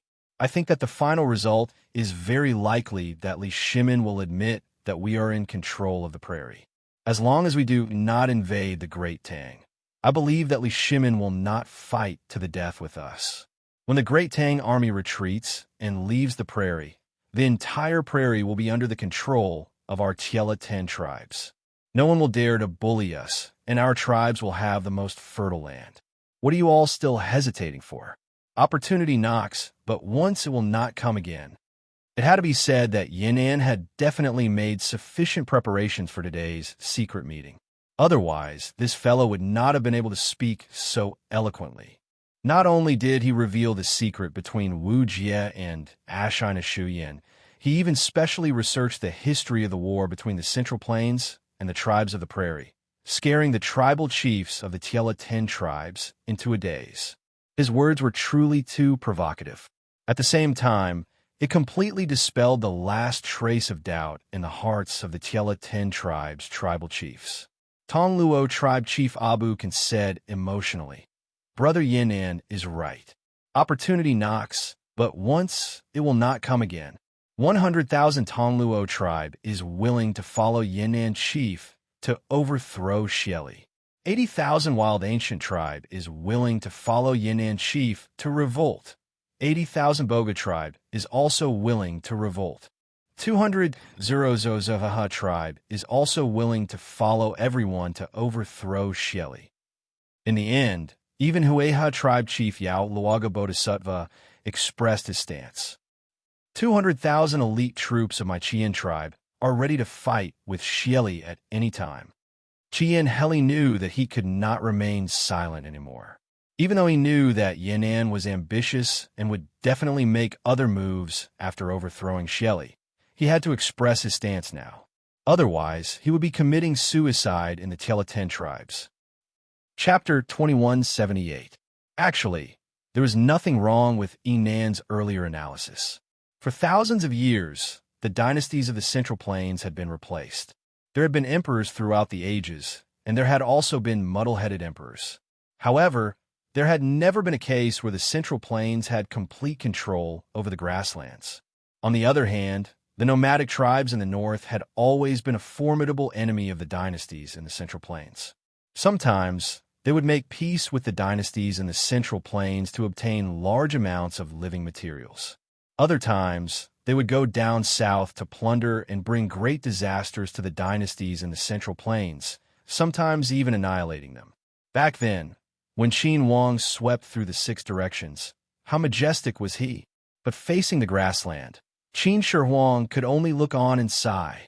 Even though Ming Tianbei was 700 miles away from the Xiongnu Empire, which greatly reduced their morale, the Qin Empire still built the Great Wall. The Great Wall symbolized defense. Usually, only when offense was not enough would one build a defense. The Great Wall also symbolized a boundary. The Great Wall was the boundary of the Central Plains dynasty in the north. Although the southern server was located in Lingnan, the Qin Empire's strategy in the north was to defend and stabilize their borders. Since the Qin dynasty had followed the Qin dynasty's political system for 100 generations, the later dynasties of the Central Plains could only follow suit. It could be said that they relied on the route, but it could also be said that they copied it because of the ambush. However, the Central Plains dynasty was unable to break through the Great Wall and had always been in a defensive position in the north. Emperor Wu of Han was like this, and the Western Han and Eastern Han after him were also like this. Later on, the Northern Wei dynasty appeared and unified the entire northern grasslands. However, the Northern Wei dynasty was established by the nomadic Xinbei people. Furthermore, the Northern Wei dynasty also started to build a great wall in the north. Hence, the moment Northern Wei became a dynasty, they would have to play according to Qin Shi Huang's plan. Following the long river of history, according to the original historical script, the Tang Emperor Li Shimin was the emperor of the Central Plains and the heavenly Khan of the grasslands. The Tang Empire opened up the Yenisei River and the 10,000 li grasslands. However, the Tang Empire's strategy in the grasslands was not to rule the grasslands completely. Instead, it was to support the pro-Tang forces and gradually assimilate the grassland tribes. Li Shimin's strategy was wise, and his method was correct. However, the Great Tang's progress had already come to an end when Emperor Xuanzong arrived. Not to mention the Song dynasty after the Tang dynasty. The Northern Song dynasty even lost the land of Hunan, which was the modern Ningxia, which was taken by Emperor Wu of Han. Therefore, the Northern Song had basically returned to the era of the Qin Empire. Nuzhendai Jin was also a nomadic tribe. Before they entered the Central Plains, they were the overlord of the grassland. But what about after they took over the Central Plains? The Nuzhenren quickly became Chinese. She didn't even go back to her hometown in the northeast. She slaughtered the grasslands in the north at first. Then, she relied on the Tata people to restrain them. In the end, she still built the Great Wall. The Mongols were the fiercest, but the Yuan dynasty was only a part of the Great Mongol Empire. Hence, the Mongol nobles did not totally become Chinese and maintain their grassland nature. Therefore, although the Emperor of the Yin was in the Central Plains, his heart was tied to the grasslands. As a result, the Yuan dynasty's rule over the Central Plains was as rough as it could be. It was so rough that they even forgot to collect taxes after conquering the Southern Song dynasty. However, once the Mid-Plains was reorganized, the Mongols could only retreat north, because these people had never treated the Central Plains as their home. Since the master of the Central Plains did not welcome him, and even tried to chase him away with a stick, then he would quickly run back to the grasslands to sing and herd the horses. After the nomads conquered the Central Plains, they would definitely encounter two choices. It was also a dilemma. One was to quickly assimilate into the Chinese and then successfully take over, but they would have to give up on the grasslands. The other was to refuse to assimilate into the Chinese and then find it difficult to gain a foothold. Sooner or later, they would be chased away. Why did the Manchus achieve the unification of the Central Plains and the grasslands? The Manchurian emperor of the Qing dynasty created a trinity. In the Central Plains, he was called the Emperor. In the Mongolian grasslands, and in the snowy highlands, he was called the reincarnation of Manjushri. Therefore, the ruling methods of the Manchurian nobles were quite powerful. However, it was still the same question. Do you want the Manchurian people to become Chinese? This was a must. If they did not become Chinese, they would not be able to gain a foothold in the Central Plains. However, if the Manchurian people were to become Chinese, how would they rule the grasslands? A Lama temple was better than 100,000 soldiers. This was the understanding of the Manchurian emperor, and it was also the strategy of the Manchurian emperor to rule the grasslands. The Manchurian emperor's cost of conquering the grasslands was much lower than the Ming dynasty's cost. However, why did the ancient Central Plains dynasty not have a single emperor who dared to rule the grasslands? It was not that they did not want to, but that they could not. Other than what the Chinese man said earlier, there was a deeper reason. That was that the Han dynasty of the Central Plains and the Grassland dynasty had a fundamental difference in their underlying logic. In ancient China, what was a Han? A Han was defined according to culture. Specifically, it was the Confucian culture. As long as one accepted the Confucian culture and lived according to the Confucian culture, they would be regarded as a Han in ancient times. The Confucian culture first existed as a standard of ethics for the masses. Individuals who followed the Confucian culture had to live in a specific structure of interpersonal relationships. The Confucian culture required these specific interpersonal relationships to have a relatively stable family structure. The prerequisite was that they had to settle down. The prerequisite for settling down was farming. However, farming had a hard constraint, which was the amount of rainfall. In ancient society, due to the requirement of rainfall for farming, if a Han wanted to live beyond the Great Wall, they had to become nomads. Otherwise, they would die. Once they became nomads, it meant that the Central Plains' interpersonal relationships would collapse. They could no longer live according to the Confucian way. As long as you lived a nomadic lifestyle, you would no longer be a Han. For the Central Plains dynasty, it was fine to send troops to expel the nomads. However, to rule the north, they had to station troops. The logistics of the garrison could not be transported by the Central Plains. It was too far. It was because of the Confucian culture of the Central Plains dynasty that the Central Plains dynasty could not go beyond the Great Wall. They could only develop in the Central Plains. In layman's terms, it was probably a vast and boundless grassland. For the rulers of the Central Plains, it was a barren land that was not worth their efforts to attack and control. Even if they conquered it, it would not be of much use. Moreover, they would have to send troops to defend it. It was not worth it at all. After all the tribal chiefs of Tiela expressed their desire to resist Xieli together, the few of them briefly discussed their next plan, and then returned to their own homes, to their own mothers. Now is indeed a special time. These tribal chiefs gathered together for a long time and were easily discovered by Xieli spies. Therefore, Qigong, Heli, and the others did not delay in Shui Yintua's tribe. After walking out of the tent, they disguised themselves and left Shui Yintua's tribe. However, although these tribal chiefs were very careful, they somewhat underestimated Xieli's spies.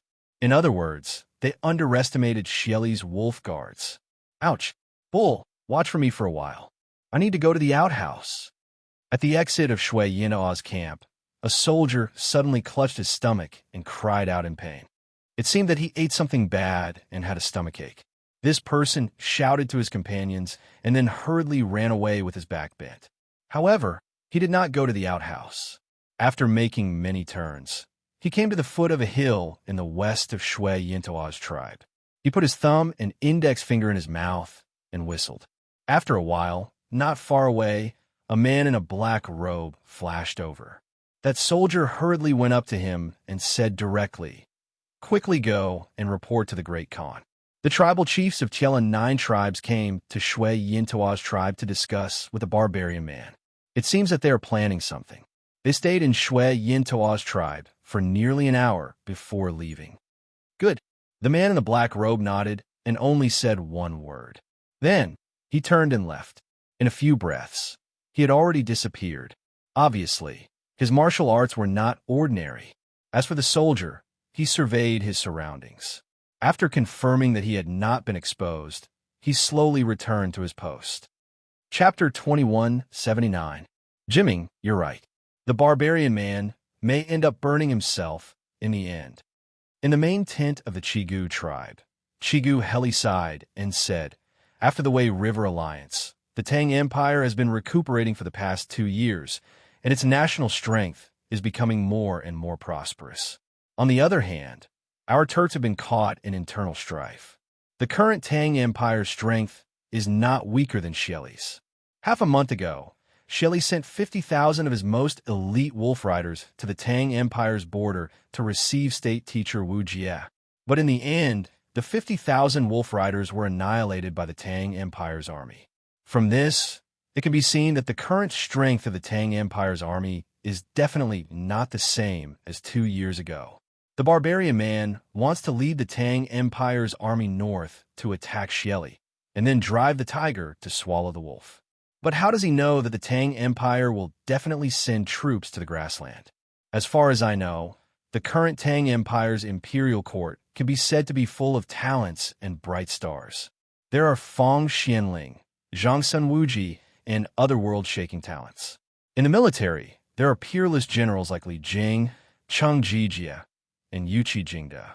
If Tuli leads his troops to return to the Tang Empire, if the civil and military officials in the Tang Empire's imperial court know about the current situation in the grassland, in my opinion, they will most likely choose to sit on the mountain and watch the tigers fight.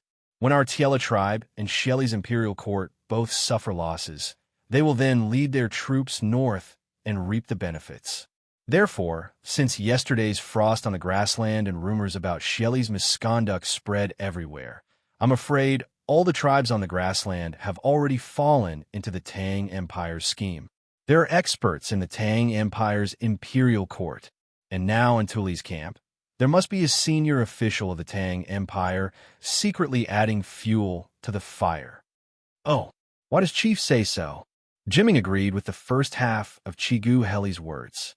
He also thought that after the Tang Empire knew about the grassland situation, they would most likely choose to sit on the mountain and watch the tigers fight instead of rashly sending troops to attack Xieli.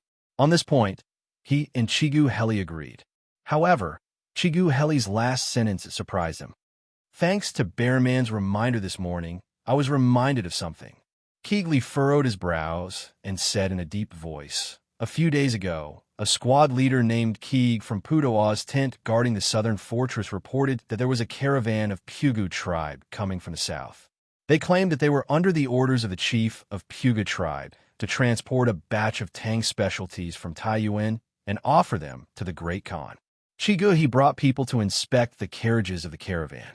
Seeing that the carriages were filled with silk, porcelain, and ironware, he gave the order to let them pass. Not long after that, there was a prophecy on the grassland that Xieli's misconduct incurred the wrath of Tungri. At the end of July, there will be frost in midsummer. At first, no one believed it, but unexpectedly, there was frost yesterday morning.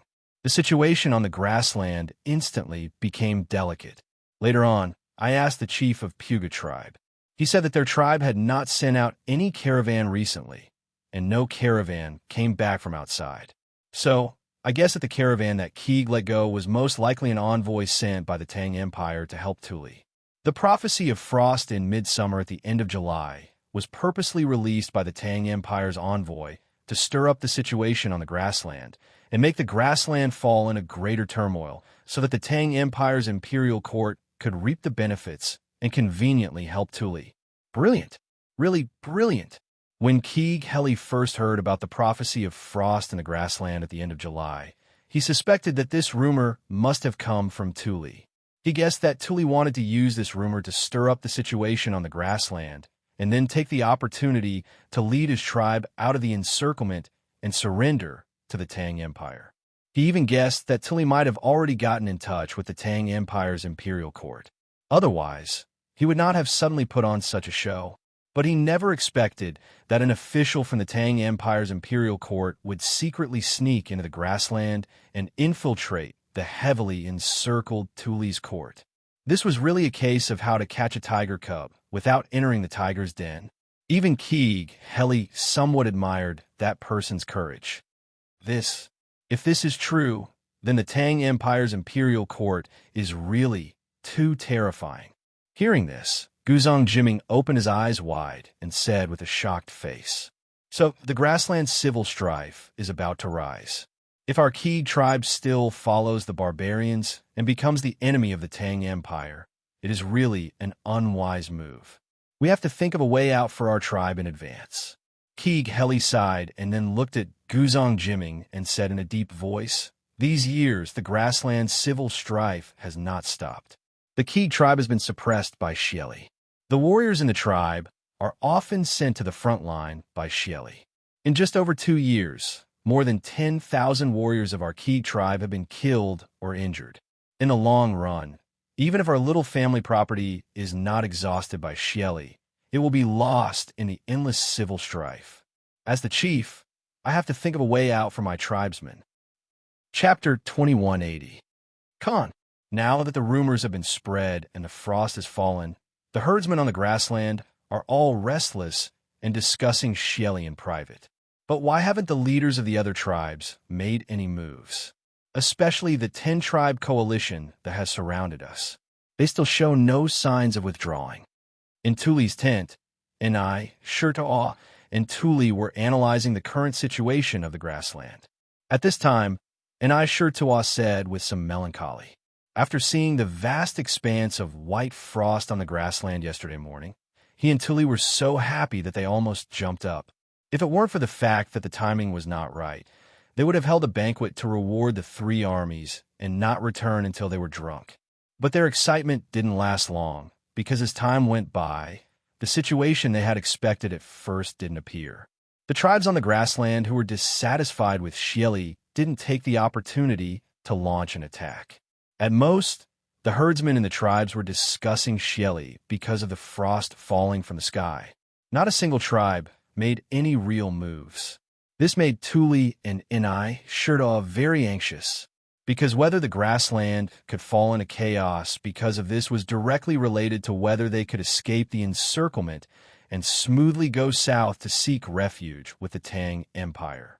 Therefore, their state of mind changed from the excitement yesterday morning to the slight uneasiness in the afternoon. And today, they were even a little anxious.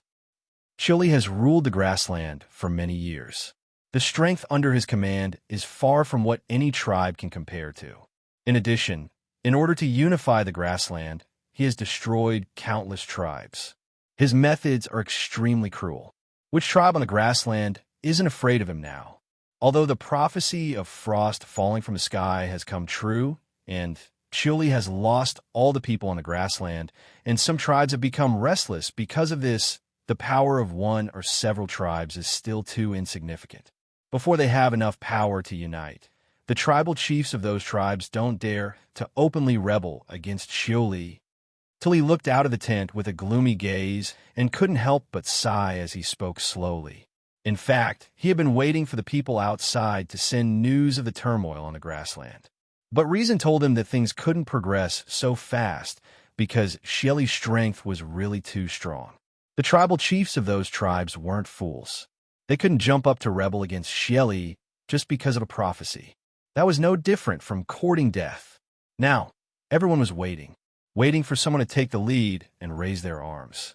At that time, the grassland might fall into true turmoil. Khan, you mean we have to keep waiting? When Shirtaw heard this, his eyes widened, and he said anxiously, "That's right," till he said indifferently, "Right now, we can only wait." Shirtaw said anxiously, "But the tribe's warriors can't hold on for much longer. I'm afraid our rations can only last for 3 more days. If we can't break out of the encirclement and rendezvous with the Tang army outside the southern plains, our 100,000 men will starve to death, even if we aren't killed by the Great Khan's men." Only 3 days? Upon hearing this, Tuli could not help but clench his fists. In fact, he was more anxious than anyone else. But was there any use in being anxious? His subordinates had been surrounded by the 10 allied armies and over 300,000 warriors. At this moment, he was like a beast trapped in a cage. He could only hope that the hunters outside the cage would start fighting so that he could seize the opportunity to escape. He could only wait. Even though they knew that they didn't have enough provisions, they could only wait. It wasn't that he didn't want to send people to break out of the encirclement.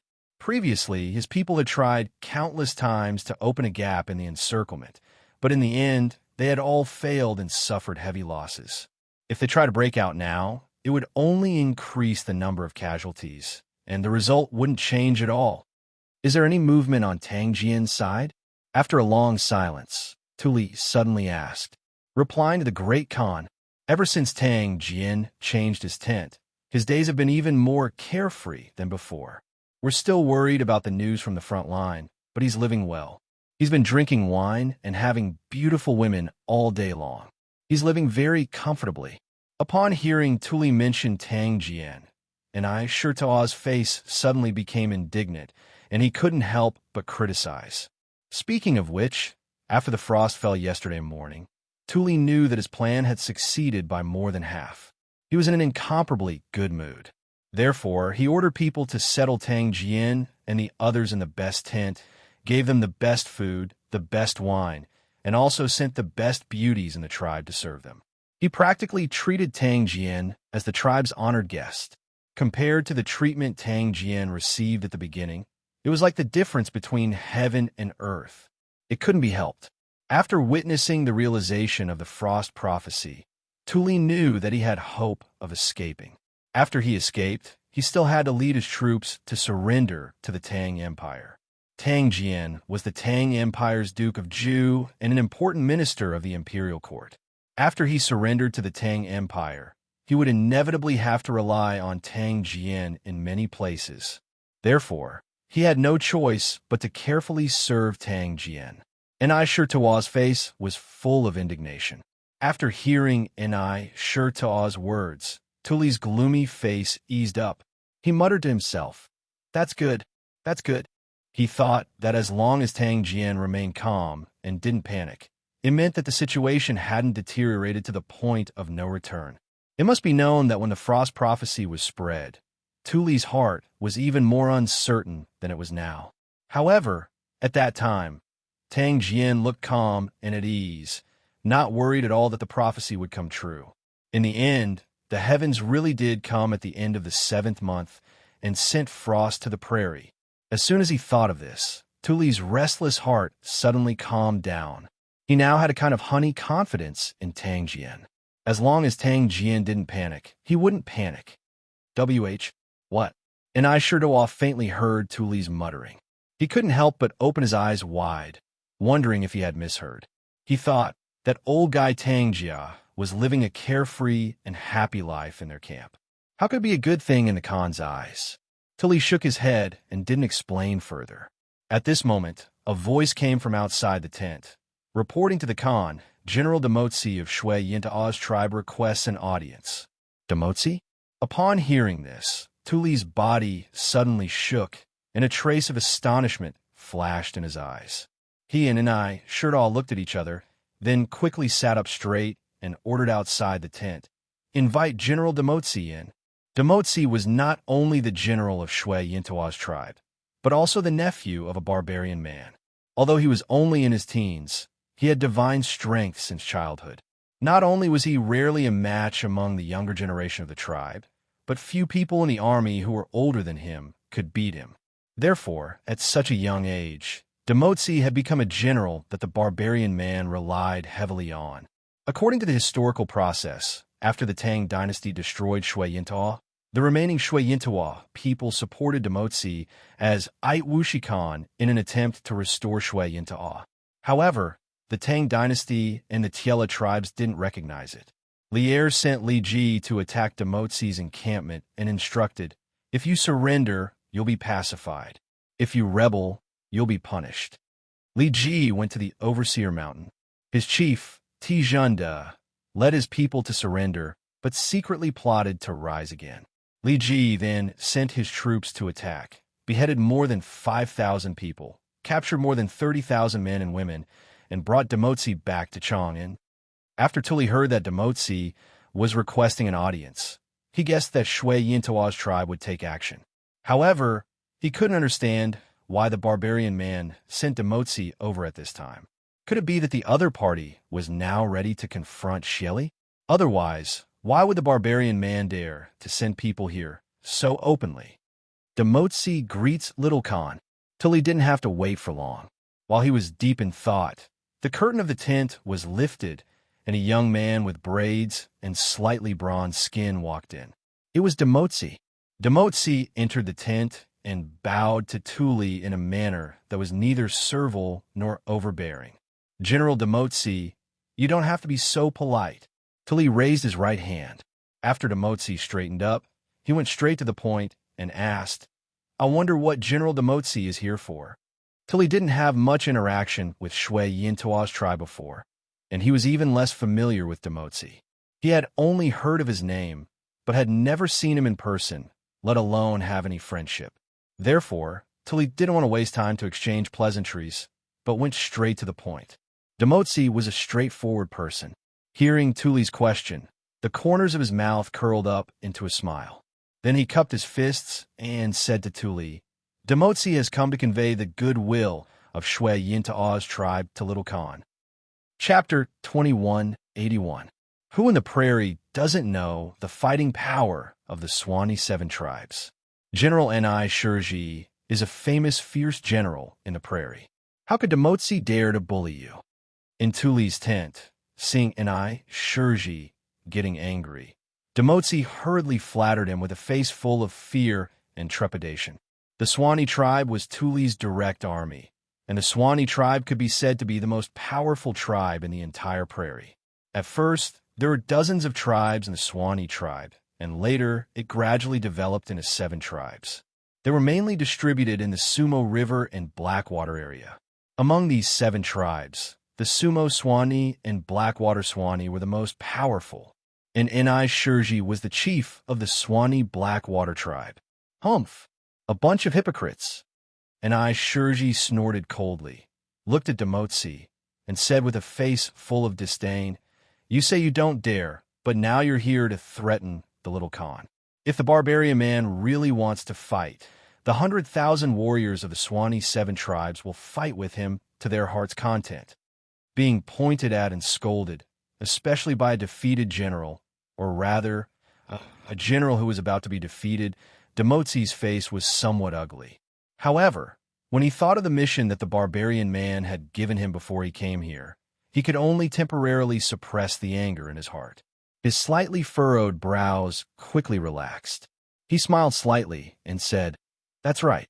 Huh, what is General Ni Shurji talking about? Demotsi came here with the friendship of my Shui Yintua tribe. Over the years, the Great Khan has relied on his tyrannical strength to go on expeditions and collect taxes on the prairie. A while ago, he implemented the Han official system, causing the people of the prairie to seethe with resentment. The reason why the Tiela 10 tribes surrounded the Little Khan was also because they were threatened by Xieli. However, no matter what, our common enemy should be Xieli, and we should not be killing each other here. Although the Little Khan's men are incomparably elite and all of them are fearless of death, you have been besieged for such a long time. Your men and horses are already tired, and your provisions are almost exhausted. My chief can't bear to harm his own people, so he tried to find a way to survive for the Little Khan. In the end, after many persuasions, all the chiefs of the Tiela 10 tribes agreed to take the risk and let the Little Khan's men leave the prairie. Of course, we also have some selfish motives because we let the Little Khan leave without permission, and it will definitely anger Xieli. Next, I'm afraid that Xieli will soon lead his troops to attack our Tiela 10 tribes. So we hope that after the Little Khan joins the Tang Empire, he can lead the Tang army to invade the prairie and attack with us. Seeing that the hard way didn't work, Demotsi had no choice but to use the soft way.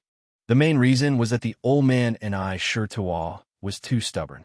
If he really angered him and caused the Bayan 7 tribes to fight to the death with Shui Yintua's tribe, then it would be a big joke.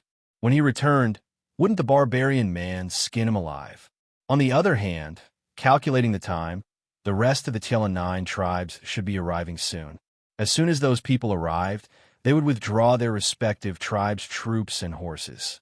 Wouldn't his previous nonsense with Ni Shurtua and Tuli be exposed? At that time, Not only would Tuli and Shui Yin'ao's tribe become enemies, the rest of the Tian'an tribes would also blame Shui Yin'tao's tribe for secretly smuggling goods. That's right.